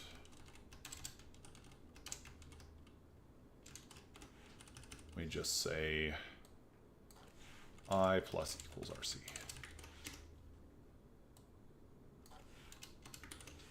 So yeah, we're doing a bit of, okay, so just to make sure start time is get the current time, size TI, equals 0, while 1, and until we return PD false because of a timeout, then we return. And so while RC is not a timeout, then add RC.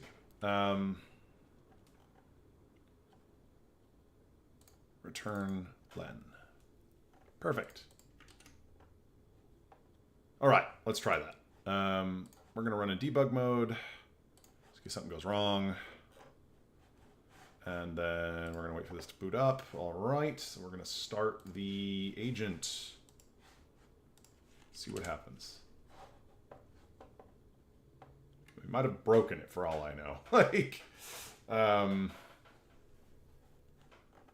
we did break it because I forgot to set the callback handler. This will never work. Okay, so stdio set characters available. Okay.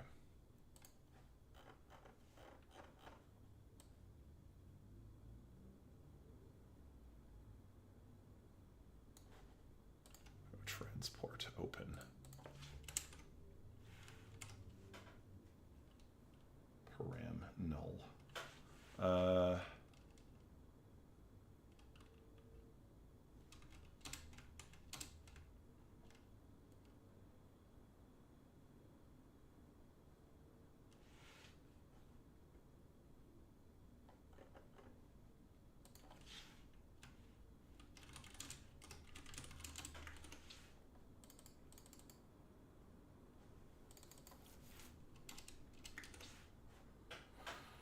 Hold back. RAM.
con...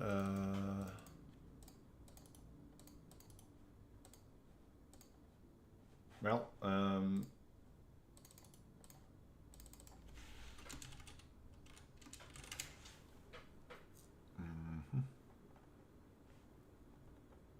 runtime infrastructure.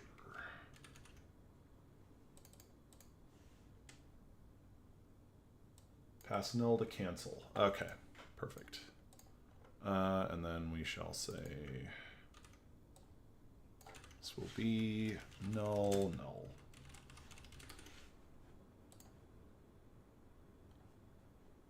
Okay, I'm gonna run that in debug. Cancel. Run that in debug. Cancel. Oh, it did not build. All right. Massing from incompatible pointer type.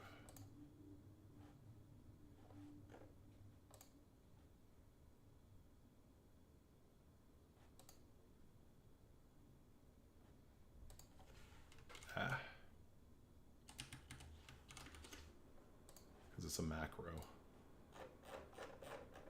Oh, it still failed.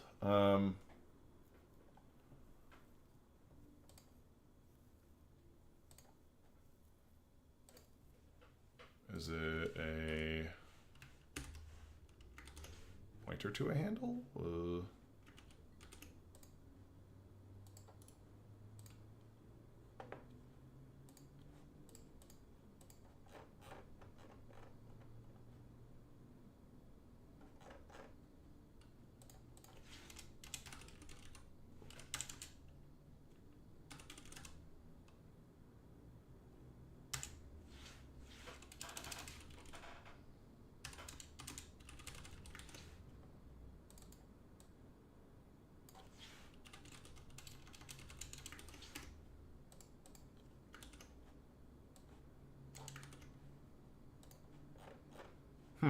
Okay, interesting.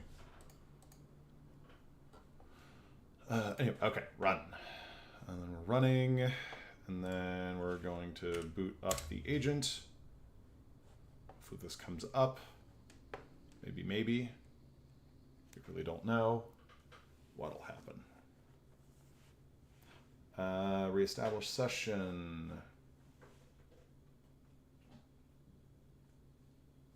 Well, something is decidedly unhappy. Okay. Doop.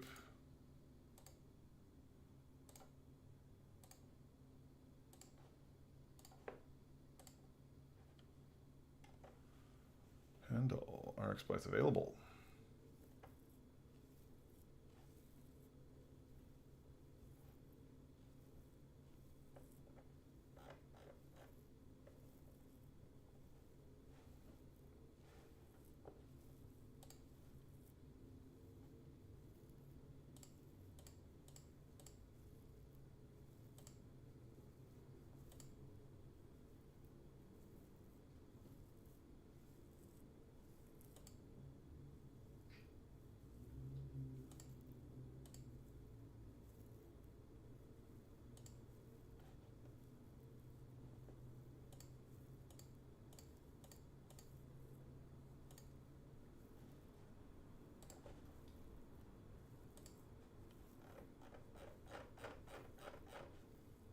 Okay, what did I mess up?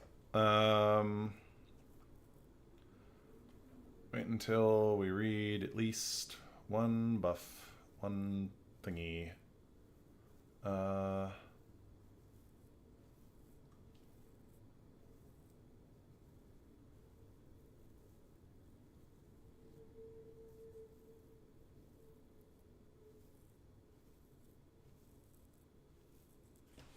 Oh, unless while I not equals len. Oops.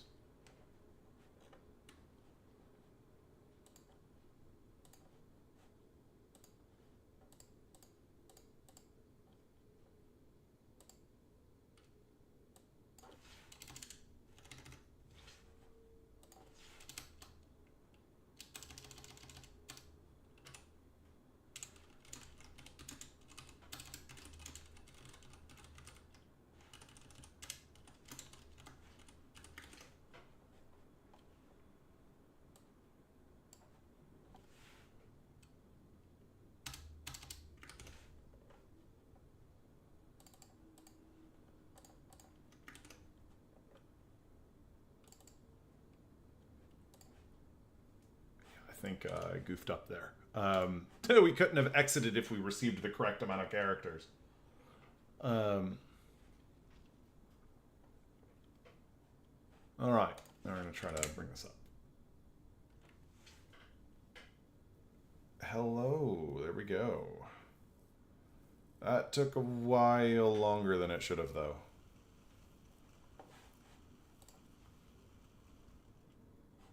Oh, yeah, it's bad. Okay. Something is decidedly broken.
Okay, yeah, I broke it. Okay. Time US 64 minus start time. Times 1,000.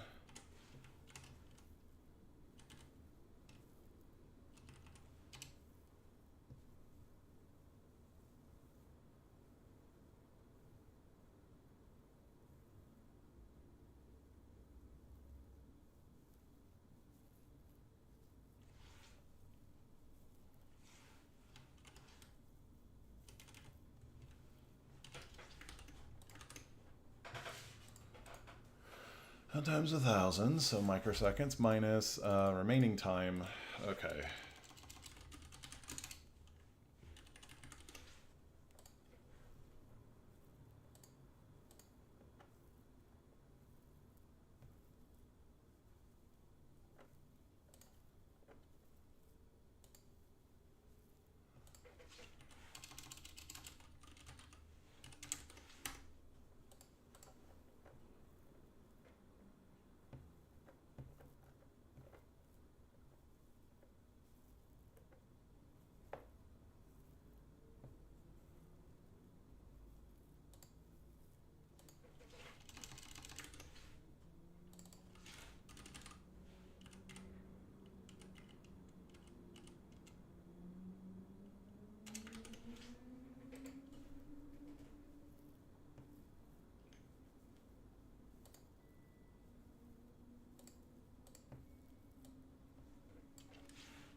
Hey, baby. All right, we're okay. Sorry for not talking in a bit. What we're trying to figure out how to do is figure out why we broke it. We're trying to essentially make this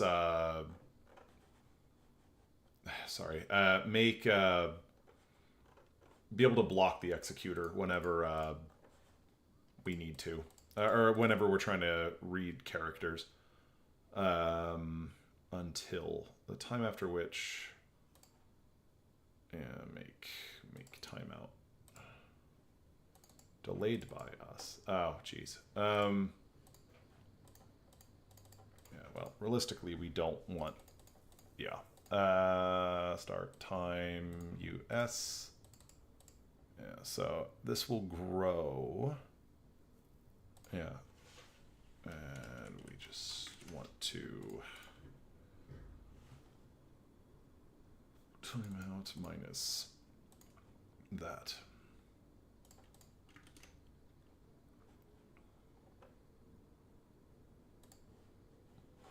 Stop.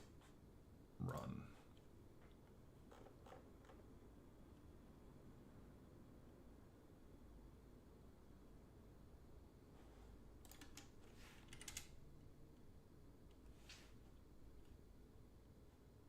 Yeah, that is really not working very well.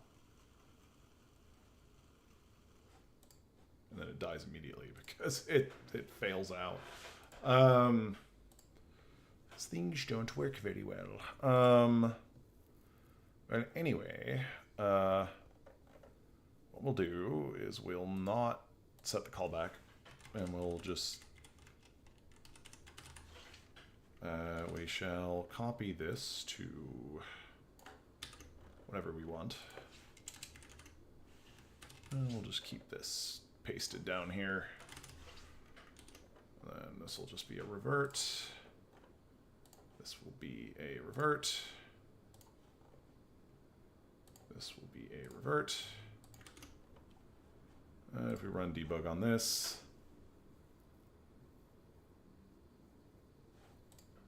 that works just fine.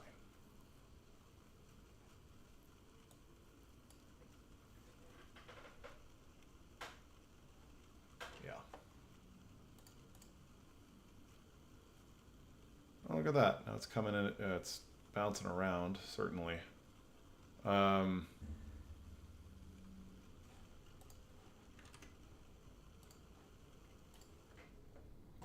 time. Seconds is divided by 1,000,000, modulo 1,000,000 times 1,000. Okay, yeah. All right, so.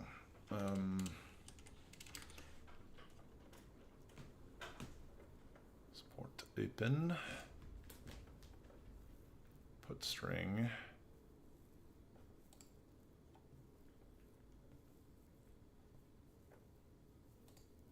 All right, start time. But so why?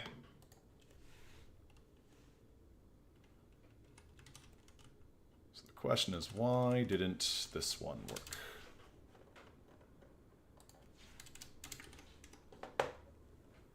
What we could do is do like a halvesy approach on this one. And basically block until characters are available.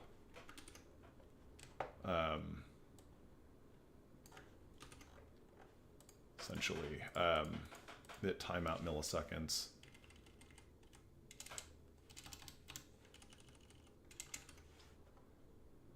Block until characters available. Task notify wait. Elapse time US divided by 1,000, and the cat has sat on my mouse. Oh dear Lord, what is happening? There we go. Okay. Stop that. Okay. So lapse time. Get timeout.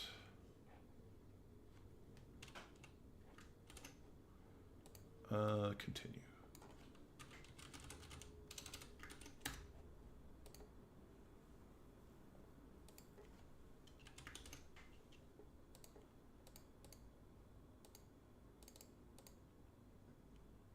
Pico error character.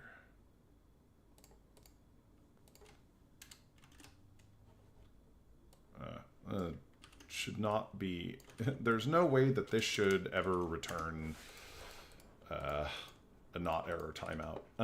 There's no way this should return error timeout, but just in case.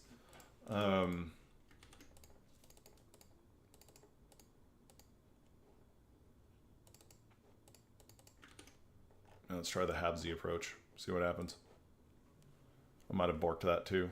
Who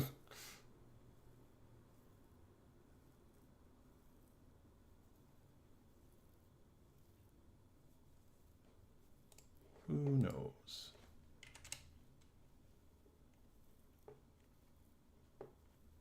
Who knows? Did I forget to re-enable? Nope, I enabled that. I enabled that.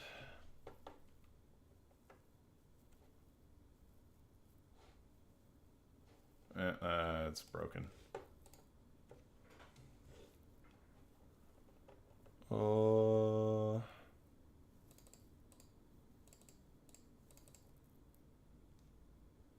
Get char timeout US 0 if not.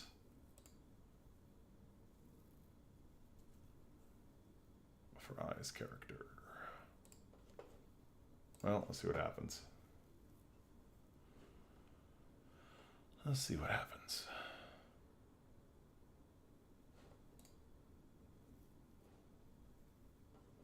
Nice.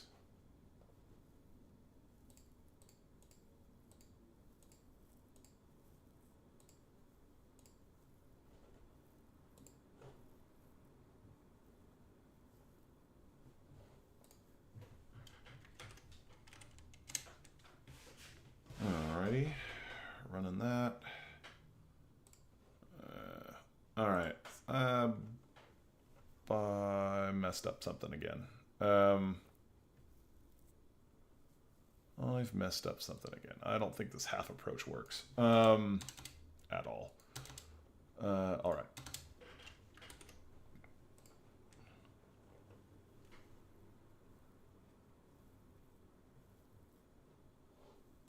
And the real question is what kind of timeout am I being called with to begin with?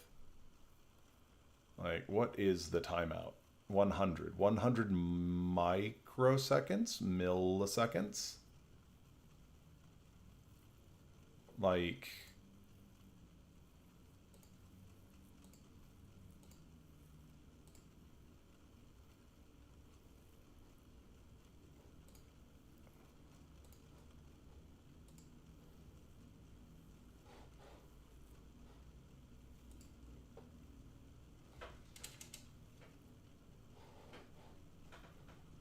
It's definitely not working.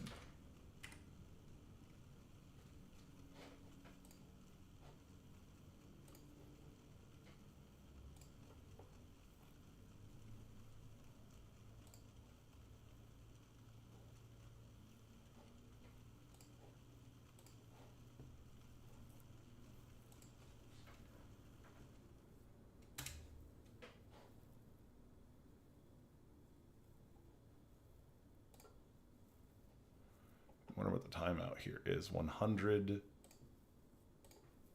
milliseconds.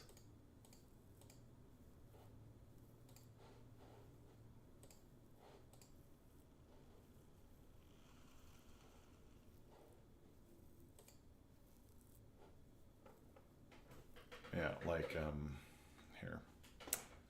If because yeah, the problem is if yeah, we shouldn't wait if well, I mean, if we get what the heck? I mean, if we get a remaining time out minus like how often is timeout 0? That's the question. Is there like a breakpoint break?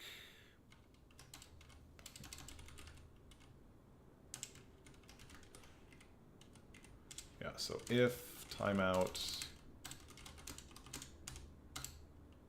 0, then we call breakpoint. Sure. All right.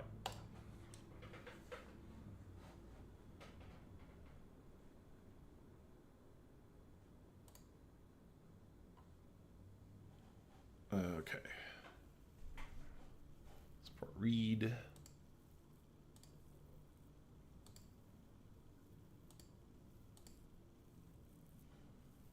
Remaining time is equal to,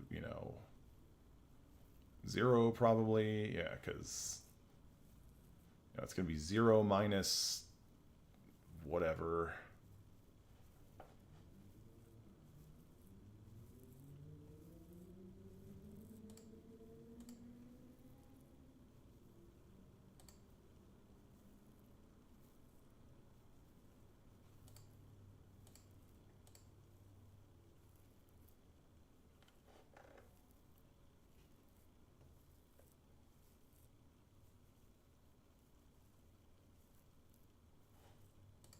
Yeah. Okay, hold on. Yeah, because if we go 0, so yeah, if timeout is equal to 0, there's no point in doing this bit. If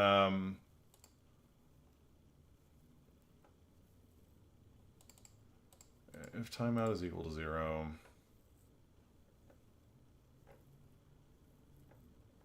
yeah, basically have to shortcut it. So, yeah,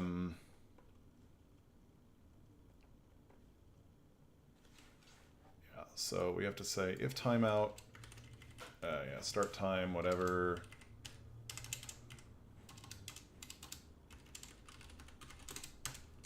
If timeout is equal to 0, then we just do this. Get buff len. If RC, then we say if RC not equals len, then we say error code equals 1, return RC.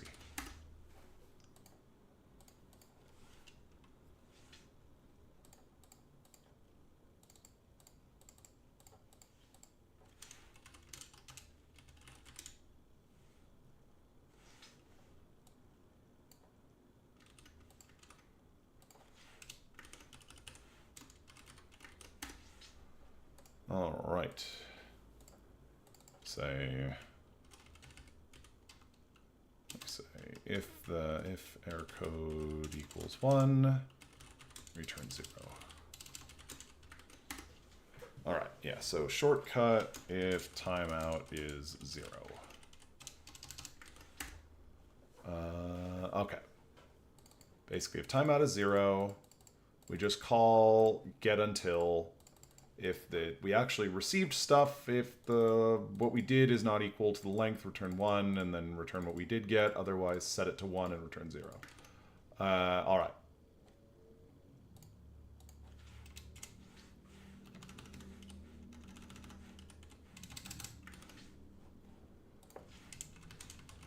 Otherwise, we need to sleep. Okay. Run. Oh. Gosh darn it. Compile. What did I get wrong? Oh, expected something. Something went wrong. What did I do wrong? Okay, hold up. Hold up. Oh, too many. Oops. All right.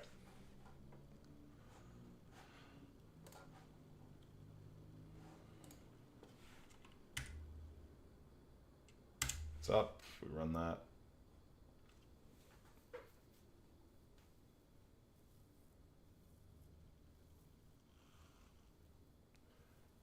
That is decidedly not very responsive in order to using sleeps. I wonder why.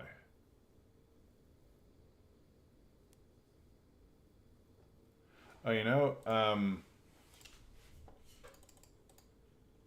this should always be initialized and is not reentrant. Oh, you know what? This might upgraded one of my apps. Yeah, that's my JS data. Yeah. Okay. You know, probably what's happening here is the fact that we don't have the RTOS task running. We have to actually wait. We have to do something in order to actually read USB. So odds are we're, oh dear. Okay, hold on. Let's ask. Let's see. FreeRTOS, Pico STDIO, USB, CPC callback. Why not?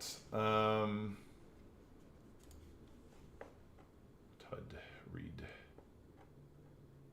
Enable. Well, okay.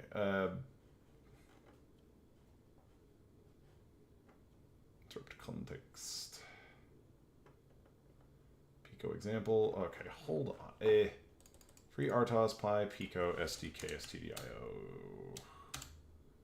USB.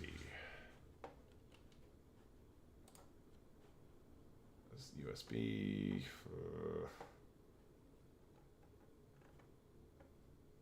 FreeRTOS build SMP demos.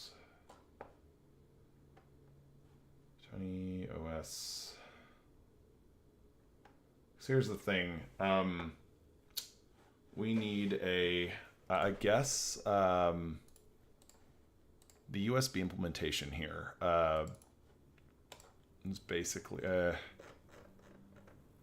we need to look at the USB implementation in the Pico SDK. Tiny USB, free, okay, you know what? Let's ask Claude again. Look, why not? Everybody uses AI tools now. I'm even forced to use them at work, even though I don't necessarily want to. So, let's see here. How do I enable FreeRTOS support in Tiny USB in the Pi Pico SDK for asynchronous usage of Tiny USB? STDIO. Asynchronous. I spelt it wrong.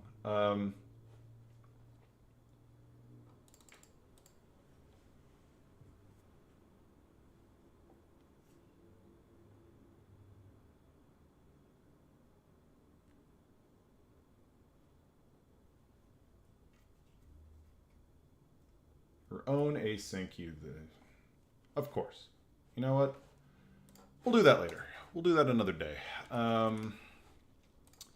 We'll do that another day because that is how we'll get the CPU usage of the executor down. Basically, if it tells me wait 100 milliseconds, you know, it tells me wait a certain amount of time to use then what we'll do is okay, anywho, stop, compile.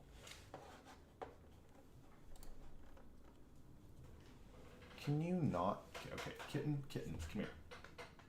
Look at this sweet little baby.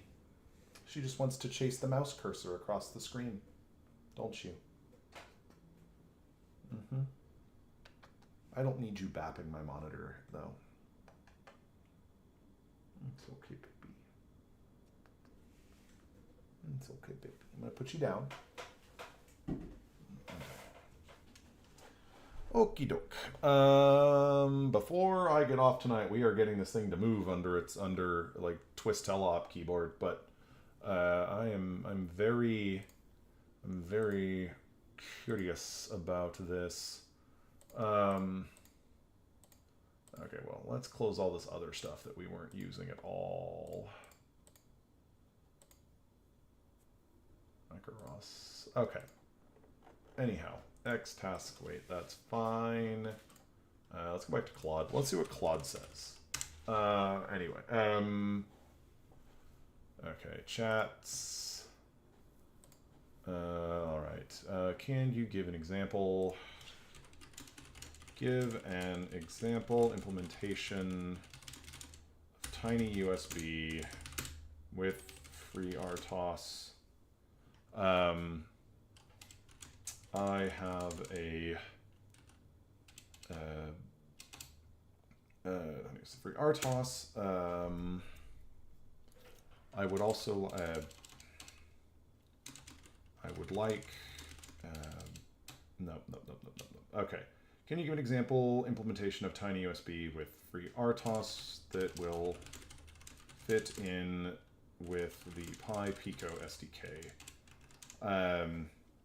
It doesn't have to use, it doesn't have to provide STDIO functionality. It doesn't have to provide, but I do need read and write functions. Read and write functions. I need a non-blocking write function and a blocking read function that takes a timeout in milliseconds. Read a function that takes a timeout in milliseconds. It should also support rebooting into. It should also support. Okay, also support using Pico tool to reboot the device into bootloader or application mode. If the SDK provides hooks for that, use them. All right, never mind. We'll just let it go this way. See what happens. See if it actually gives me anything usable. All right.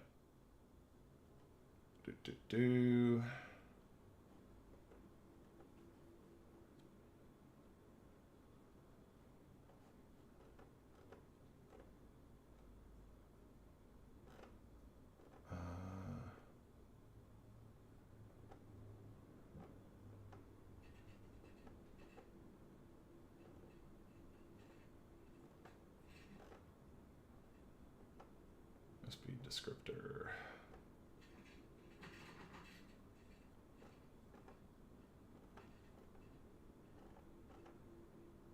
Well, we're going to ask it if it's possible to reset interface subclass.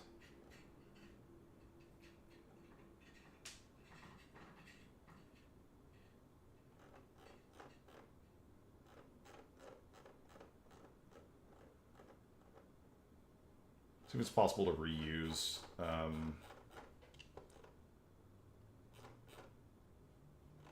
Is it possible to reuse any of the tiny USB configurations in descriptors and otherwise inside of the Pico SDK? I'd like to minimize how much reconfiguration of tiny USB we have to do. All right, watching a stream of me asking AI what to do. Okay.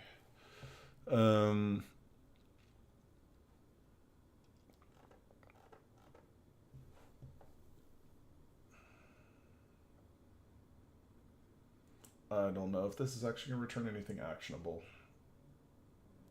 I have a feeling that it won't.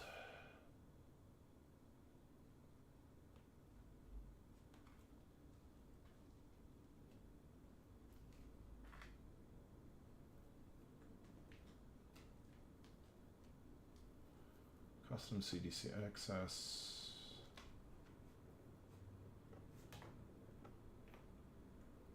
This was before.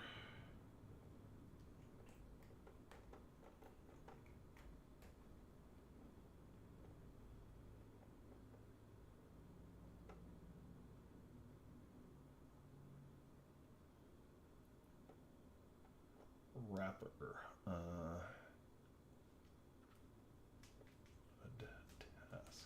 Task yield. Something sound. Oh, they're fine. Same as before. All right, SDKs already includes that stuff.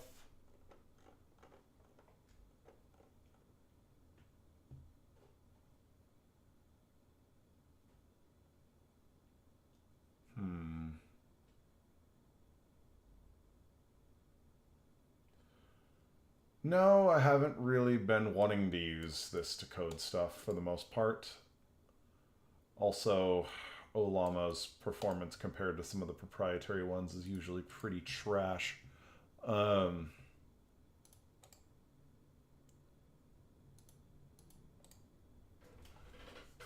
Okay. Let's try this. Well, anyway, we're going to start with trying to reconfigure tiny USB, because it might... I can't remember if it'll automatically do what we want it to do. OS... Well, let's re-enable all of the special ones that we're doing here. Oh, well, we'll copy the... yeah! Okay, too many things I'm trying to do at the same time. Okay. Close that. CMake lists. Config TUD.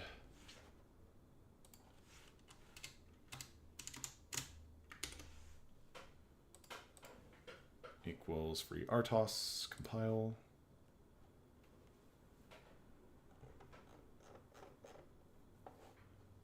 Right, we have to enable one of these.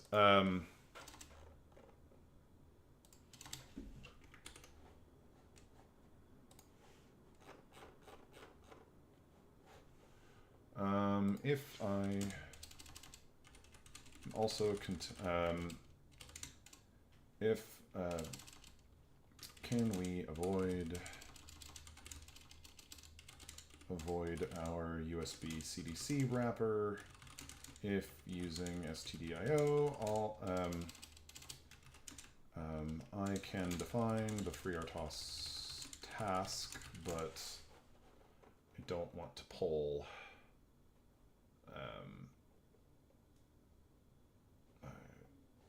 can we avoid using the USB CDC wrapper if using stdio? I can define the FreeRTOS task, but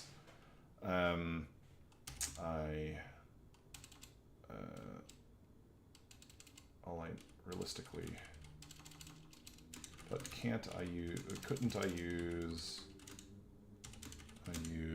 the stdio, chars available.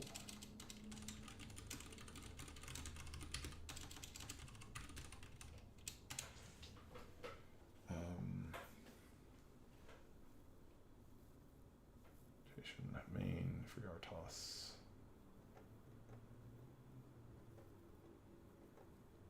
Task app task.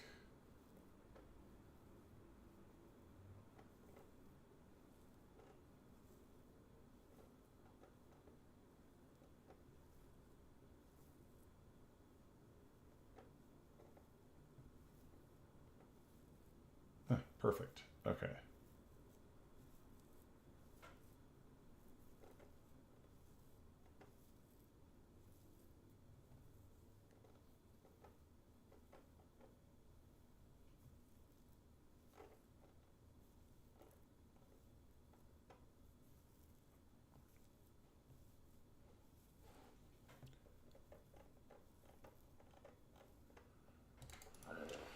All right, can't we dig down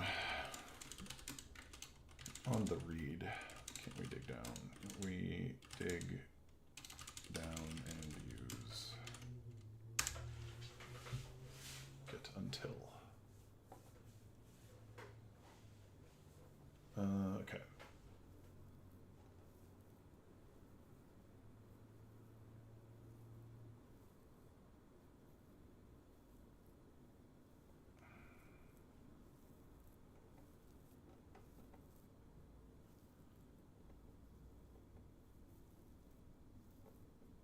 Oh, we don't even need... Oh, okay, perfect. That might even... Okay, we just need to define this USB task. Okay, cool. So rather than any of this, we'll just comment this out. Do define... No. What am I doing? Static task handle USB task.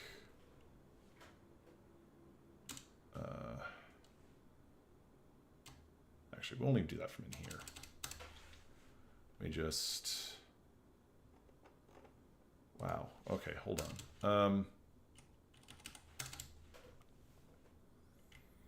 It's actually a good question. Couldn't we just, rather than having to do this busy wait in a loop, we could just...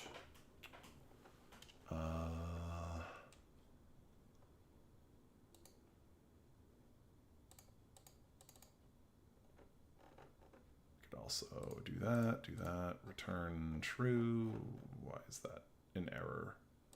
Expected declaration. That's fine. Comment this out. We're gonna going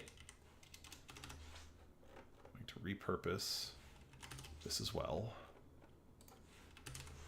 Couldn't we have just redefined this simple one? Or I mean, we're gonna try to do the FreeRTOS thing as well. But I'm curious. I just want to re-implement this using the get until. Because we could theoretically do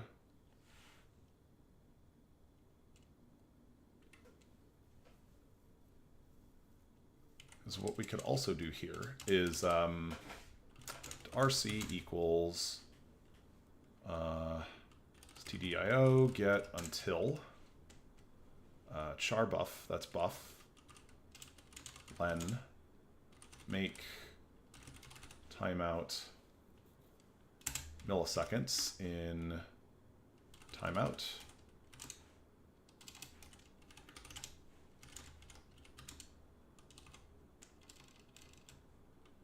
Okay, if RC equals pico error timeout, we do error code equals 1, return 0.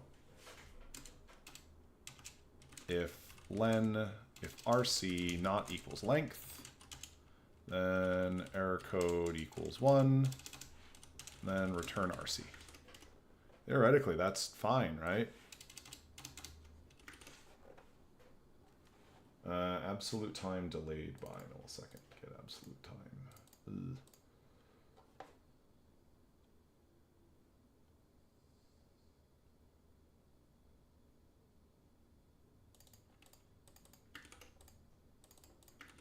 All right.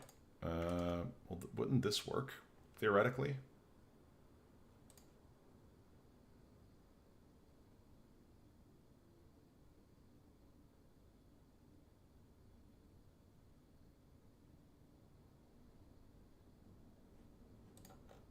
I'm curious. We're gonna go and turn off this again. Compile. I'm very curious. Run. I may not be using this function correctly, but I am interested. Oh, hey, look at that. Thing spins up. Getting our stuff. Oh, look, that function worked just fine. Made it, I mean,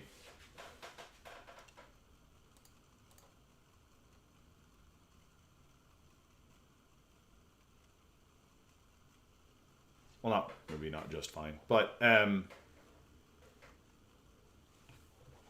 I should say that implementation is far simpler than the one we were using, than this one, just by using get until.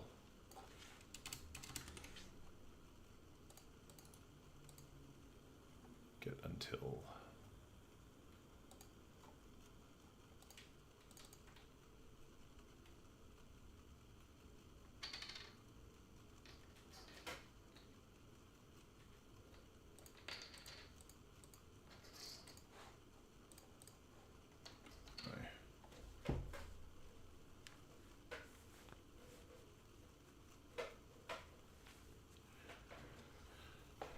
Okay, that's fine.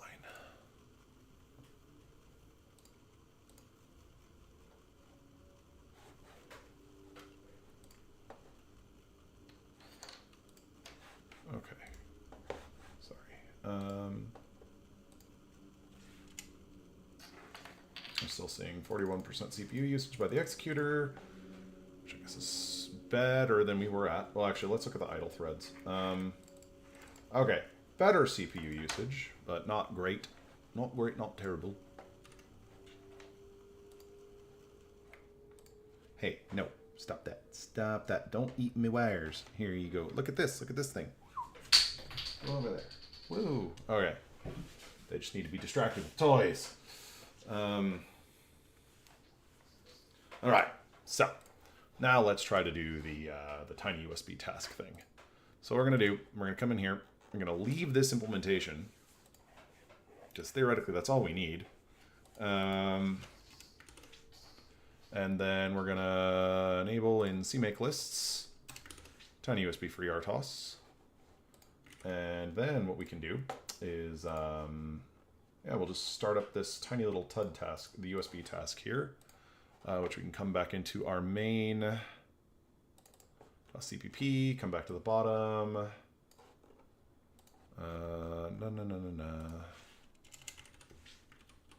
No, we want to come back to the tasks. Tilt suite task, USB task.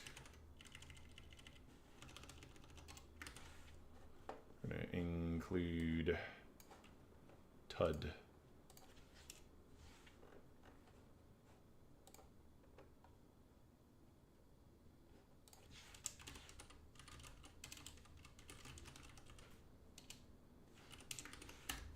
USB. All right. We're gonna have a task handle defined for. No, kitten. All right. Stop pushing buttons on my keyboard, and stop eating my cables. Here, hey, you, stay over there. I know you don't like me streaming. You want me to give You want me to give you all of my attention. Mm-hmm. Mm-hmm. Look at you. Look at you. Little goober. You little goober. We're going to say task handle, USB task handle equals null pointer. How much stack do I need to give it? I don't even know. It's fine. We'll find out. Yeah, what priority? X task create USB task USB tiny USB. We're gonna give it 8192. We're gonna give it 8K null pointer. So idle priority +1 and tiny or USB task handle. All right. Compile. Things are redefined. Warning, see USB OS redefinition. This is the location of previous declaration.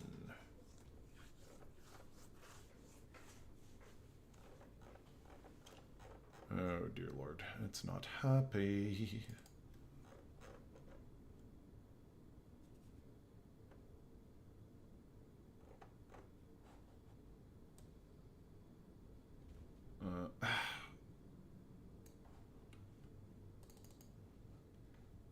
See. Now. Stop. Now.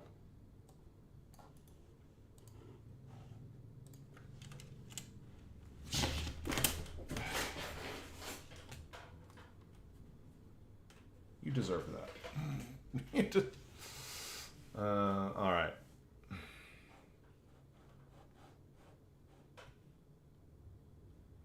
Move your manual definitions.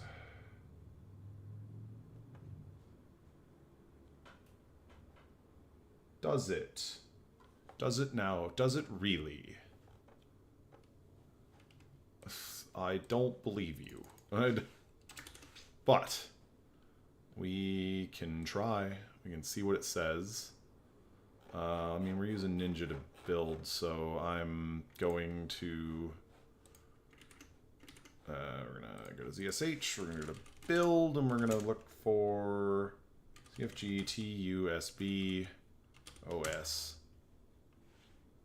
That's gross. OS, OptOS Pico. It's OptOS Pico. TUSB OptOS Pico. Come on.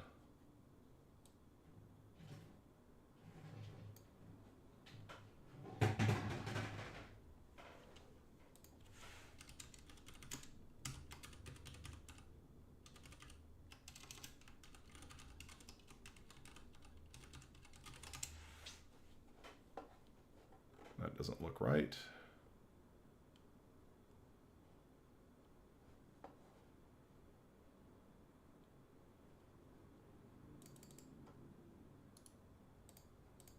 Oh dear. Okay. Well, let's see if that actually... Again, he who is confidently incorrect.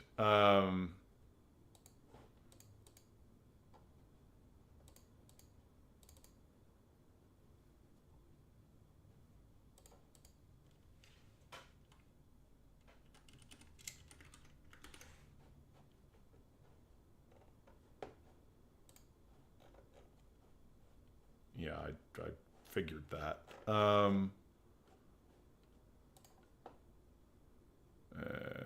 Delete the build directory. Compile.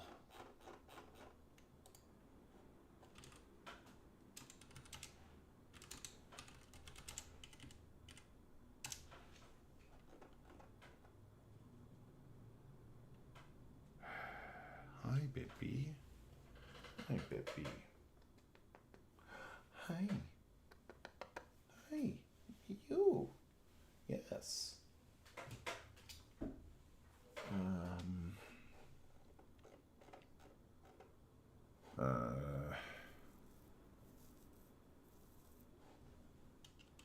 Hold on. We're gonna open up a new tab and then go to the Pico SDK, Tool SDK 2.2.0, and we're gonna RG Pico Tiny USB OS. And there's absolutely nothing defined there for that. Ah, of course. Find dot grep tud. Yeah. No, wait. An USB. Yeah.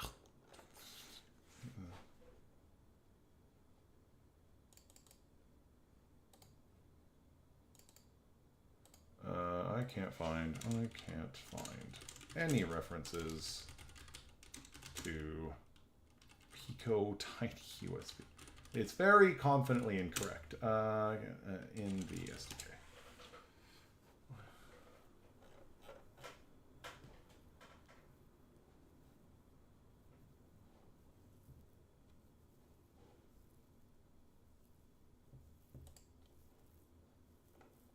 You know, we could also just see what happens if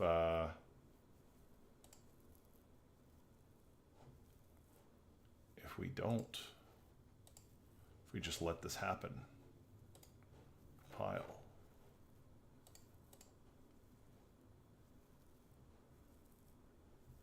If we deploy it and just see, just let it, just send it, see what happens.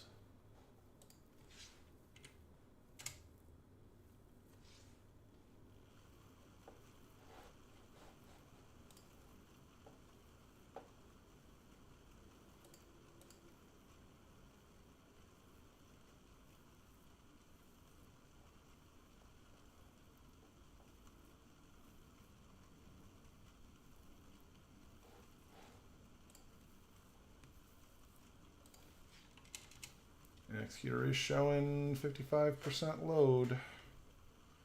Tiny USB is showing 95% load.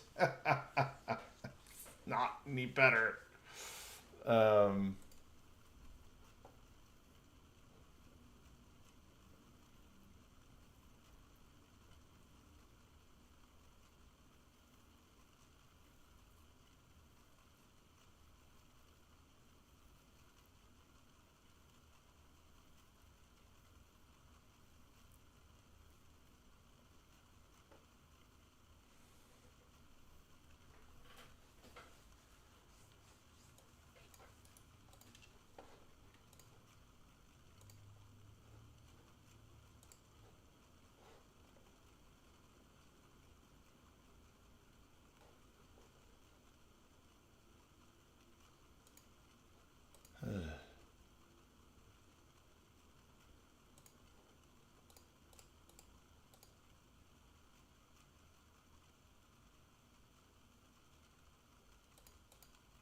It doesn't.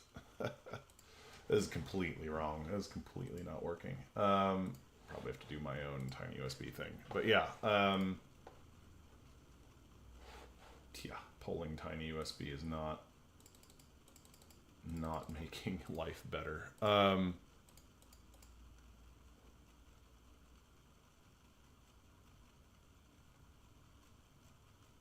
Executors at 51% load.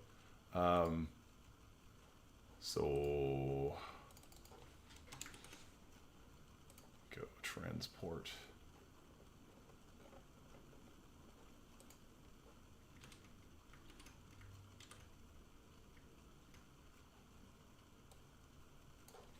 Yeah, that's very wrong, but see what happens here.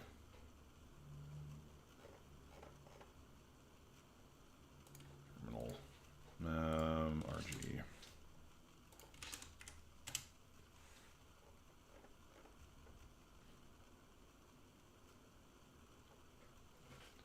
Last one wins. Oh.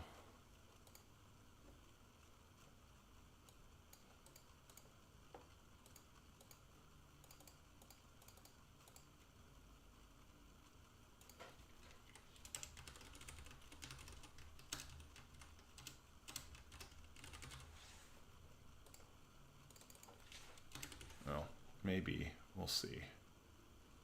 It could be the way that it... I highly doubt. Delete.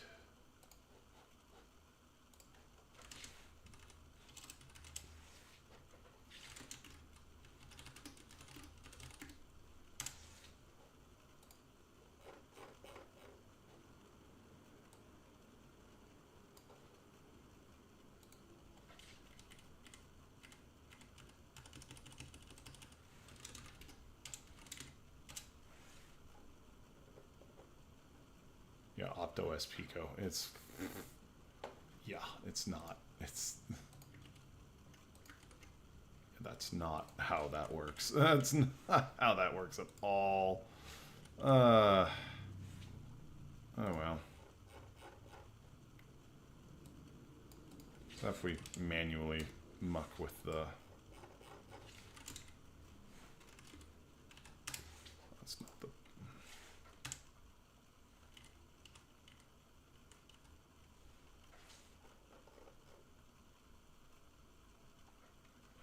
Yeah, no, that's not it.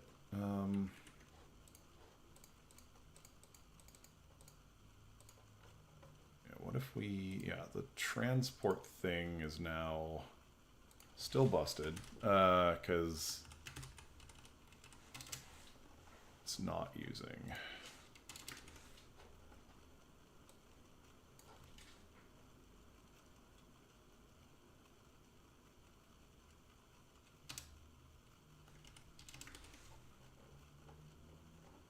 So what happens now?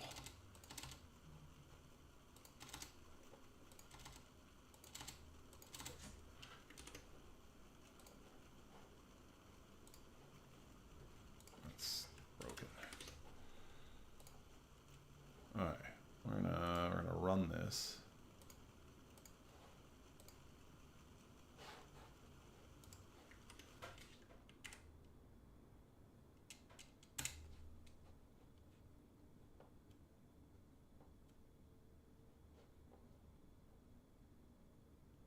Yeah, that ain't making it work. Yeah, that didn't do jack. Okay. Okay, maybe we'll table this for another day. Table the what do you call it? FreeRTOS support for another day. In tiny USB. All right, so that was a fun detour. Anyway, we'll just keep this code around just because it works, or well, doesn't really work. But anyway, so we'll turn off this creating of the tiny USB thread because it doesn't do what we want it to do. Anyway, TUD task. TUD task external, go to NISR. So there has to be, okay, well, clearly this is wrong, so let's see. Let's see. Pi Pico SDK TUD opt OS FreeRTOS.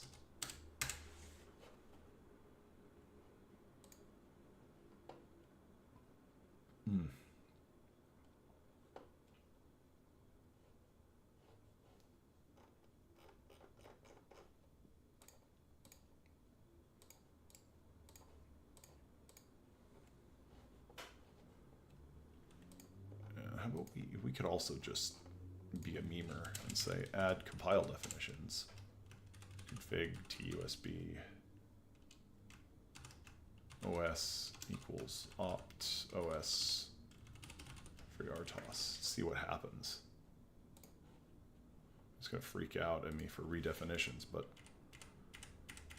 RG. Maybe what order did things come in? Nope, not good enough.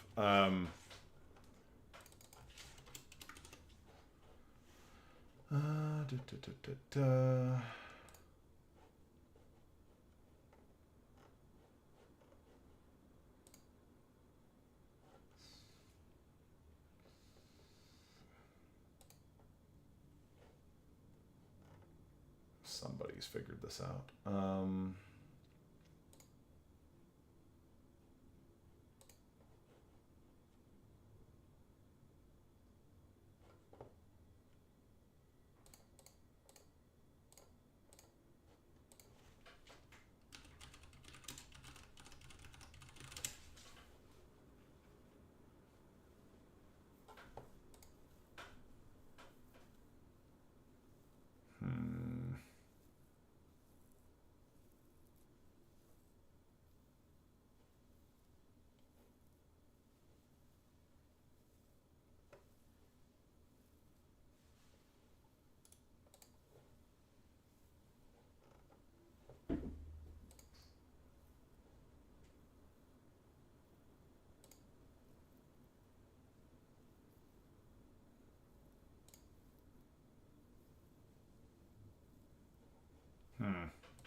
Okay.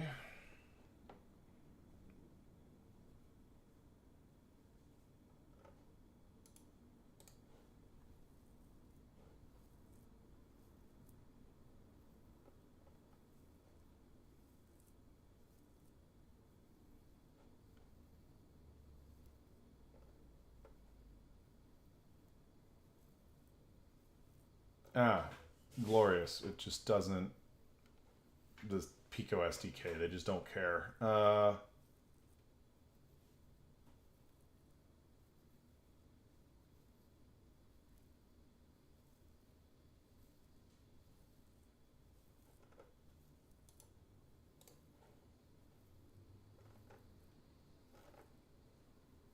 I see. Both things are just pointing their fingers at each other and saying, the FreeRTOS trivial delay doesn't.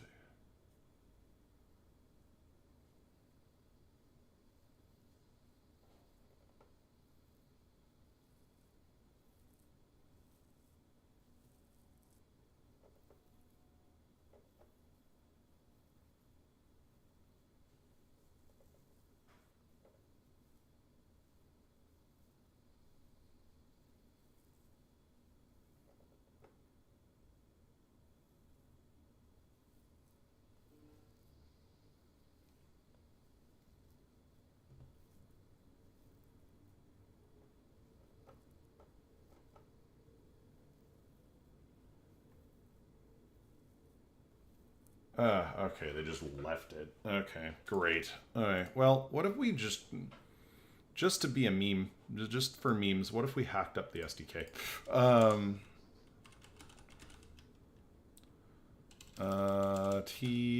TUSB config USB OS.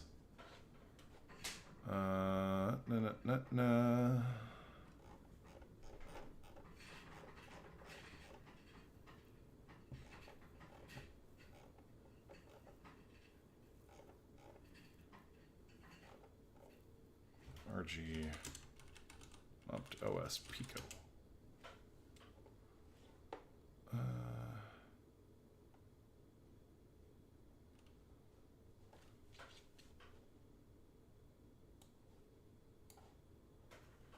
equals none, and not equals pico.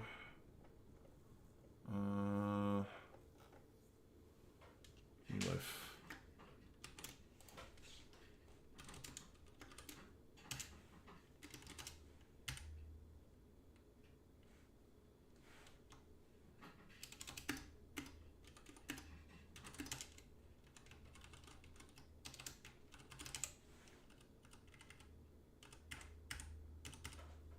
Maybe we can do it this way. If not, tiny USB optos set optos pico. We might be able to do it that way. Alright, we've got tiny USB opt OS FreeRTOS to opt OS FreeRTOS. Delete build.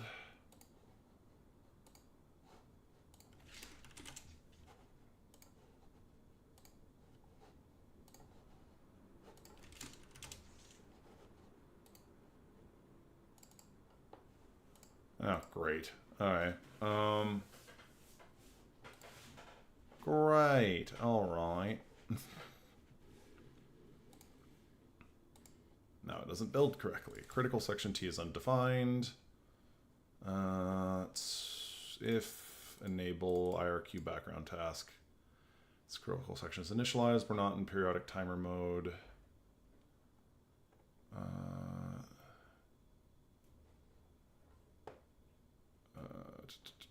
Okay, fine. We'll deal with this. Okay, realistically, we will actually deal with this another time. Just because this is proving difficult. Main. Remove the USB task. Okay. Delete build again. Compile. Okay. Something didn't work. Something didn't work. All right. Oh.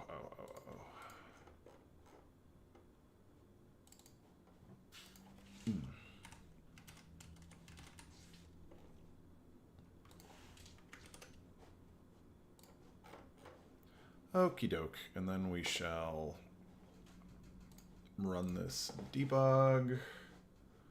The agent's ready to go. Generator's created, the laser is up.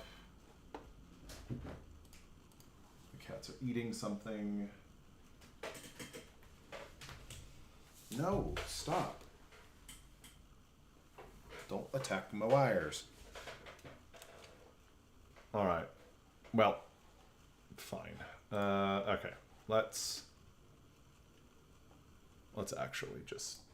Okay, we'll deal with this another day. It's something that should be pretty easy, or well, maybe not easy, but something to fix in the future anyway. So next we shall look at... Okay, so yeah, let's do the motion control. It's almost 11. Okay. We'll do the motion control and then we'll call it. All right. So we're going to close all this stuff for now. And we're going to do twist, twist method, twist, teleop, twist keyboard. Making sure you're not a thing. Okay. No, I want ROS2, you silly. ROS2. Damn it. ROS 2.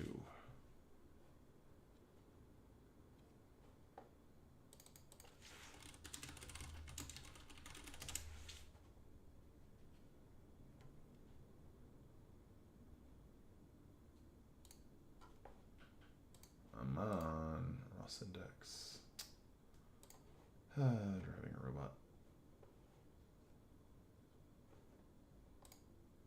ROS rolling. Just keyboard. I want jazzy. All right. ROS args remap command velocity. So it's called /command velocity. So now we need to figure out a subscriber for that, a subscriber system for that. All right. Actually, you know what? I'm kind of curious again. What is the CPU usage of the executor? We'll run that. We'll run the agent. We'll see this stuff come up.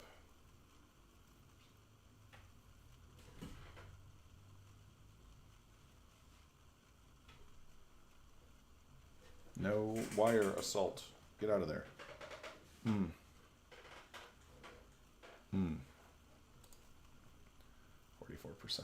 Okay, anywho. At least it's not officially broken anymore. All right. So we need to subscribe to slash command velocity. We need to figure out how to do a subscriber. ROS subscriber, static, RCL subscriber. Subscription T. Command velocity subscription. Okay. micro-ROS RCL subscription T. All right, publishers and subscribers. Publisher init default, best effort, custom qualities, publish a message, subscription. All right. So we're going to do publisher.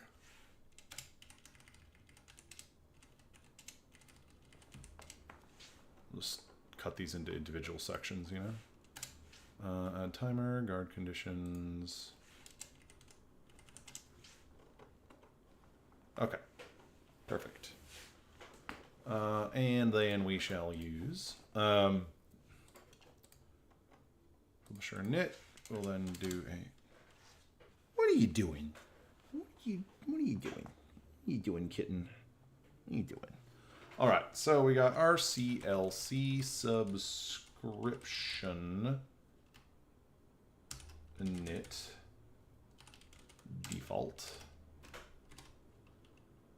We got RCL. We got command velocity subscription node. ROS IDL get message type. Support CD messages message twist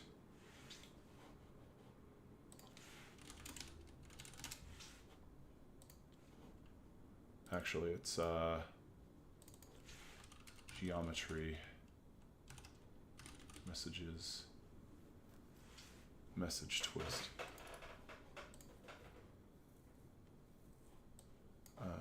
We can do different.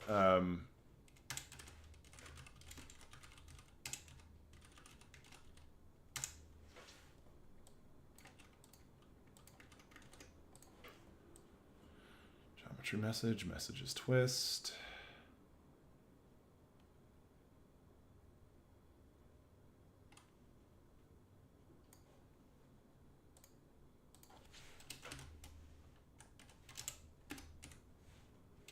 Twist and probably command velocity.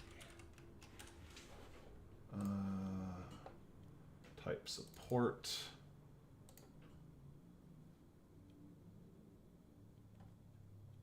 Topic name, yeah, command velocity. Perfect.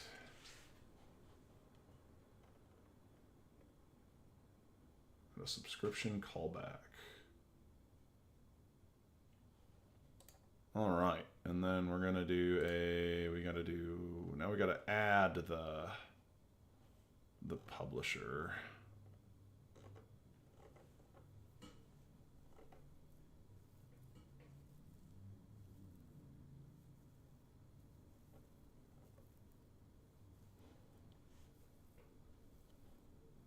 Add a subscription callback. Oh, there we go. Executor add subscription.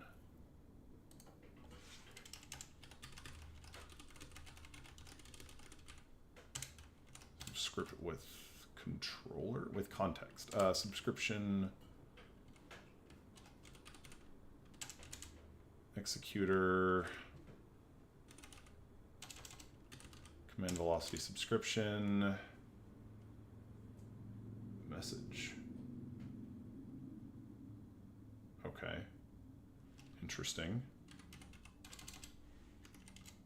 We need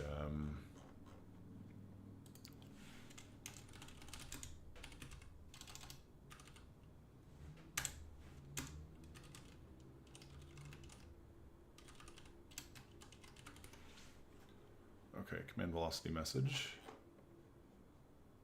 Enter and velocity message. Executor subscriber message. And then we'll handle it this way. Const void message in.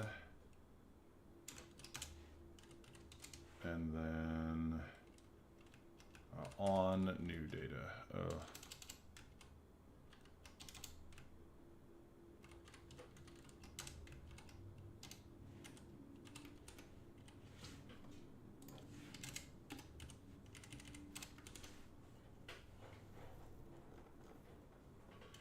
Don't actually need this to be static, but we do, and we don't need the subscription to be static either, technically.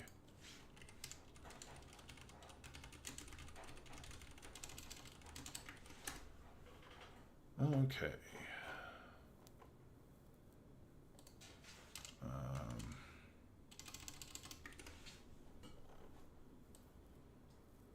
Added a lot of code that we're gonna have to cut up into some other tasks at some point.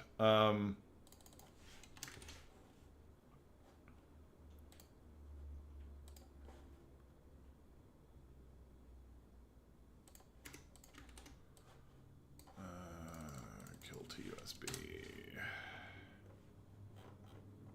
Kill that. Okay. RPM Q. No scan Q, scan release Q. RPM Q.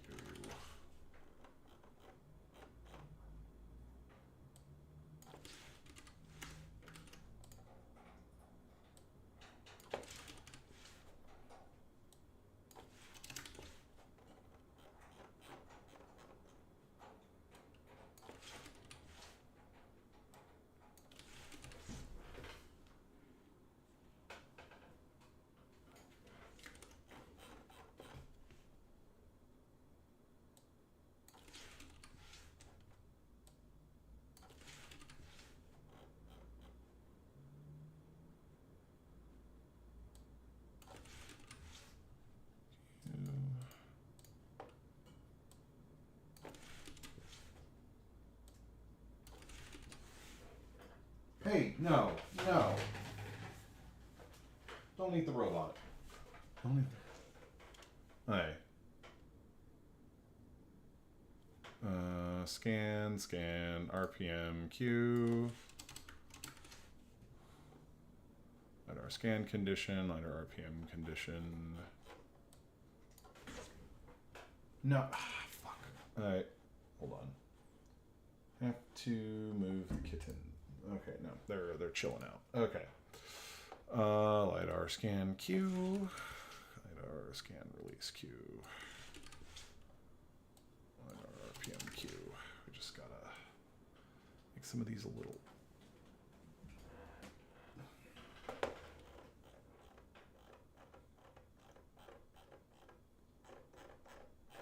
Hold on.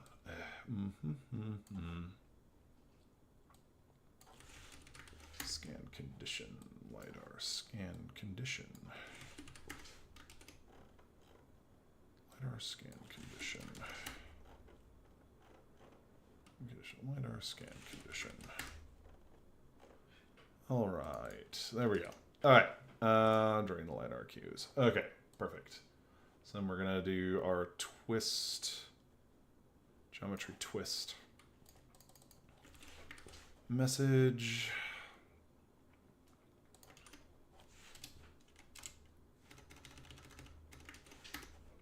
And velocity on here, we're going to do a geometry twist. Twist equals message in equals geometry. Let's see if that actually freaking lets me build. All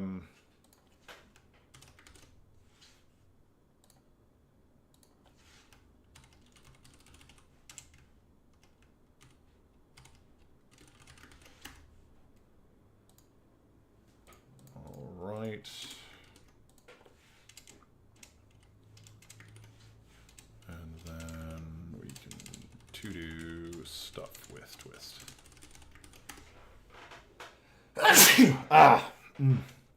There we go. Make sure we still got our motor stuff working, right? All we have to do is, yeah, left speed, right speed. Perfect. Okay. So on a init of ping agent, stop motors.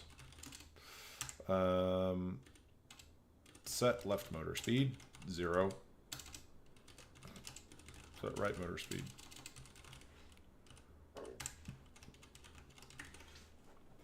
Okay.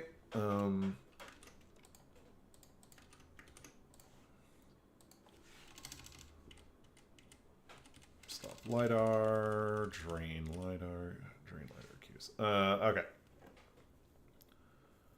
So spin the executor. All right.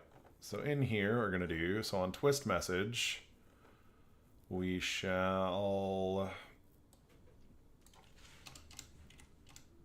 so twist dot linear dot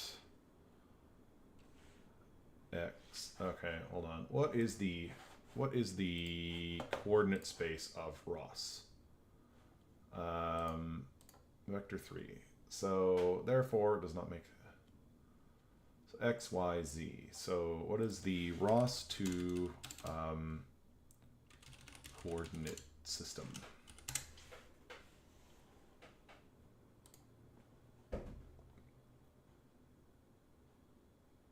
Well, that doesn't help. What the heck?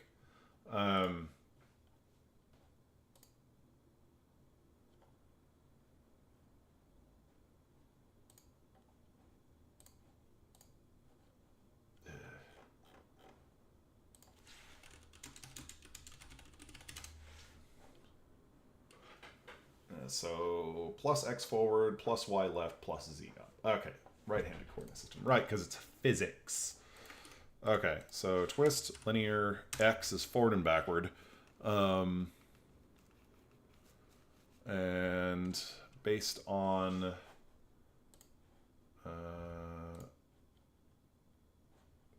does ROS2 radians. Is it in radians or degrees? It's probably radians. Angular velocity is measured in radians per second. Okay, well, we're not going to do, okay. At the very beginning here, we're not going to directly respect map twist onto motors.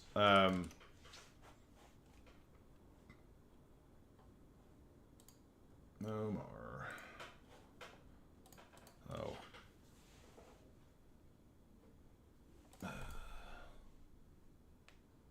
So basically, we're going to do twist linear x. It's going to be our overall speed plus. All right, so we're going to say set motor left as twists dot linear dot x minus twist angular dot z.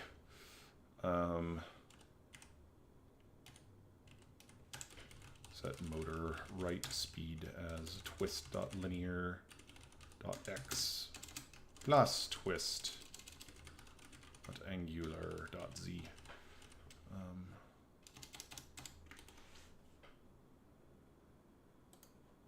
There we go. Okay, that should be ready. That should be good. Compile. Perfect. I'm going to upload that.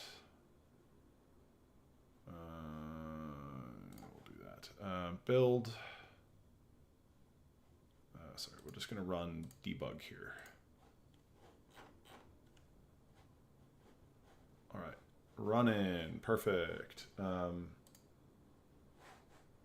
up the agent.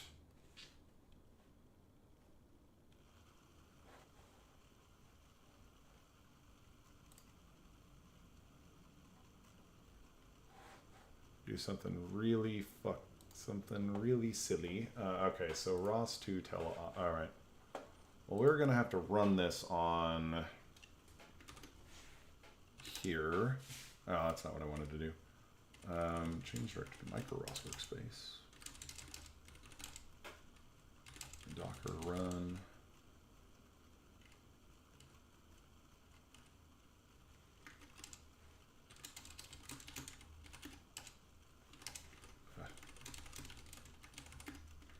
Projects, PyBot, or right, projects, Stinger, ls ROS2 workspace, lsu ROS workspace. Well, oh well. Docker run RBIS2. Yeah, let's re-add the laser scan. Add laser scan. Topic.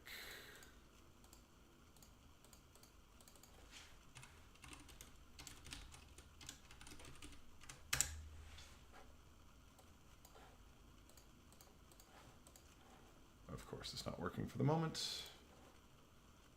Cancel.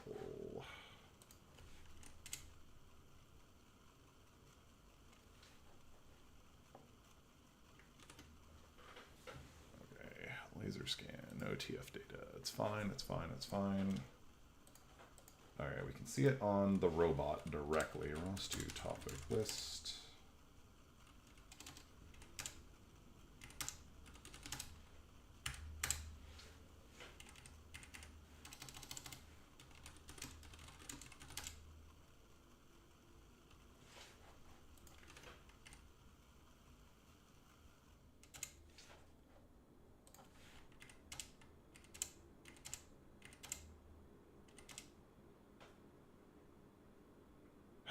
Let's see. Does this thing spin back up?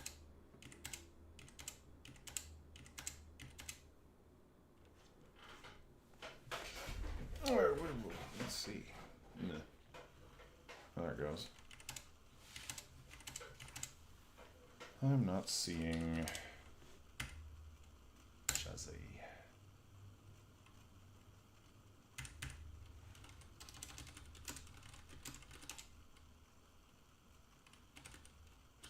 Topic echo firmware runtime stats. We're still listening to firmware runtime stats over here anyway. Well, we were before this stopped working.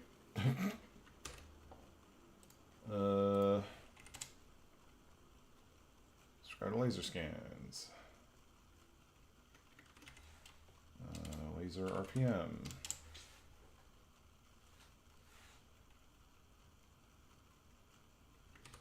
All right. That's your topic list. Decidedly, the networking starts not working well. Because of course.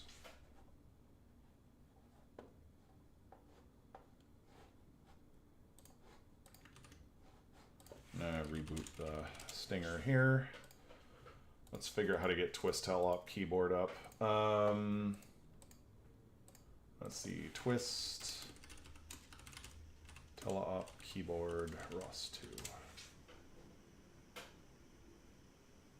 Jazzy.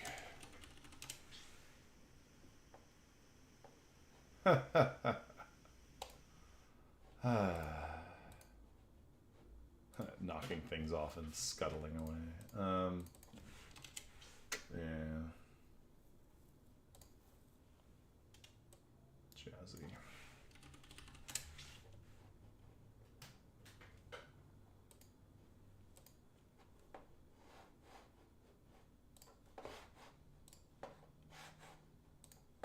Alrighty. Let's see how well this ends up working. So if we bring back up the robot,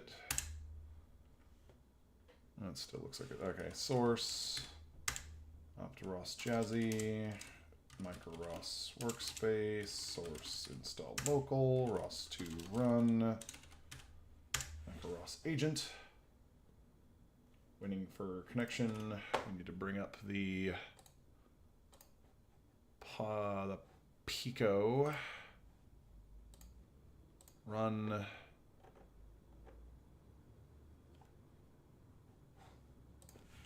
This up. For connection, ls USB. Oh dear, sudo dmessage. Ah, of course it freaking breaks by default. Okay. Alright, rebooting again. Alright, how do I get ROS2 run twist telop keyboard, twist telop keyboard? Maybe I can just run it. Ah, perfect. And in theory, I should be able to do ROS2 topic list,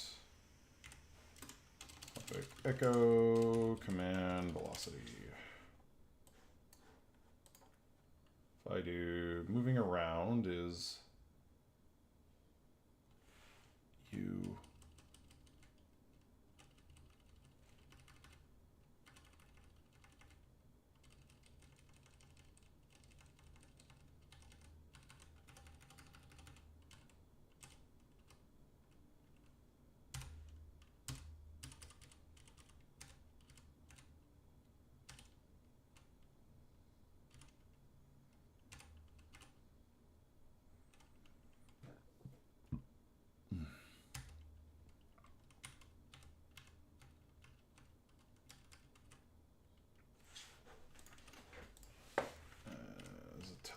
Is there a twist telop joystick?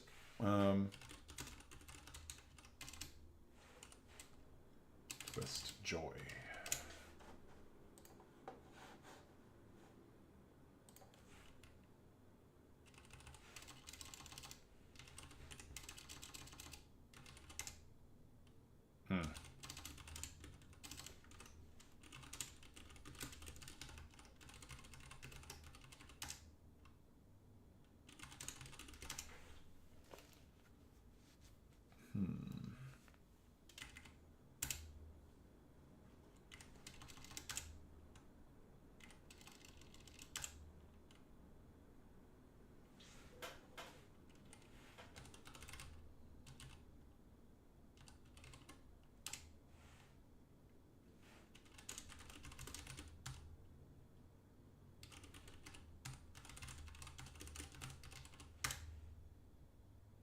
Ah, perfect.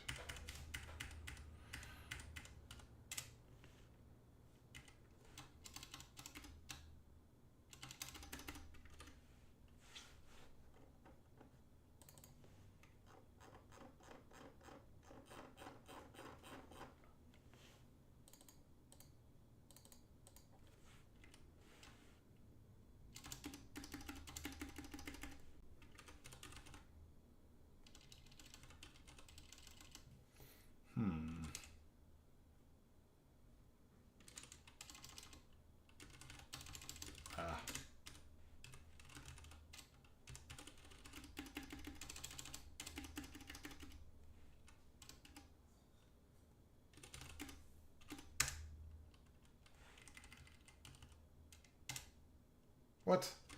Okay, hold on. ls opt ROS Jazzy bin.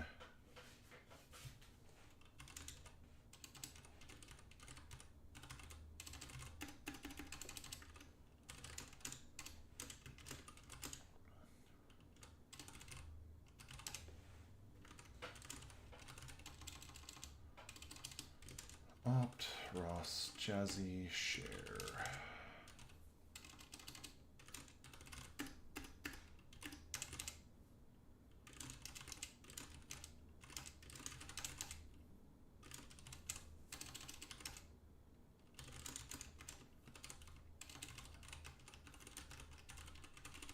Trying to find the binary.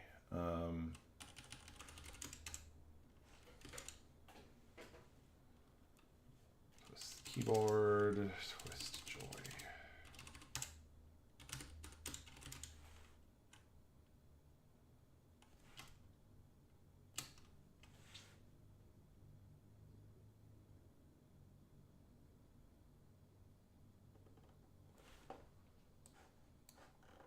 How the hell does this even work?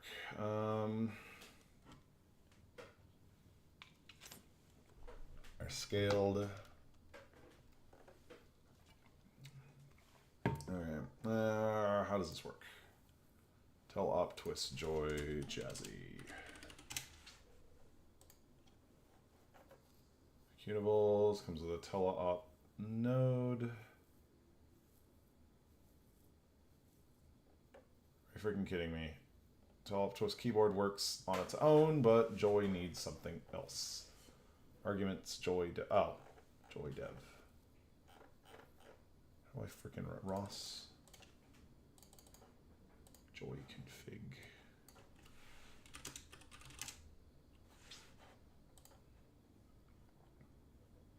PS3. Okay, well, you know, fine. We're gonna pair my wireless controller and see what happens. All right.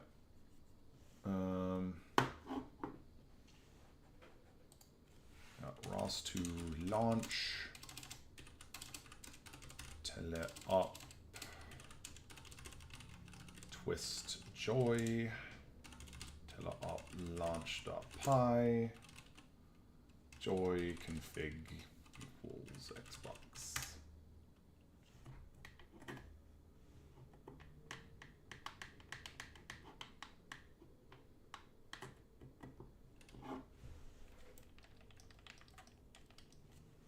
Now the question is whether my frickin' controller comes here, dev event. Oh, comes in nice. EV test.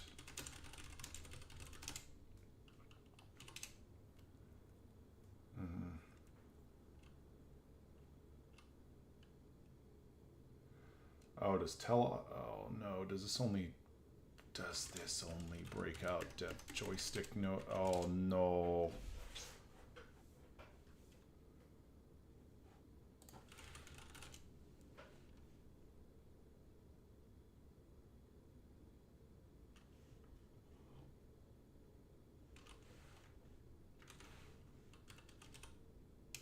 Might only work for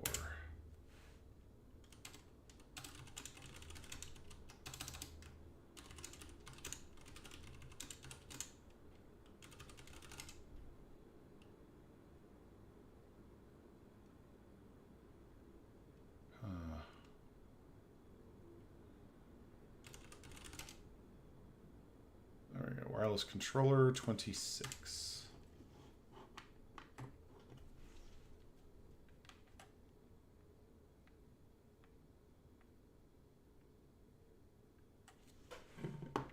All right, so we got to launch twist or teleop twist joy teleop launch dot fly joy config PS3. Why not? Wireless controller dead zone. Okay, cool. Then we're going to look at command velocity, which doesn't work. List. Click echo joy.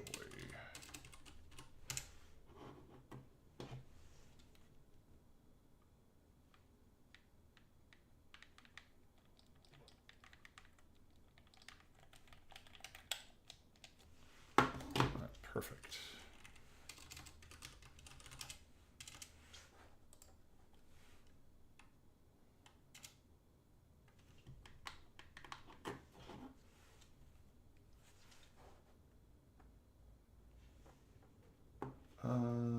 enable button. What's the enable button by default? Oh, tell op enable button is button 8. Well, I have to find out what button that is.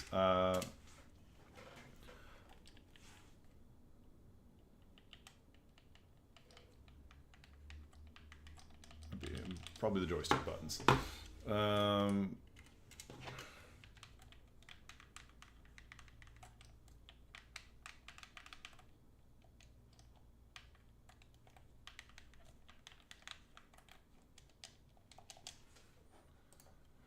Or not.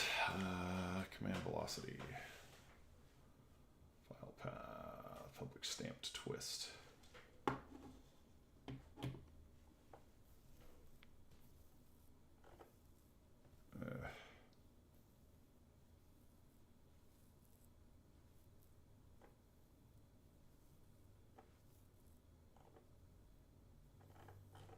Why? Why is this not working? Why is it not publishing that? Let's disable the enable button. Require enable button false.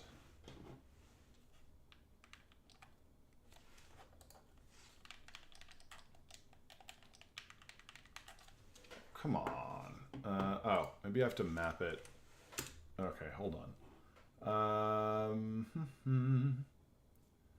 Linear movement control.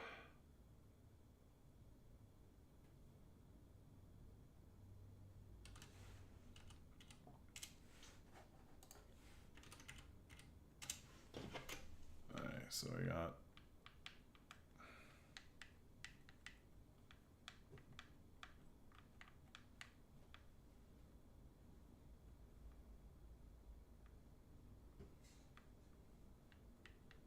four.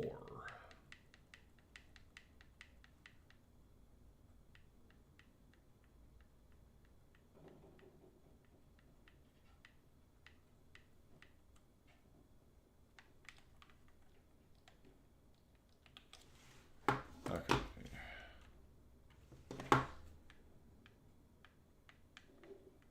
4 and 3. Button dot x is 5. That's 4. Axis angular is 3.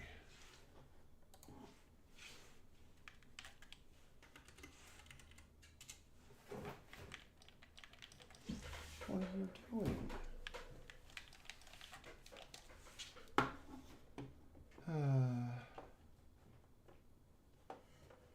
How do I get? Okay, hold on. Let's ask Claude again. Fuck it. I'm tired. All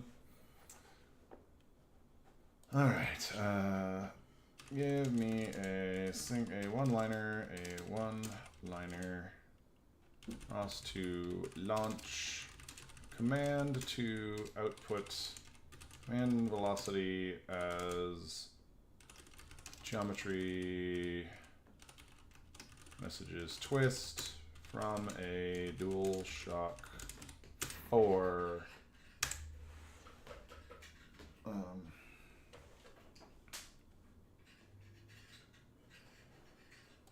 I highly doubt that's actually going to work.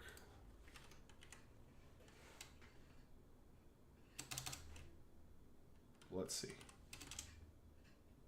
Oh, look at that.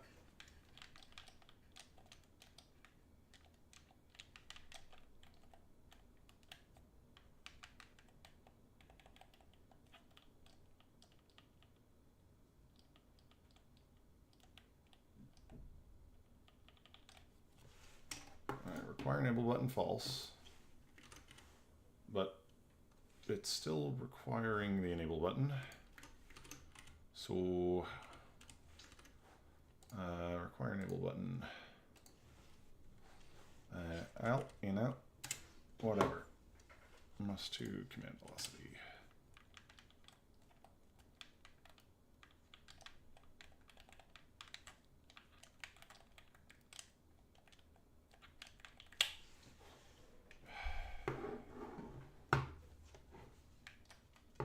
left stick.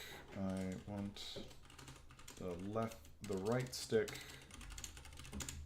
I don't want to have to use an enable button, and I want the left stick up and down to control the X axis of twist, the linear X axis. Twist and the linear Y axis. And the right stick, damn it. And the right stick left and right to control the angular Z axis. Angular Z axis.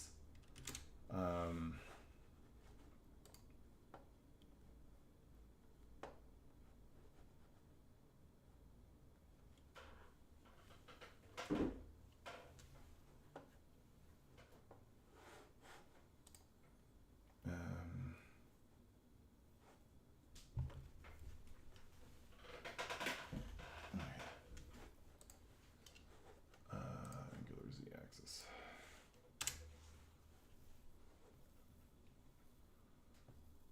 What it'll do? ROS args enable button. Okay.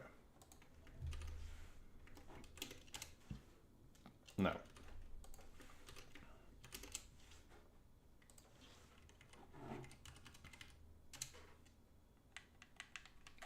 Come off it. It's still not fucking working.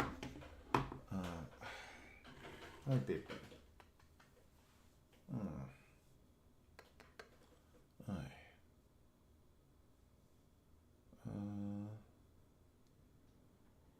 I do not seize. I do not see this working.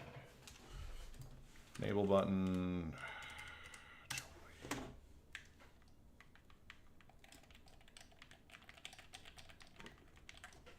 I don't see anything coming out. ROS2 top joy.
Okay, still trying to figure out how to map my controller to, there we go, joy, enable button.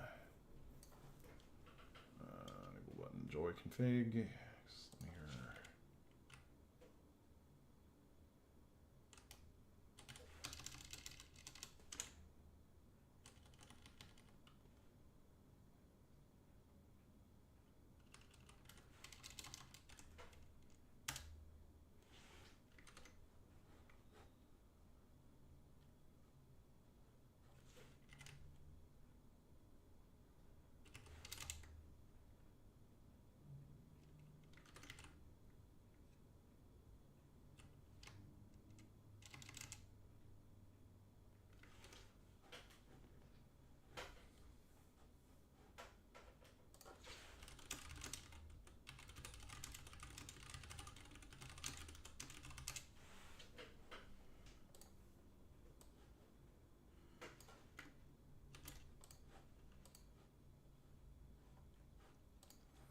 Here I am complaining at an AI. Alright, how the hell? This is me not understanding launch messages.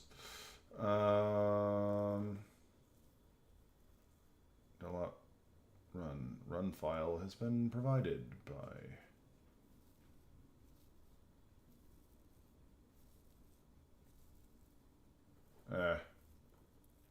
Alright.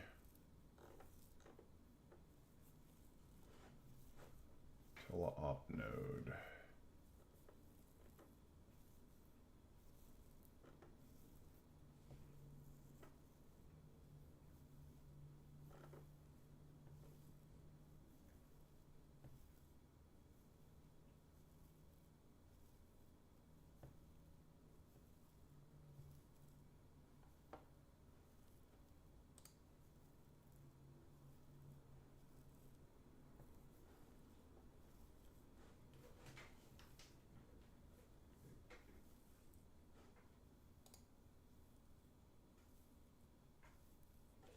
Oh,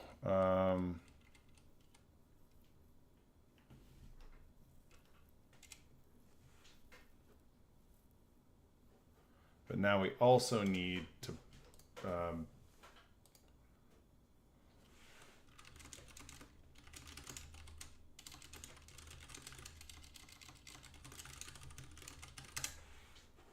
we also need to run the joystick node.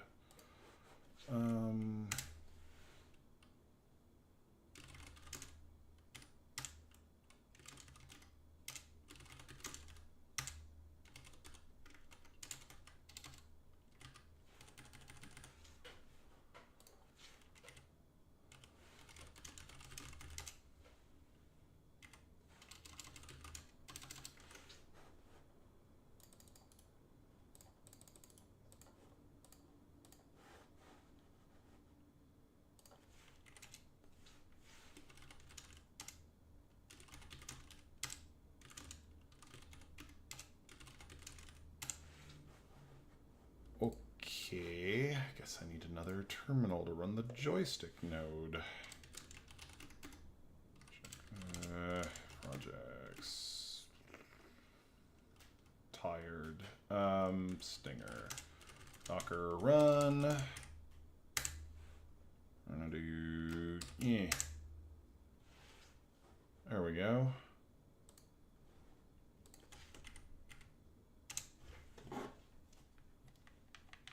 Is that working? No, it's not. It doesn't work ever.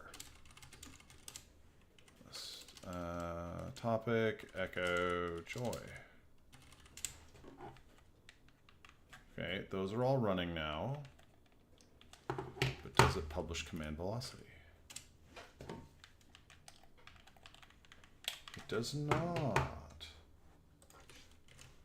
What if we did do enable button 8?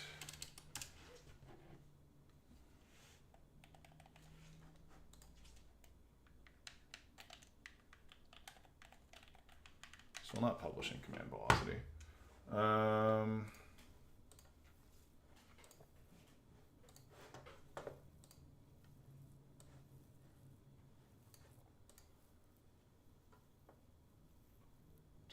Twist joy. Wireless controller. Does not seem to be publishing. IBS 2. I'm still not. Fuck.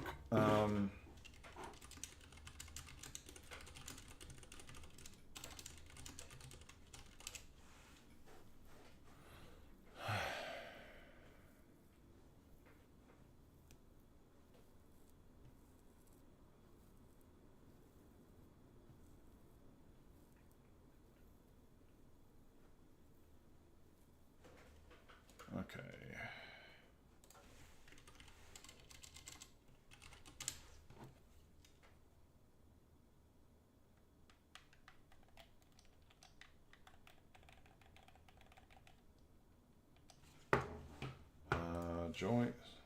Joy is being published.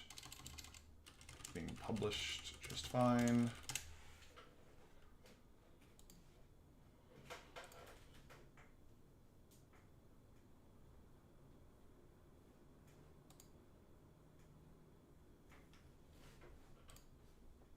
Okay.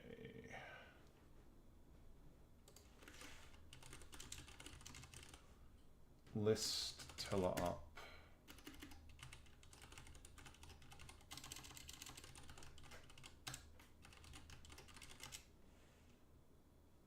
Alrighty, join node. Let's do param get.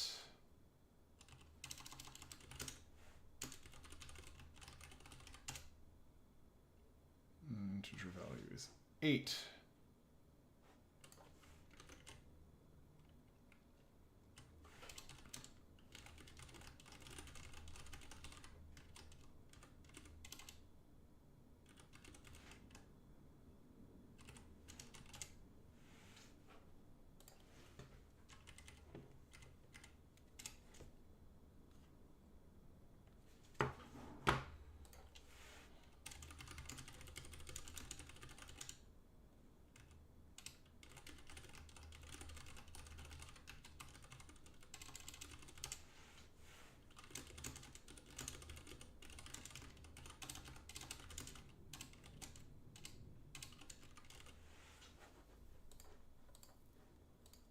How do I get the dead zone?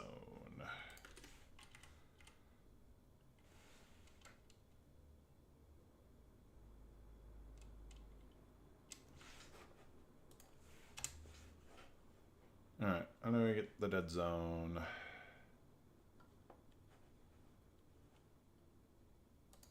Okay,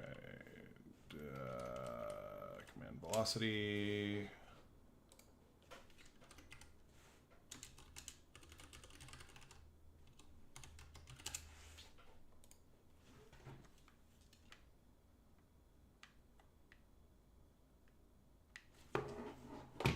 Set the how do I set the range?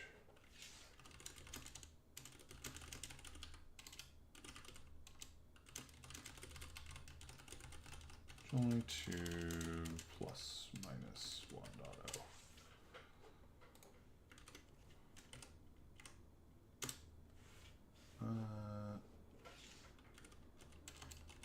Scale dot scale linear dot x equals 1.0.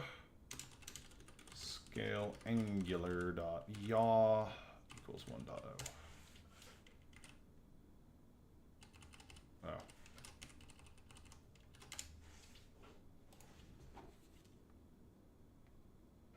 All right, let's turn on the agent. Because now it looks like it's working. Or something's happening anyway.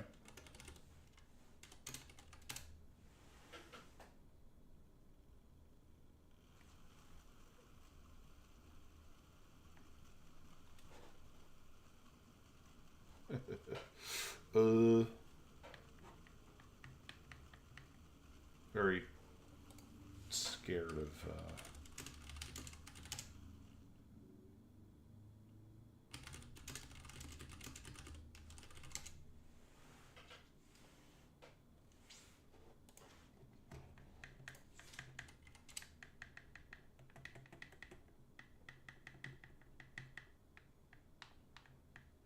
appear to be published yet. ROS2 topic list.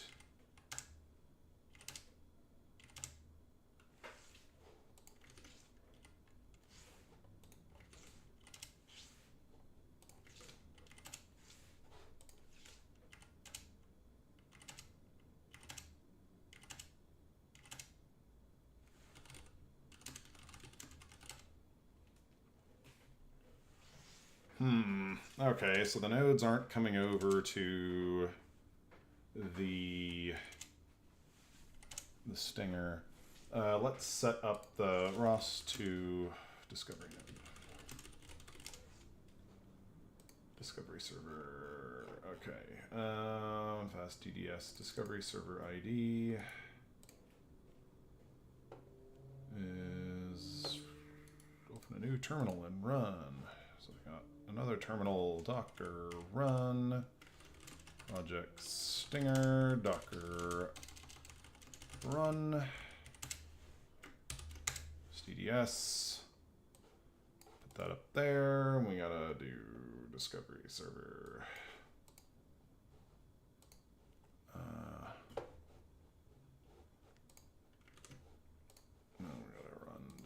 Discovery server. I gotta paste discovery server into all of this crap.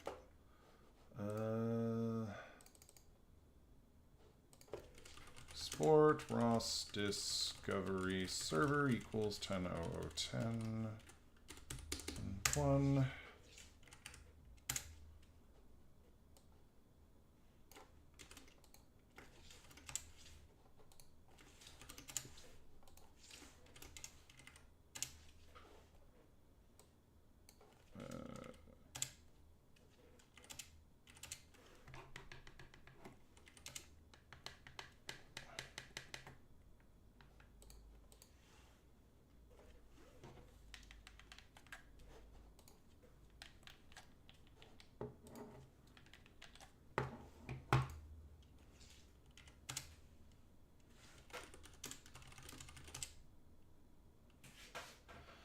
Bruh. Discovery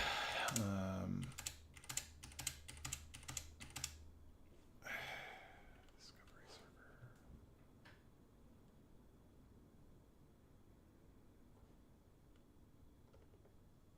Lovely. Lovely. Just lovely. Turn on the discovery server and the whole thing breaks. Unset.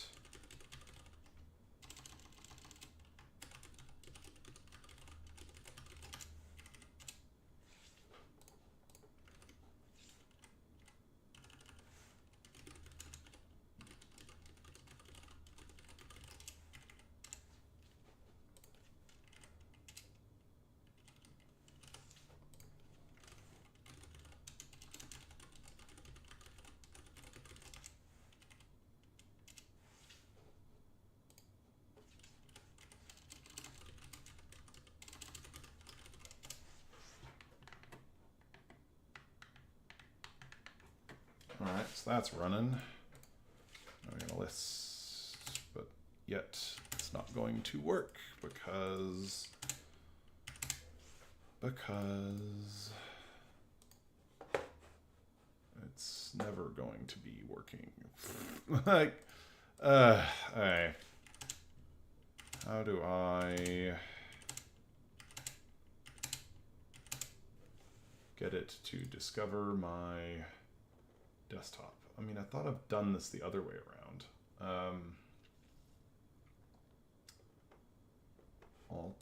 Did this. Unset ROS discovery. Oh, hey, look at that. ROS2 topic echo command velocity. All right, time for the scary. ROS2 run. Micro-ROS agent. And it probably triggers the breakpoint. Yes, it does.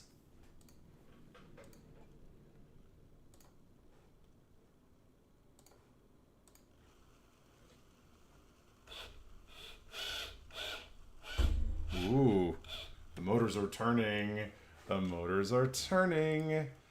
Okay, we're gonna Docker, oh, actually, exit that terminal, this published one, we're gonna do rviz2.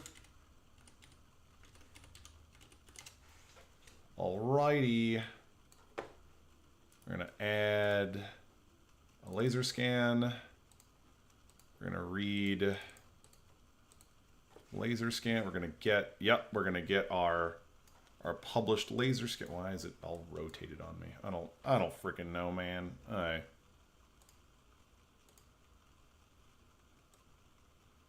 Five hertz. I got that. All right. Oh, now it's looking normal. Okay, fun, fun. All right, so we're gonna kill the agent. We're going to flash it using the SWD debugger.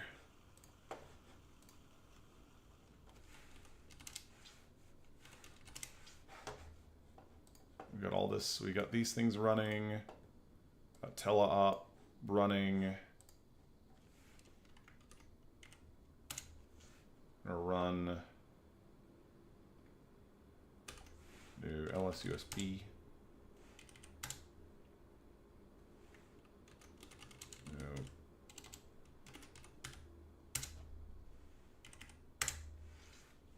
right, bringing the LiDAR up. We should be seeing scans sometime soon here, which we are.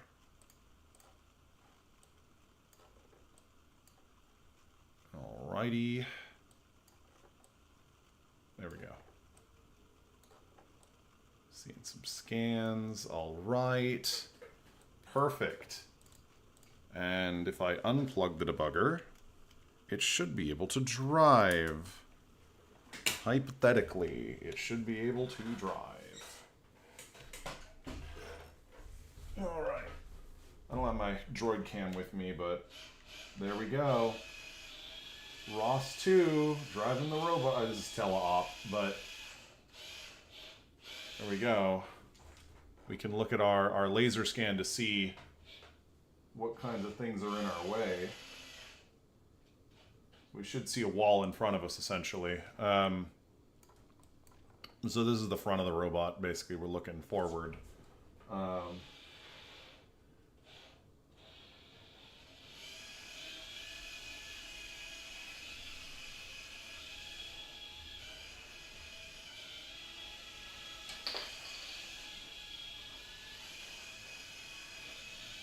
See it in the background of the camera there.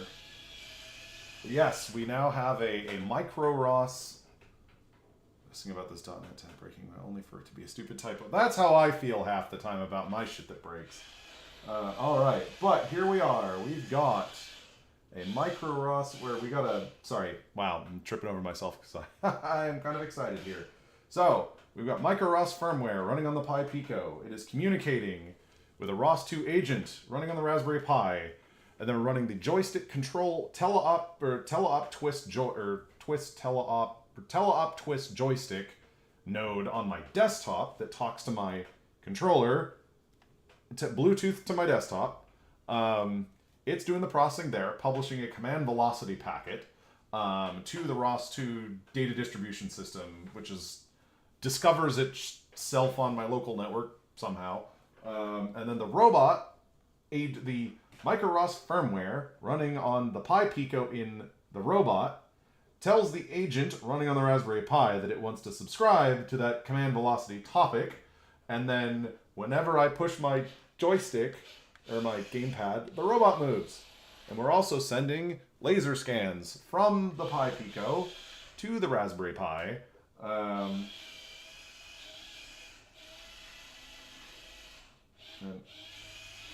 And it's a much complicated area. Very, a lot of moving parts.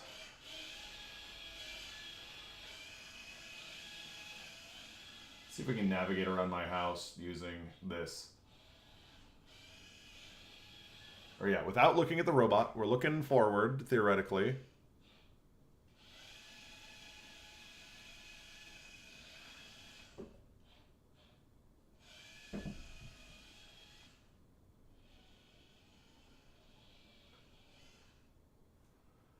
Theoretically, we're clear.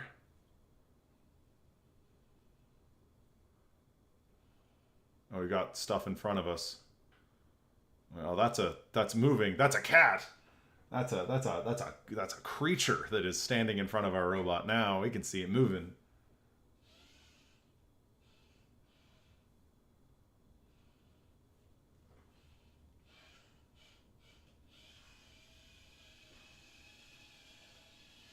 I'm much less good about driving this thing than theoretically it could do on its own. Oh god, I hit a wall. Alright. But we have a drivable robot. And we're getting laser data mapped into ROS.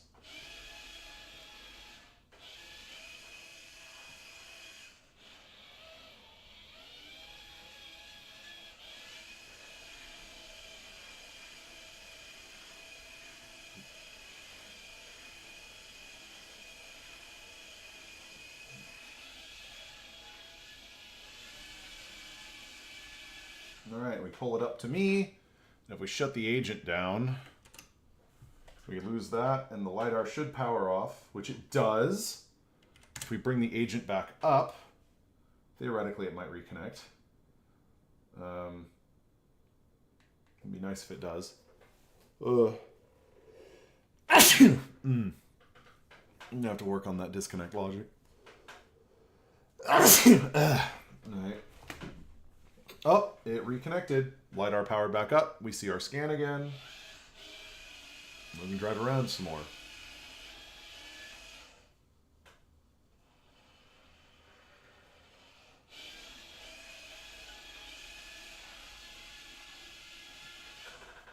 That sounds like I might have lost my battery.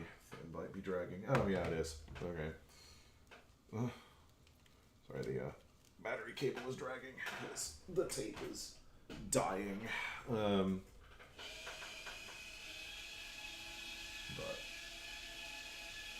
the robot is alive.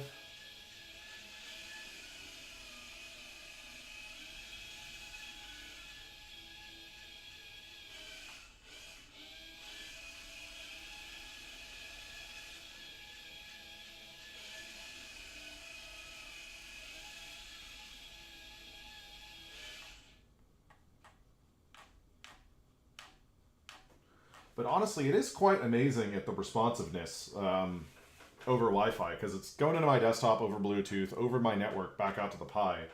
Yeah.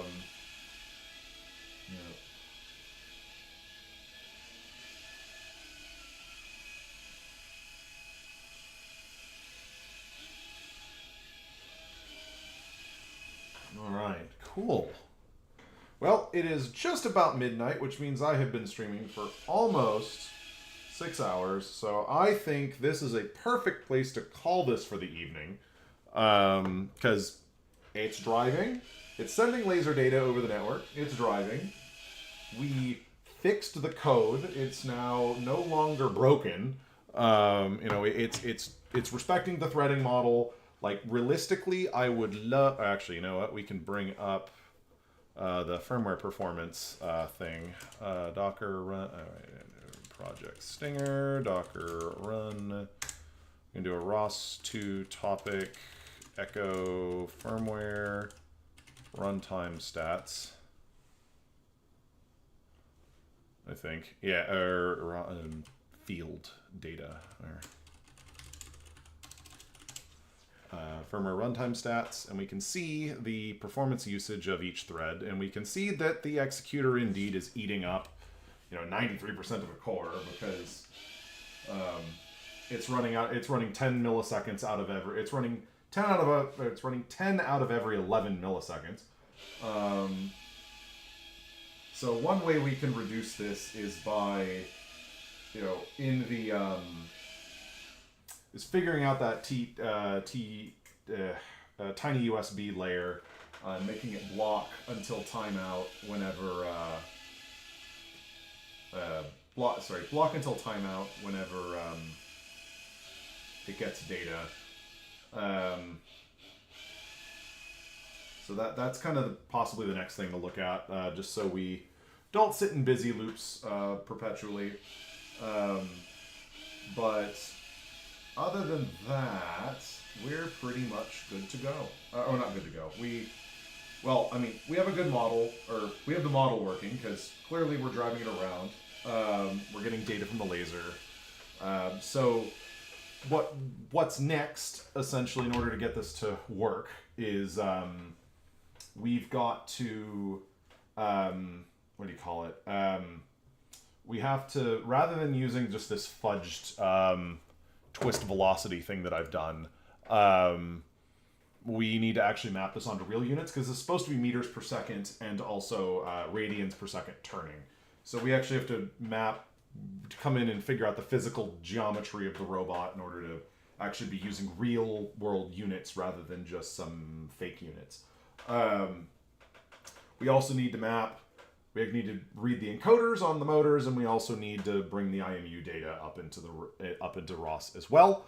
And we need to be able to bring up the fused data from the DMP, or I think we can bring the fused data from the DMP. In addition to that, we also need to bring up the raw IMU velocity and angular velocity and acceleration values, or linear acceleration and angular velocity values.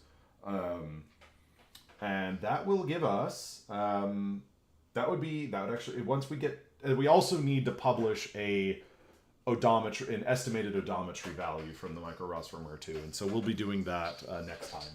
And so the next stream will probably be a week from Thursday. It might not be Tuesday. I have to give a presentation to a robotics club next Wednesday. So if I'm running behind my plan, I'll push the stream off to Thursday of next week. But we could also, depending on how that goes, I might also still keep the Tuesday stream. But clearly, we have a remote control robot that publishes lidar data. So I think that's pretty sweet. So either way, thank you all for watching. It's made a lot of progress tonight. So I'll leave it at that. Let me actually, before I completely drop off, let me publish this code up to GitHub, and I'll also need to write a launch file for all the joystick things. So let me go in here, terminal, git status, git add dot, git commit. We've got support teleop, what do we got? Fix, or the guard condition stuff not committed yet. Oh, it's not. Yeah, fix threading, fix misuse of threads, and support support command velocity input. All right, git push. All right, now y'all can see the code. It's up there if you want to play with it. But there you go. It's working. All right. Have a good evening.